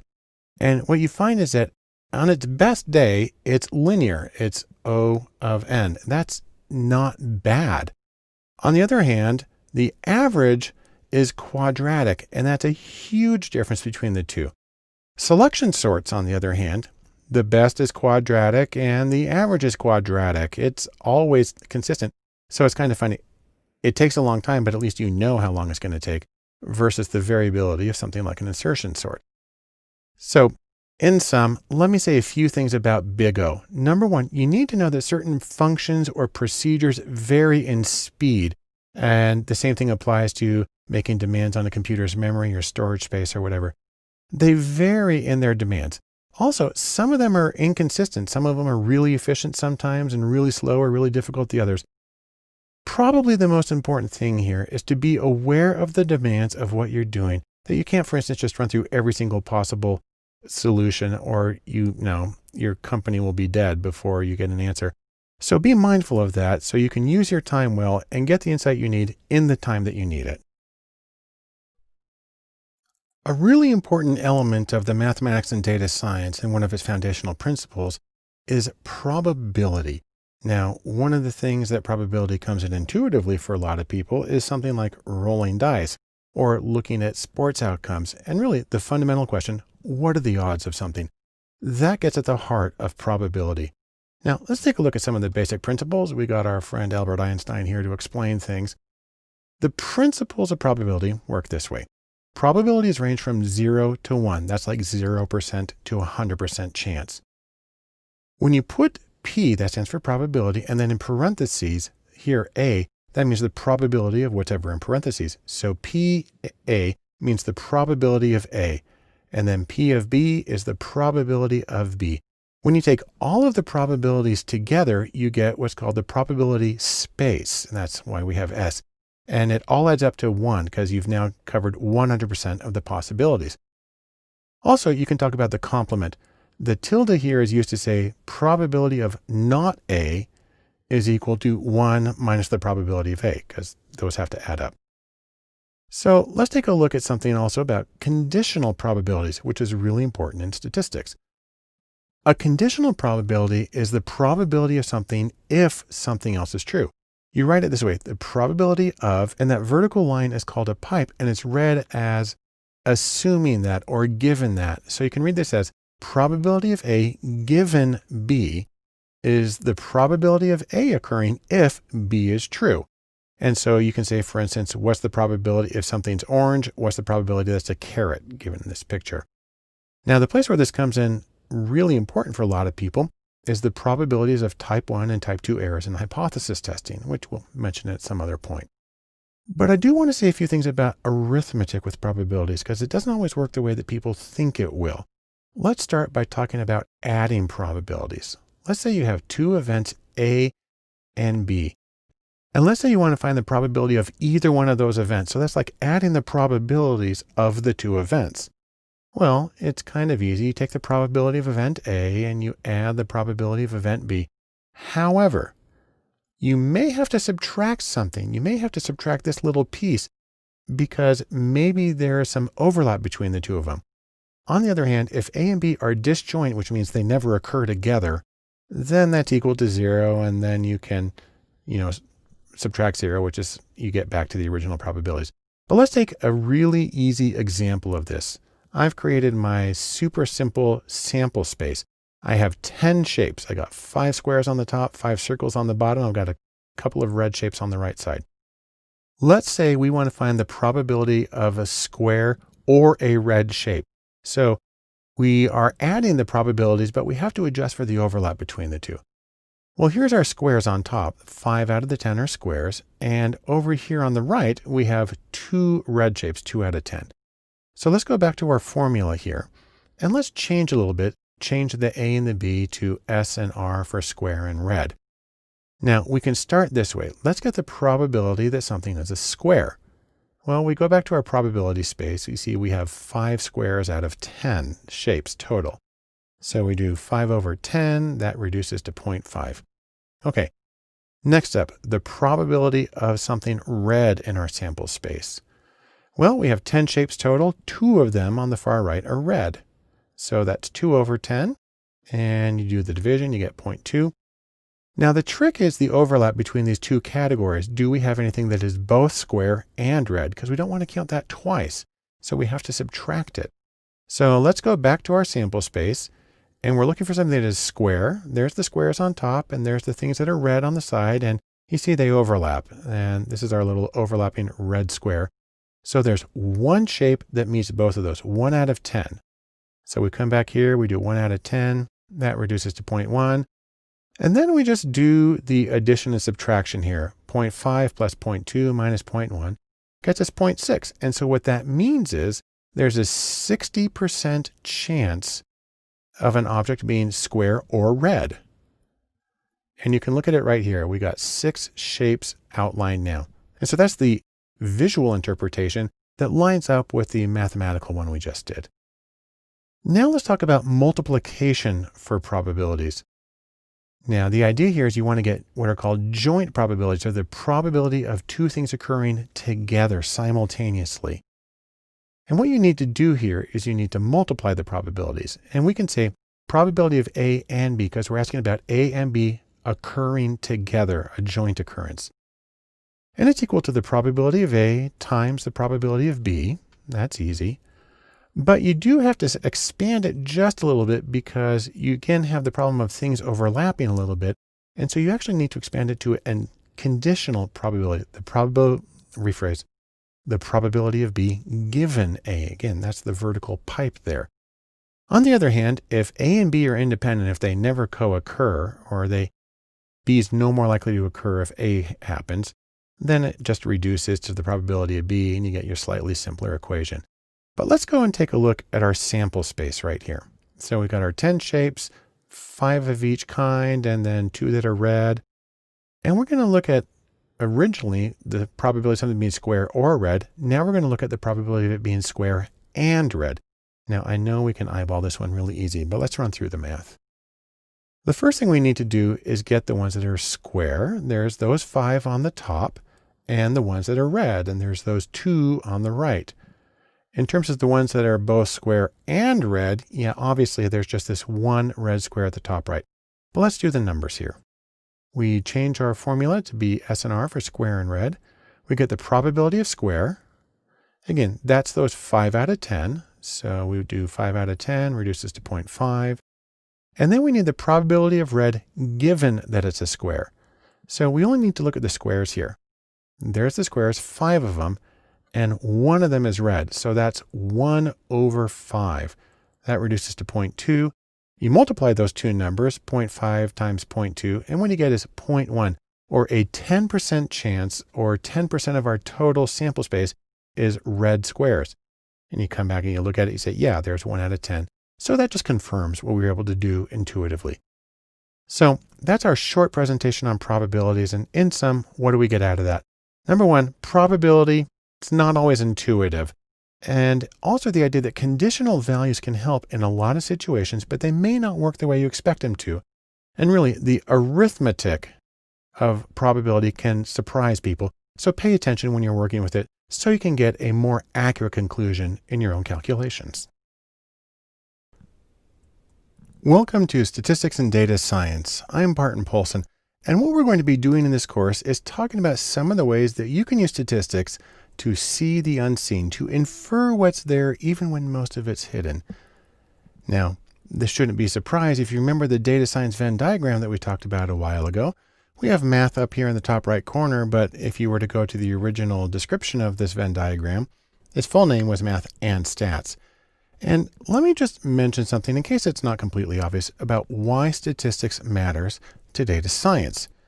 And the idea is this: counting is easy. It's easy to say how many times a word appears in a document. It's easy to say how many people voted for a particular candidate in one part of the country. Counting is easy, but summarizing and generalizing, those things are hard. And part of the problem is there's no such thing as a definitive analysis. All analyses really depend on the purposes that you're dealing with. So as an example, let me give you a couple of pairs of words and try to summarize the difference between them in just 2 or 3 words. I mean, in a word or two, how is a souffle different from a quiche? Or how is an aspen different from a pine tree? Or how is baseball different from cricket? And how are musicals different from opera? It really depends on who you're talking to. It depends on your goals, and it depends on sort of the shared knowledge. And so there's not a single definitive answer. And then there's the matter of generalization. Think about, again, take music. Listen to 3 Concerti by Antonio Vivaldi, and do you think you can safely and accurately describe all of his music? Now, I actually chose Vivaldi on purpose because Igor Stravinsky said you could. He said he didn't write 500 concertos. He wrote the same concerto 500 times. But take something more real world like politics. If you talk to 400 registered voters in the US, can you then accurately predict the behavior of all of the voters? There's about 100 million voters in the US. And that's a matter of generalization. And that's the sort of thing that we try to take care of with inferential statistics. Now, there are different methods that you can use in statistics, and all of them are designed to give you sort of a map, a description of the data you're working with. There are descriptive statistics, there are inferential statistics, there's the inferential procedure hypothesis testing, and there's also estimation. And I'll talk about each of those in more depth. There are a lot of choices that have to be made, and some of the things I'm going to discuss in detail are, for instance, the choice of estimators, that's different from estimation, different measures of fit, feature selection for knowing which variables are the most important in predicting your outcome, also common problems that arise when trying to model data, and the principles of model validation. But through this all, the most important thing to remember is that analysis is functional. It's designed to serve a particular purpose. And there's a very wonderful quote within the statistics world that says, all models are wrong. All statistical descriptions of reality are wrong because they're not exact depictions, they're summaries. But some are useful. And that's from George Box. And so really the question is, you're not trying to be totally completely accurate, because in that case you just wouldn't do an analysis. The real question is, are you better off doing your analysis than not doing it? And truthfully, I bet you are. So in sum, we can say 3 things. Number 1, you want to use statistics to both summarize your data and to generalize from one group to another if you can. On the other hand, there's no one true answer with data. You got to be flexible in terms of what your goals are and the shared knowledge. And no matter what you're doing, the utility of your analysis should guide you in your decisions. The first thing we want to cover in statistics and data science is the principle of exploring data. And this video is just designed to give an exploration overview. So we like to think of this, the intrepid explorers. They're out there exploring and seeing what's in the world. You can see what's in your data.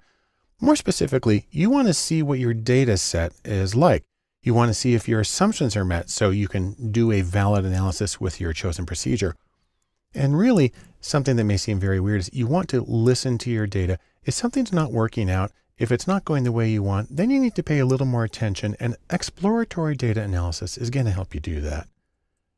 Now, there are two general approaches to this. First off, there's a graphical exploration. So you use graphs and pictures and visualizations to explore your data. The reason you want to do this is that graphics are very dense in information. They're also really good, in fact, the best way to get the overall impression of your data.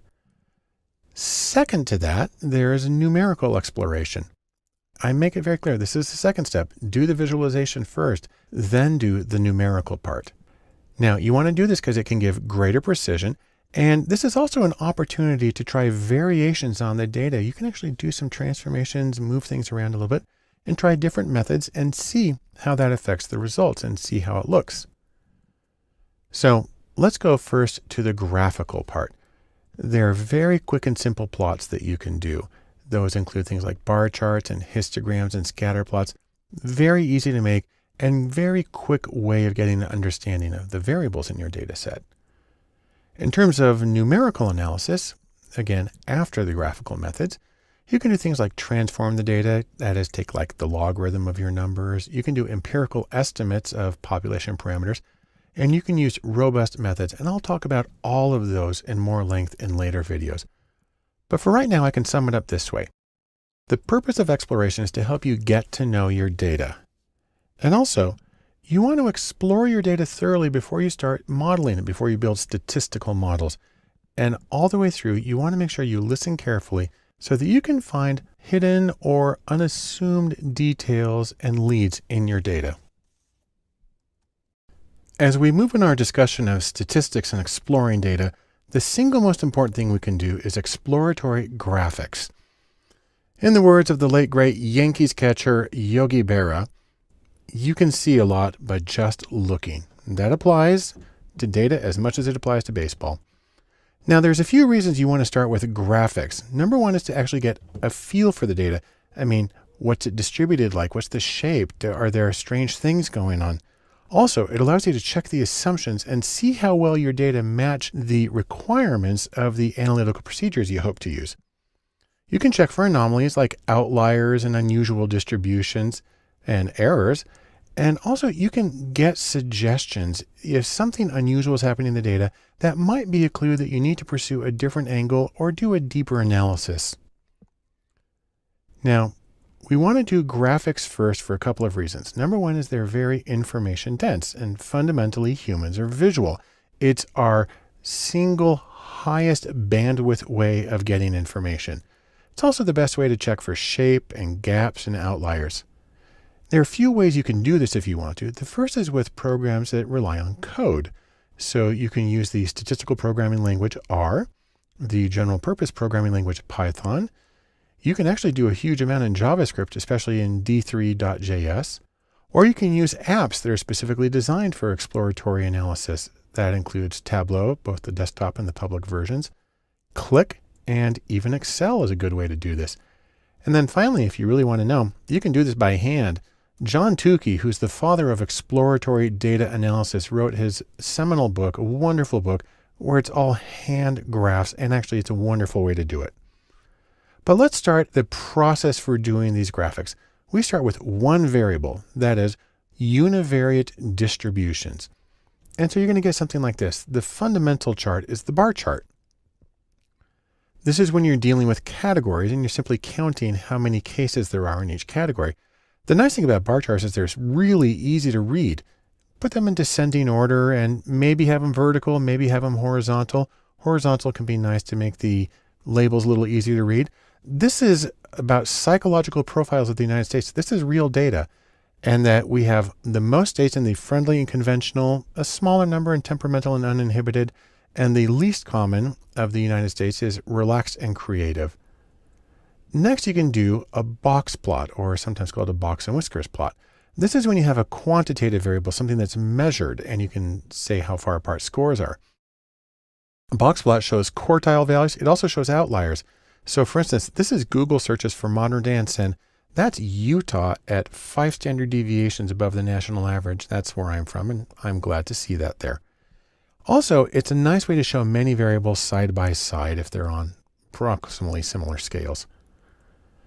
Next, if you have quantitative variables, you're going to want to do a histogram. Again, quantitative, so interval or ratio level or measured variables. And these let you see the shape of a distribution and potentially compare many. So here are 3 histograms for Google searches on data science and entrepreneur and modern dance. And you can see mostly for the part normally distributed with a couple of outliers. Once you've done one variable or the univariate analyses, you're going to want to do 2 variables at a time. That is bivariate distributions or joint distributions. Now, one easy way to do this is with grouped plots. So you can do grouped bar charts and box plots. What I have right here is grouped box plots. I have my 3 regions, psychological regions of the United States, and I'm showing how they rank on openness. That's a psychological characteristic. And what you can see is that the relaxed and creative are highest and the friendly and conventional tend to go to the lowest. And that's kind of how that works. It's also a good way of seeing the association between a categorical variable like region of the United States psychologically and a quantitative outcome, which is what we have here with openness. Next, you can also do a scatter plot. That's where you have 2 quantitative variables. And what you're looking for here is it a straight line? That is it linear? Do we have outliers? And also the strength of association. How closely do the dots all come to the regression line that we have here in the middle? And this is an interesting one for me because we have openness across the bottom. So more open as you go to the right, and agreeableness. And what we see is there's a strong downhill association. The states in the United States that are the most open apparently are also the least agreeable. So we're going to have to do something about that. And then finally, you want to go to many variables, that is multivariate distributions. Now, one big question here is 3D or not 3D. Let me actually make an argument for not 3D. So what I have here is a 3D scatter plot of 3 variables about Google searches. Up the left, I have FIFA, which is for professional soccer. Down there on the bottom left, I have searches for NFL, and on the right, I have searches for NBA. Now, I did this in R, and what's neat about this is you can click and drag and move it around. And that's kind of fun. You kind of spin around, and it gets kind of nauseating as you look at it. And this particular version, I'm using Plotly in R. It allows you to actually click on a point and see, let me see if I can get the floor in the right place. You got to click on a point and see where it ranks on each of these characteristics. You can see, however, this thing's hard to control. And once it stops moving, it's not much fun. And truthfully, most 3D plots I've worked with are just kind of nightmares. They seem like they're a good idea, but not really. So here's the deal. 3D graphics, like the one I just showed you, because they're actually being shown in 2D, they have to be in motion for you to tell what's going on at all. And fundamentally, they're hard to read and confusing. Now, it's true they might be useful for finding clusters in 3 dimensions. We didn't see that in the data we had, but generally, I just avoid them like the plague. What you want to do, however, is see the connection between several variables. You might want to use a matrix of plots. This is where you have, for instance, many quantitative variables. You can use markers for group membership if you want. And I find it to be much clearer than 3D. So here I have the relationship between 4 search terms, NBA, NFL, MLB for Major League Baseball, and FIFA. You can see the individual distributions. You can see the scatter plots. You can get the correlation. Truthfully, this for me is a much easier kind of chart to read and get the richness that we need from a multidimensional display. So the questions you're trying to answer overall are, number 1, do you have what you need? Do you have the variables you need? Do you have the variability that you need? Are there clumps or gaps in the distributions? Are there exceptional cases, anomalies that are really far out from everybody else, or spikes in the scores? And are there errors in data? Were there mistakes in coding? Did people forget to answer questions? Are there impossible combinations? And these kinds of things are easiest to see with a visualization that'll really just kind of puts it right there in front of you. And so in sum, I can say this about graphical exploration of data. It's a critical first step. This is basically where you always want to start. And you want to use the quick and easy methods. Again, bar charts, scatter plots are really easy to make, and they're very easy to understand. And once you're done with the graphical exploration, then you can go to the second step, which is exploring the data through numbers. The next step in statistics and exploring data is exploratory statistics, or numerical exploration of data. I like to think of this as go in order. First you do visualization, then you do the numerical part. And a couple of things to remember here. Number one is you're still exploring the data. You're not modeling yet, but you are doing a quantitative exploration. This might be an opportunity to get empirical estimates, that is, of population parameters as opposed to theoretically based ones. It's a good time to manipulate the data and explore the effects of manipulating the data, looking at subgroups, looking at transforming variables. Also, it's an opportunity to check the sensitivity of your results. Do you get the same general results if you test under different circumstances? So we're going to talk about things like robust statistics and resampling data and transforming data. So we'll start with robust statistics. This, by the way, is Hercules, a robust mythical character. And the idea with a robust statistics is that they are stable, is that even when the data varies in sort of unpredictable ways, you still get the same general impression. This is a class of statistics, it's an entire category, that's less affected by outliers and by skewness and kurtosis and other abnormalities in the data. So let's take a quick look. This is a very skewed distribution I created. The median, which is the dark line there in the box, is right around 1. And I'm going to look at two different kinds of robust statistics, the trimmed mean and the Windsorized mean. With the trimmed mean, you take a certain percentage of the data from the top and the bottom, you just throw it away and you compute the mean for the rest. With the Windsorized, you take those and then you move those scores into the highest non-outlying score. Now, the 0% is exactly the same as the regular mean, and here it's 1.24. But as we trim off 5% or move in 5%, you can see that the mean shifts a little bit. Then 10%, it comes in a little bit more to 25%. Now we're throwing away 50% of the data, 25% on the top, 25% on the bottom. And we get a mean here of 1.03, that's a trimmed mean, and a Windsorized of 1.07. When we throw away 50%, when we trim 50%, that actually means that we're leaving just the median. Only the middle score is left. Then we get 1.01. What's interesting is how close we get to that even when we have 50% of the data left. And so that's an interesting example of how you can use robust statistics to explore data even when you have things like strong skewness.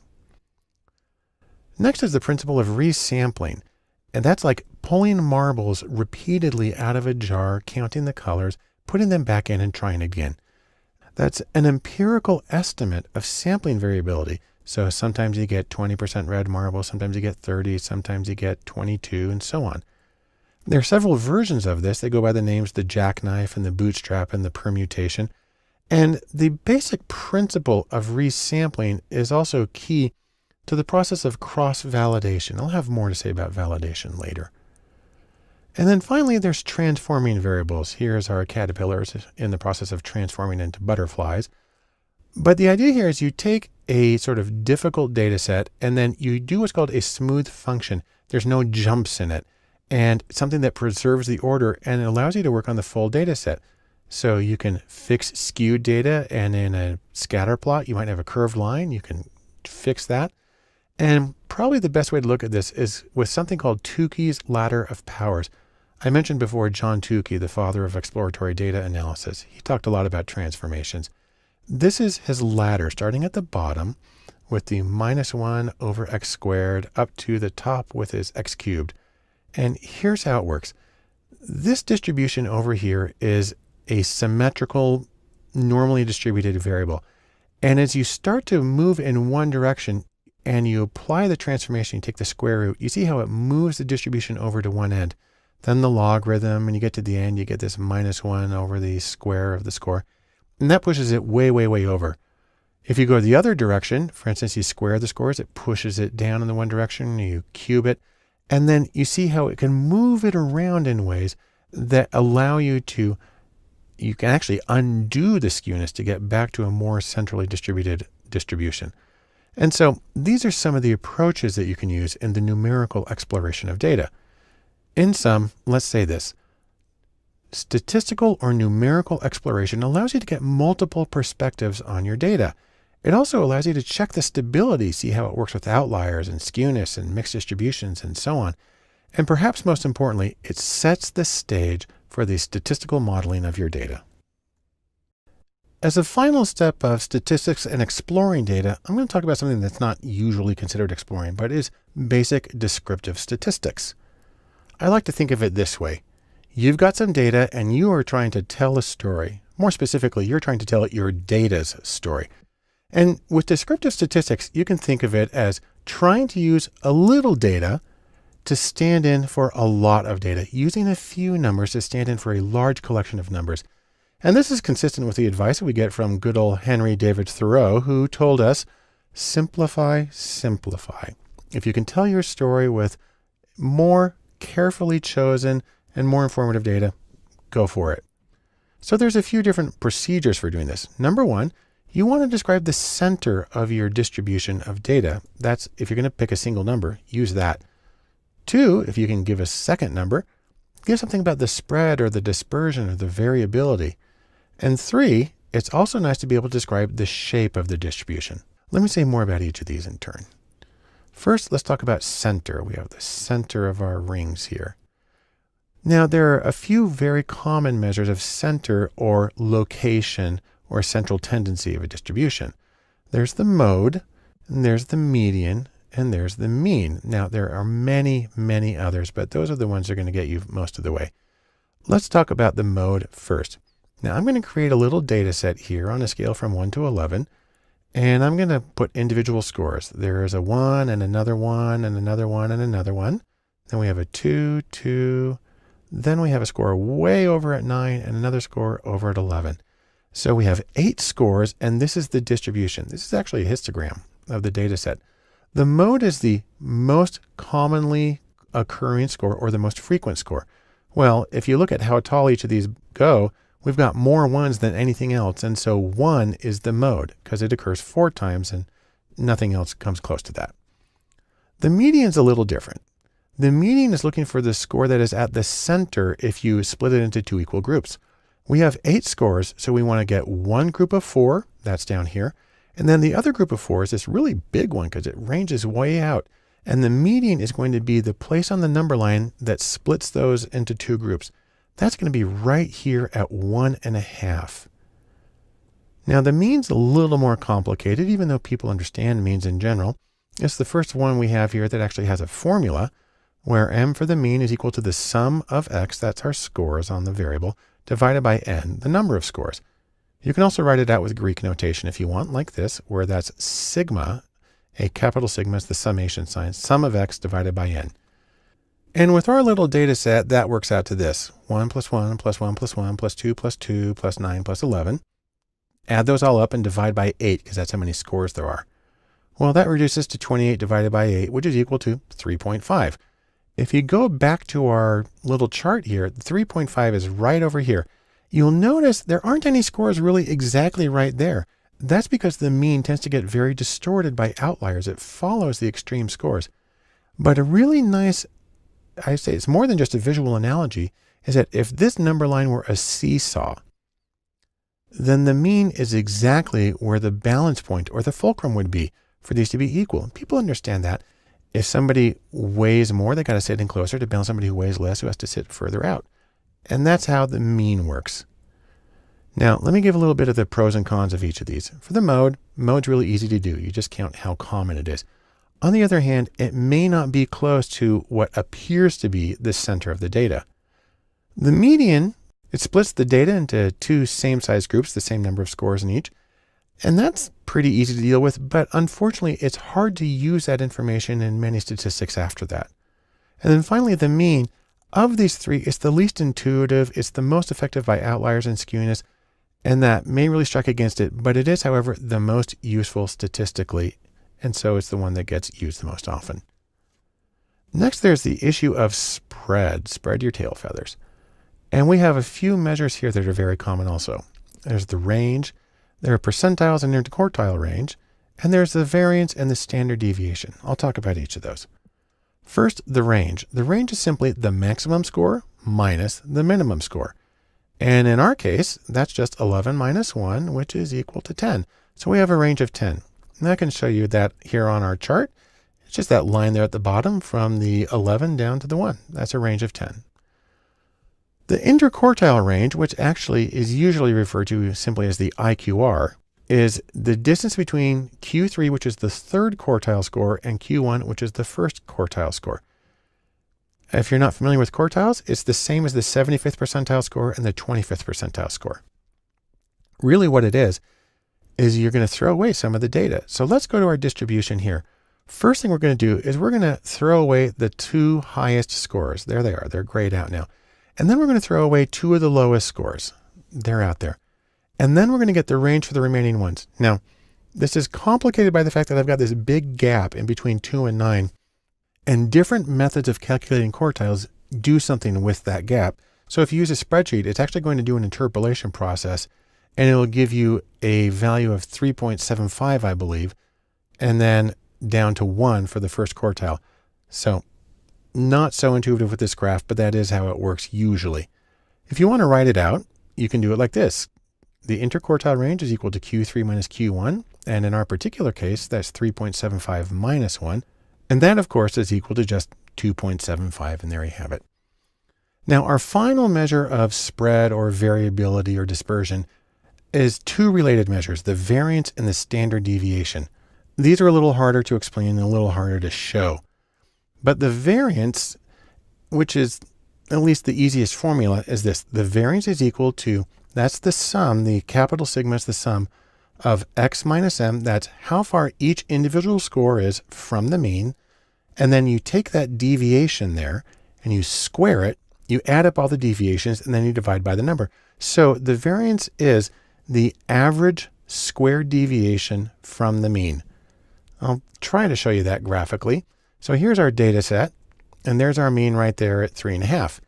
Let's go to one of these 2's. We got a deviation there of 1.5. And if we make a square that's 1.5 points on each side, well, there it is. We can do a similar square for the other score at 2. If we're going down to 1, then it's going to be 2.5 squared, and it's going to be that much bigger. And we can draw one of these squares for each of our 8 points. The squares for the scores at 9 and 11 are going to be huge and go off the page, so I'm not going to show them. But once you have all those squares, you add up the area and you get the variance. So this is the formula for the variance, but now let me show the standard deviation, which is also a very common measure, is closely related to this. Specifically, it's just the square root of the variance. Now, there's a catch here. The formulas for the variance and the standard deviation are slightly different for populations and samples in that they use different denominators. But they give similar answers, not identical, but similar if the sample is reasonably large, say over 30 or 50, then it's going to be really just a negligible difference. So let's do a little pro and con of these three things. First, the range. It's very easy to do. It only uses two numbers, the high and the low, but it's determined entirely by those two numbers. And if they're outliers, you've got really a bad situation. The interquartile range, or IQR, it's really good for skewed data, and that's because it ignores extremes on either end. So that's nice. And the variance and the standard deviation, while they are the least intuitive and they are the most affected by outliers, they are also generally the most useful because they feed into so many other procedures that are used in data science. Finally, let's talk a little bit about the shape of a distribution. You can have symmetrical or skewed distributions, unimodal, uniform, or U-shaped. You can have outliers. There's a lot of variations. Let me show you a few of them. First off is a symmetrical distribution. Pretty easy. They're the same on the left and on the right. And this little pyramid shape is an example of a symmetrical distribution. There are also skewed distributions where most of the scores are on one end and then they taper off. This right here is a positively skewed distribution where most of the scores are at the low end and the outliers are on the high end. This is unimodal. It's our same pyramid shape. Unimodal means it has one mode, or really kind of one hump in the data. That's contrasted, for instance, to bimodal, where you have two modes, and that usually happens when you have two distributions that got mixed together. There's also uniform distributions where every response is equally common. There's U-shaped distributions where people tend to pile up at one end or the other and a big dip in the middle. And so there's a lot of different variations, and you want to get the shape of the distribution to help you understand and put the numerical summaries like the mean and like the standard deviation and put those into context. In sum, we can say this. When you use descriptive statistics, that allows you to be concise with your data, tell the story and tell it succinctly. You want to focus on things like the center of the data, the spread of the data, the shape of the data. And above all, watch out for anomalies because they can exercise really undue influence on your interpretations. But this will help you better understand your data and prepare you for the steps that follow. The next step in our discussion of statistics and inference is hypothesis testing, a very common procedure in some fields of research. I like to think of it as put your money where your mouth is and test your theory. Here's the Wright brothers out testing their plane. Now, the basic idea behind hypothesis testing is this. You start with a question, and it's something like, what is the probability of X occurring by chance if randomness or meaningless sampling variation is the only explanation? Well, the response is this. If the probability of that data arising by chance when nothing's happening is low, then you reject randomness as a likely explanation. Okay, there's a few things I can say about this. Number one, it's really common in scientific research. Say, for instance, in the social sciences, it's used all the time. Number two, this kind of approach can be really helpful in medical diagnostics where you're trying to make a yes-no decision. Does a person have a particular disease? And three, really, anytime you're trying to make a go, no-go decision, which might be made, for instance, with a purchasing decision for a school district or implementing a particular law, you base it on the data and you have to make a yes-no. Hypothesis testing might be helpful in those situations. Now, you have to have hypotheses to do hypothesis testing. You start with H sub 0, which is the shorthand version for the null hypothesis. And what that is in and what that is in lengthier terms is that there is no systematic effect between groups. There's no association between variables, and random sampling error is the only explanation for any observed differences that you see. And then contrast that with H sub A, which is the alternative hypothesis.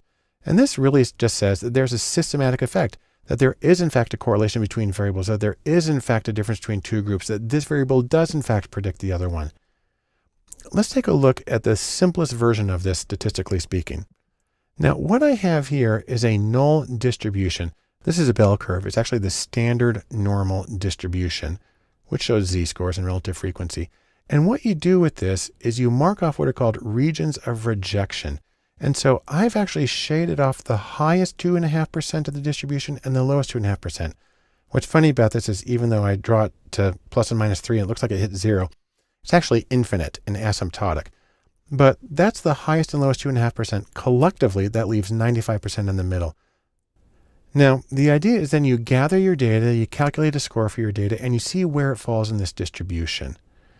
And I like to think of that as you have to go down one path or the other. You have to make a decision. And you have to decide whether to retain your null hypothesis, maybe it is random, or reject it and decide, no, I don't think it's random. The trick is things can go wrong. You can get a false positive. And this is when the sample shows some kind of statistical effect, but it's really randomness. And so, for instance, this scatter plot I have right here, you can see a little downhill association here, but this is in fact drawn from data that has a true correlation of 0. And I just kind of randomly sampled from it until I got this. It took about 20 rounds, but it looks negative, but there's really nothing happening. The trick about false positives is that's conditional on rejecting the null. The only way you can get a false positive is if you actually conclude that there's a positive result. It goes by the highly descriptive name of a type 1 error, but you get to pick a value for it, and 0.05 or a 5% risk if you reject the null hypothesis. That's the most common value. Then there's a false negative. This is when the data looks random, but in fact it is systematic or there's a relationship. So for instance, this scatter plot, it looks like it's pretty much a 0 relationship, but in fact, this came from two variables that were correlated at 0.25. That's a pretty strong association. Again, I randomly sampled from the data until I got a set that happened to look pretty flat. And a false negative is conditional on not rejecting the null. You can only get a false negative if you get a negative. You say there's nothing there. It's also called a type 2 error. And this is a value that you have to calculate based on several elements of your testing framework. So it's something to be thoughtful of. Now, I do have to mention one thing, big security notice, but wait. The problem with hypothesis testing, there's a few. Number one, it's really easy to misinterpret it. A lot of people say, well, if you get a statistically significant result, it means that it's something big and meaningful. And that's not true because it's confounded with sample size and a lot of other things that just don't really matter. Also, a lot of people take exception with the assumption of a null effect or even a nil effect, that there's zero difference at all. And that could be, in certain situations, it could be an absurd claim. So got to watch out for that. There's also bias from the use of a cutoff. Anytime you have a cutoff, you're going to have problems where you have cases that would have been just slightly higher, slightly lower. It would have switched on the dichotomous outcome. So that is a problem. And then a lot of people say that it just answers the wrong question because of what it's telling you is, what's the probability of getting this data at random? Well, that's not what most people care about. They want it the other way, which is why I mentioned previously Bayes' theorem, and I'll say more about that later. That being said, hypothesis testing is still very deeply ingrained, very useful in a lot of questions, and it's gotten us really far in a lot of domains. So in sum, let me say this. Hypothesis testing is very common for yes-no outcomes, and it's the default in many fields. And I'd argue that it is still useful and informative despite many of the well-substantiated critiques. We'll continue in statistics and inference by discussing estimation. Now, as opposed to hypothesis testing, estimation is designed to actually give you a number, give you a value, not just a yes, no, go, no go, but give you an estimate for a parameter that you're trying to get. I like to think of it as sort of a new angle, looking at something from a different way.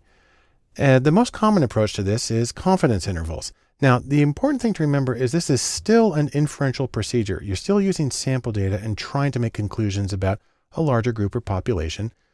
The difference here is instead of coming up with a yes, no, you instead focus on likely values for the population value. Most versions of estimation are closely related to hypothesis testing, sometimes seen as the flip side of the coin, and we'll see how that works in later videos. Now, I like to think of this as an ability to estimate any sample statistic, and there's a few different versions. We have parametric versions of estimation and bootstrap versions. That's why I got the boots here. And that's where you just kind of randomly sample from the data in an effort to get an idea of the variability. You can also have what are called central versus non-central confidence intervals in estimation, but we're not going to deal with those. Now, there are three general steps to this. First, you need to choose a confidence level, anywhere from, say, well, you can't have 0. It has to be more than 0, and it can't be 100%. Choose something in between. 95% is the most common. And what it does is it gives you a range of numbers, a high and a low. And the higher your level of confidence, the more confident you want to be, the wider the range is going to be between your high and your low estimates. Now, there's a fundamental trade-off in what's happening here, and it's the trade-off between accuracy, which means you're on target, or more specifically, that your interval contains the true population value. And the idea is that leads you to the correct inference. There's a trade-off between accuracy and what's called precision in this context. And precision means a narrow interval. And it's a small range of likely values. And what's important to emphasize is this is independent of accuracy. You can have one without the other, or neither or both. In fact, let me show you how this works. What I have here is a little hypothetical situation. I've got a variable that goes from maybe 10 to 90, and I've drawn a thick black line at 50. If you think of this in terms of percentages and political polls, it makes a very big difference if you're on the left or the right of 50%. And then I've drawn a dotted vertical line at 55 to say that that's our theoretical true population value. And then what I have here is a distribution that shows possible values based on our sample data. And what you get here is it's not accurate because it's centered on the wrong thing. It's actually centered on 45 as opposed to 55. And it's not precise because it's spread way out from maybe 10 up to almost 80. So this situation, the data is no help really at all. Now here's another one. This is accurate because it's centered on the true value. That's nice, but it's still really spread out. And you see that about 40% of the values are going to be on the other side of 50%. It might lead you to reach the wrong conclusion. So that's a problem. Now, here's the nightmare situation. This is when you have a very, very precise estimate, but it's not accurate. It's wrong. And this leads you to a very false sense of security and understanding of what's going on. And you're going to totally blow it all the time. The ideal situation is this. You have an accurate estimate where the distribution of sample values is really close to the true population value and is precise. It's really tightly knit, and you can see that just about 95% of it is on the correct side of 50, and that's good. If you want to see all four of them here at once, we have the precise two on the bottom, the unprecise ones on the top, the accurate ones on the right, the inaccurate ones on the left. And so that's a way of comparing it. But no matter what you do, you have to interpret a confidence interval. Now, the statistically accurate way that has very little interpretation is this. You would say the 95% confidence interval for the mean is 5.8 to 7.2. Okay, so that's just kind of taking the output from your computer and sticking it into sentence form. The colloquial interpretation of this goes like this. There's a 95% chance that the population mean is between 5.8 and 7.2. Well, in most statistical procedures, specifically frequentist as opposed to Bayesian, you can't do that. That implies that the population mean shifts. That's not usually how people see it. Instead, a better interpretation is this. 95% of confidence intervals for randomly selected samples will contain the population mean. Now I can show you this really easily with a little demonstration. This is where I randomly generated data from a population with a mean of 55, and I got 20 different samples. And I got the confidence interval for each sample, and I've charted the high and the low. And the question is, did it include the true population value? And you can see that of these 20, 19 of them included it. Some of them barely made it. If you look at sample number 1 on the far left, barely made it. Sample number 8, it doesn't look like it made it. Sample 20 on the far right, barely made it on the other end. Only one of them missed it completely, that's sample number 2, which is shown in red on the left. Now, it's not always just 1 out of 20. I actually had to run the simulation about 8 times because it gave me either 0 or 3 or 1 or 2. And I had to run it until I got exactly what I was looking for here. But this is what you would expect on average. So let's say a few things about this. There are some things that affect the width of a confidence interval. The first is the confidence level, or CL. Higher confidence levels create wider intervals. The more certain you have to be, you're going to give a bigger range to cover your bases. Second, the standard deviation, where larger standard deviations create wider intervals. If the thing that you're studying is inherently really variable, then of course your estimate of the range is going to be more variable as well. And then finally, there's the N, or the sample size. This one goes the other way. Larger sample sizes create narrower intervals. The more observations you have, the more precise and the more reliable things tend to be. I can show you each of these things graphically. Here we have a bunch of confidence intervals where I'm simply changing the confidence level from 0.50 at the left side up through 0.999. And you can see it gets much bigger as we increase. Next one is standard deviations. As the sample standard deviation increases from 1 to 16, you can see that the interval gets a lot bigger. And then we have sample size going from just 2 up to 512. I'm doubling it at each point. And you can see how the interval gets more and more and more precise as we go through. And so let's say this to sum up our discussion of estimation. Confidence intervals, which are the most common version of estimation, focus on the population parameter. And the variation in the data is explicitly included in that estimation. Also, you can argue that they're more informative because not only do they tell you whether the population value is likely, but they give you a sense of the variability of the data itself. And that's one reason that people argue that confidence intervals should nearly always be included in any statistical analysis. As we continue our discussion of statistics and data science, we need to talk about some of the choices that you have to make, some of the trade-offs, and some of the effects that these things have. We'll begin by talking about estimators. That is, different methods for estimating parameters. I like to think of this as what kind of measuring stick or standard are you going to be using? Now, we'll begin with the most common. This is actually called OLS, which is short for ordinary least squares. This is a very common approach. It's used in a lot of statistics, and it's based on what's called the sum of squared errors. And it's characterized by an acronym called BLEU, which stands for Best Linear Unbiased Estimator. Let me show you how that works. Let's take a scatter plot here of an association between two variables. This is actually the speed of a car and the distance to stop from about the 20s, I think. We have a scatter plot here, and we can draw a straight regression line through it. Now, the line that I've used is in fact the best linear unbiased estimate, but the way that you can tell that is by getting what are called the residuals.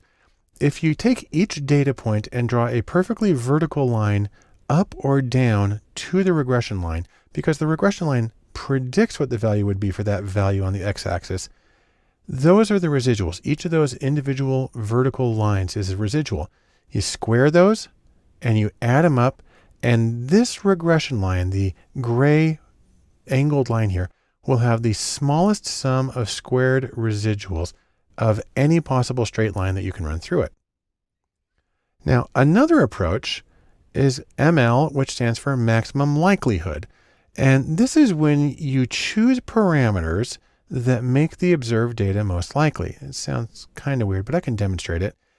And it's based on a kind of local search. It doesn't always find the best. I like to think of it like a person here with binoculars, looking around them, trying hard to find something, but you could theoretically miss something.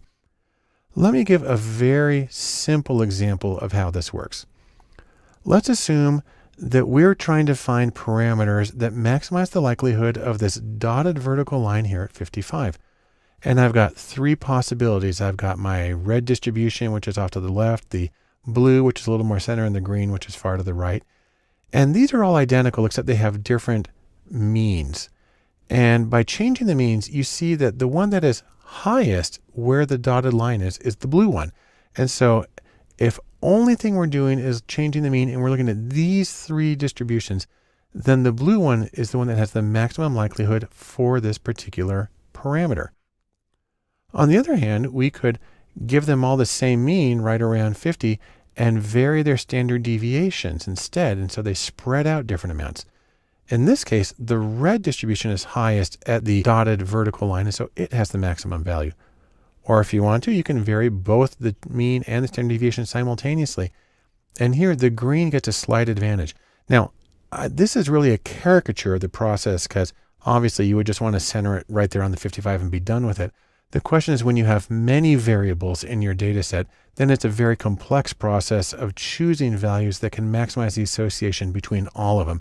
But you get a feel for how it works with this. The third approach that's pretty common is something called MAP for maximum a posteriori. This is a Bayesian approach to parameter estimation. And what it does is it adds the prior distribution, and then it goes through sort of an anchoring and adjusting process. What happens, by the way, is that stronger prior estimates exert more influence on the estimate. And that might mean, for instance, a larger sample or more extreme values. And those have a greater influence on the posterior estimate of the parameters. Now, what's interesting is that these three methods all connect with each other. Let me show you exactly how they connect. The ordinary least squares, OLS, this is equivalent to maximum likelihood when it has normally distributed error terms. And maximum likelihood, ML, is equivalent to maximum a posteriori, or MAP, with a uniform prior distribution. You want to put it another way, ordinary least squares, or OLS, is a special case of maximum likelihood. And then maximum likelihood, or ML, is a special case of maximum a posteriori. And just in case you like it, we can put it in set notation. OLS is a subset of ML, is a subset of MAP. And so there are connections between these three methods of estimating population parameters. Let me just sum it up briefly this way. The standards that you use, OLS, ML, MAP, they affect your choices and the ways that you determine what parameters best estimate what's happening in your data. Several methods exist, and there's obviously more than what I showed you right here, but many are closely related, and under certain circumstances, they're all identical. And so it comes down to exactly what are your purposes and what do you think is going to best work with the data that you have to give you the insight that you need in your own project. The next step we want to consider in our statistics and data science and the choices that we have to make has to do with measures of fit, or the correspondence between the data that you have and the model that you create.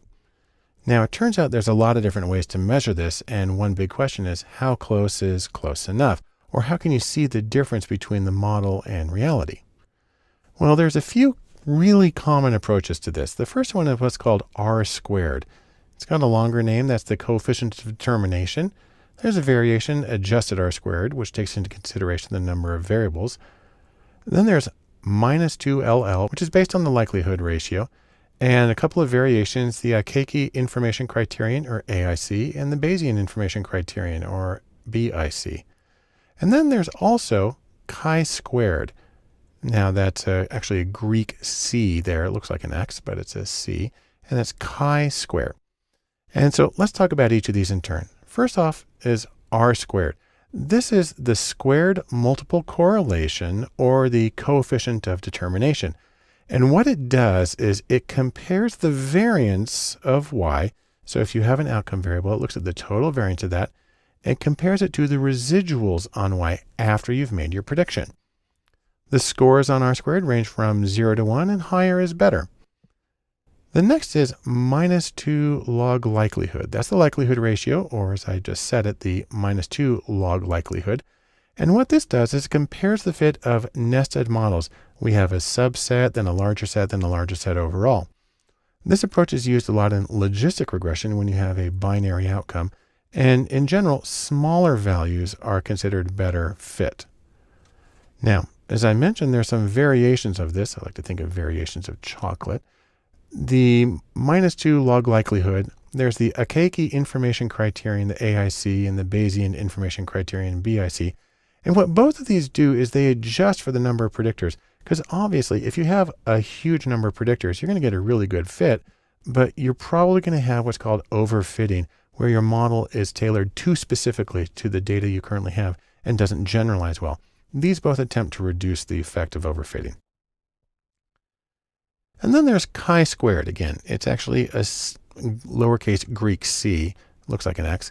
And chi-square is used for examining the deviations between two data sets, specifically between the observed data set and the expected values, or a model you create of we expect this many frequencies in each category.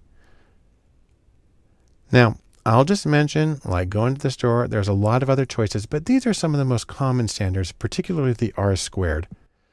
And I just want to say, in sum, there are many different ways to assess the fit, the correspondence between a model and your data.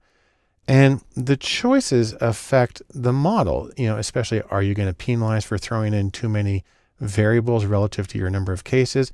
Are you dealing with a quantitative or a binary outcome? Those things all matter. And so the most important thing, as always, my standing advice is keep your goals in mind and choose a method that seems to fit best with your analytical strategy and the insight you're trying to get from your data. The statistics and data science offers a lot of different choices. One of the most important is going to be feature selection, or the choice of variables to include in your model. It's sort of like confronting this enormous range of information and trying to choose what matters most, trying to get the needle out of the haystack. The goal of feature selection is to select the best features or variables and get rid of uninformative and noisy variables and simplify the statistical model that you're creating, because that helps avoid overfitting or getting a model that works too well with the current data and works less well with other data. The major problem here is multicollinearity, a very long word that has to do with the relationship between the predictors and the model. I can show it to you graphically here. Imagine, for instance, we've got a big circle here to represent the variability in our outcome variable. We're trying to predict it. And we've got a few predictors. So we've got predictor number 1 over here, and you see it's got a lot of overlap. That's nice. Then we've got predictor number 2 here. It also has some overlap with the outcome, but it also overlaps with predictor 1. And then finally down here, we've got predictor 3, which overlaps with both of them. And the problem arises the overlap between the predictors and the outcome variable. Now, there's a few ways of dealing with this. Some of these are pretty common. So for instance, there's the practice of looking at probability values in regression equations. There are standardized coefficients, and there's variations on sequential regression. There are also newer procedures for dealing with the disentanglement of the association between the predictors. There's something called commonality analysis, there's dominance analysis, and there are relative importance weights. Of course, there are many other choices in both the common and the newer, but these are a few that are worth taking a special look at. First is p-values, or probability values. This is the simplest method because most statistical packages will calculate probability values for each predictor, and they'll put little asterisks next to it. And so what you're doing is you're looking at the p-values, the probabilities for each predictor, or more often the asterisks next to it, which sometimes give it the name of star search. You're just kind of cruising through a large output of data and just looking for the stars or asterisks. This is fundamentally a problematic approach for a lot of reasons. The problem here is you're looking individually and it inflates false positives. Say you have 20 variables, each is entered and tested with an alpha or false positive of 5%. You end up with nearly a 65% chance of at least one false positive in there. It's distorted by sample size because with a large enough sample, anything becomes statistically significant. And so relying on p-values can be a seriously problematic approach. Slightly better approach is to use betas, or standardized regression coefficients. And this is where you put all the variables on the same scale. So usually standardized from 0 and then to either -1, +1, or with a standard deviation of 1.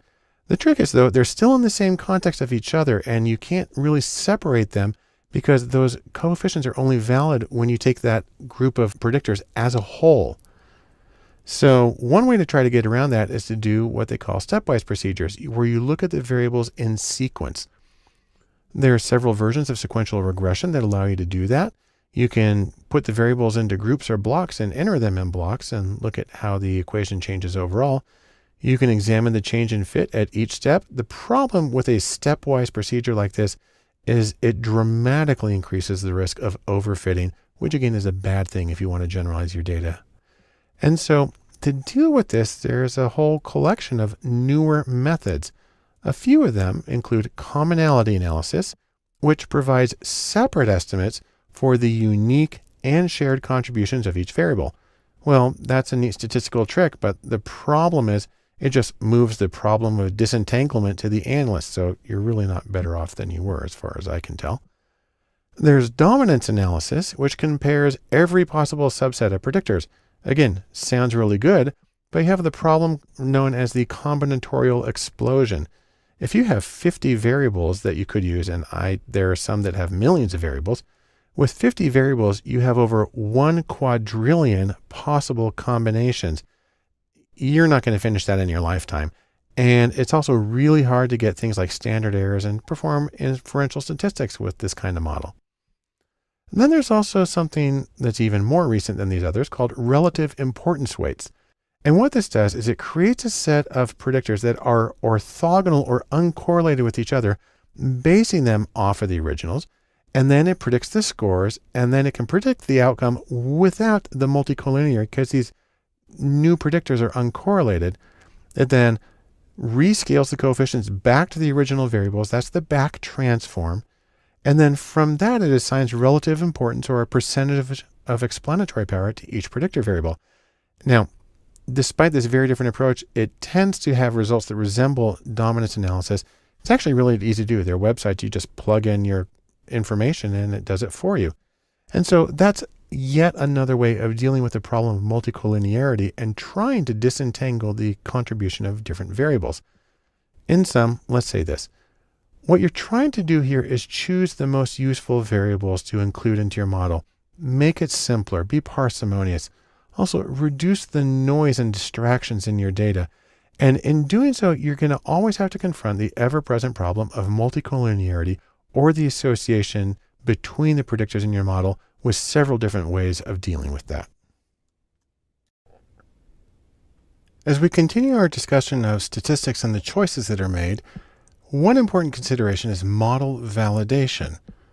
And the idea here is as you're doing your analysis, are you on target? More specifically, your model that you create through regression or whatever you do, your model fits the sample data beautifully, you've optimized it there, but will it work well with other data? Fundamentally, this is the question of generalizability, also sometimes called scalability, because you're trying to apply it in other situations. And you don't want to get too specific or it won't work in other situations. Now, there are a few general ways of dealing with this and trying to get some sort of generalizability. Number one is Bayes, a Bayesian approach. Then there's replication. Then there's something called holdout validation, and then there's cross-validation. I'll discuss each of these very briefly in conceptual terms. The first one is Bayes, and the idea here is you want to get what are called posterior probabilities. Most analyses give you a probability value for the data given the hypothesis, so you have to start with an assumption about the hypothesis. But instead, it's possible to flip that around by combining it with special kinds of data to get the probability of the hypothesis given the data. And that is the purpose of Bayes' theorem, which I've talked about elsewhere. Another way of finding out how well things are going to work is through replication. That is, do the study again. It's considered the gold standard in many different fields. The question is whether you need an exact replication or a conceptual one that is similar in certain respects. You can argue for both ways, but one thing you want to do is when you do a replication, then you actually want to combine the results. And what's interesting is the first study can serve as the Bayesian prior probability for the second study. So you can actually use meta-analysis or Bayesian methods for combining the data from the two of them. Then there's holdout validation. This is where you build your statistical model on one part of the data and you test it on another. I like to think of it as the eggs in separate baskets. The trick is that you need a large sample in order to have enough to do these two steps separately.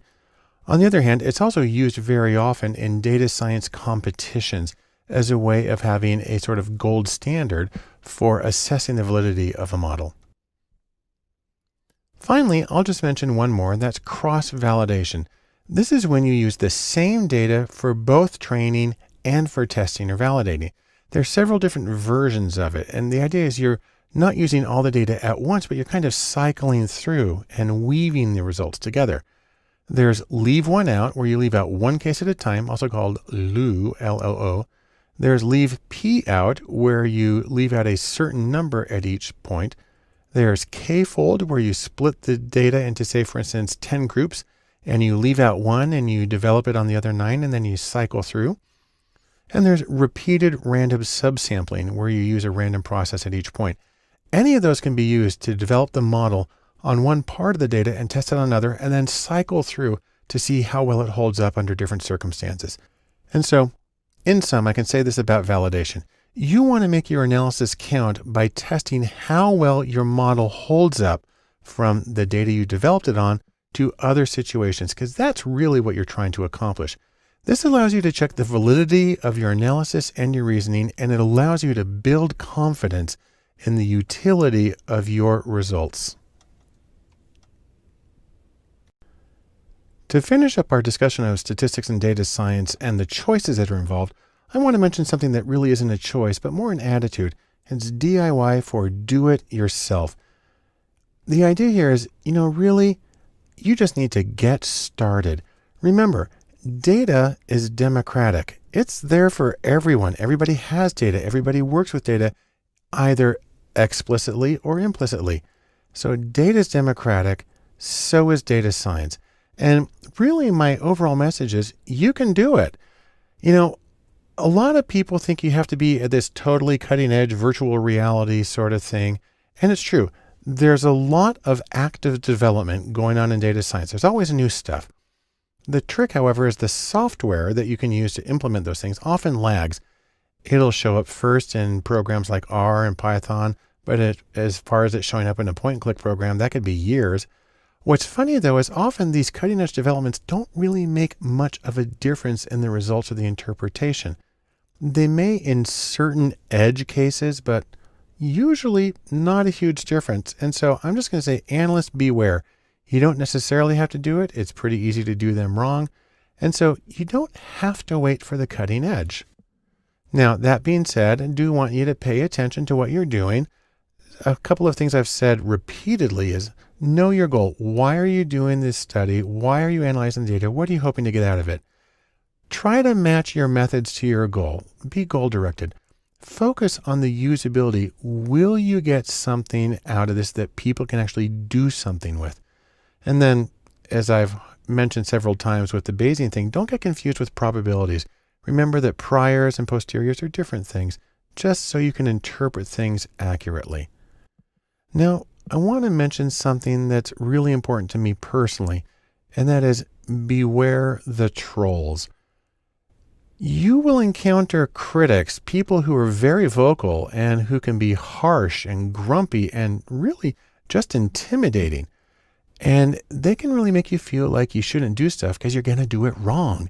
But the important thing to remember is the critics can be wrong. Yes, you'll make mistakes. Everybody does. I can't tell you how many times I have to write my code more than once to get it to do what I want it to do. But in analysis, nothing is completely wasted if you pay close attention. I've mentioned this before.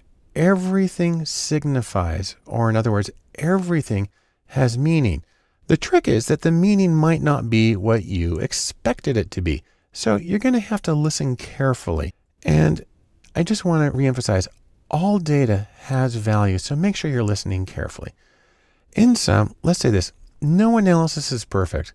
The real question is not, is your analysis perfect, but can you add value? And I'm sure that you can. And fundamentally, data is democratic. So I'm going to finish with one more picture here. And that is, just jump right in and get started. You'll be glad you did. To wrap up our course, Statistics and Data Science, I want to give you a short conclusion and some next steps. Mostly, I want to take a little piece of advice I learned from a professional saxophonist, Kirk Whalum. And he says, there's always something to work on. There's always something you can do to try things differently, to get better. It works when practicing music. It also works when you're dealing with data. Now, there are additional courses here at datalab.cc that you might want to look at. There are conceptual courses, additional high-level overviews on things like machine learning, data visualization, and other topics. And I encourage you to take a look at those as well to round out your general understanding of the field. There are also, however, many practical courses. These are hands-on tutorials on the statistical procedures I've covered, and you learn how to do them in R and Python and SPSS and other programs. But whatever you're doing, keep this other little piece of advice from writers in mind, and that is write what you know. And I'm going to say it this way, explore and analyze and delve into what you know. Remember, when we talked about data science and the Venn diagram, we've talked about the coding and the stats, but don't forget this part here on the bottom. Domain expertise is just as important to good data science as the ability to work with computer coding and the ability to work with the numbers and quantitative skills. But all through it, remember this, you don't have to know everything. Your work doesn't have to be perfect. The most important thing is just get started. You'll be glad you did. Thanks for joining me and good luck.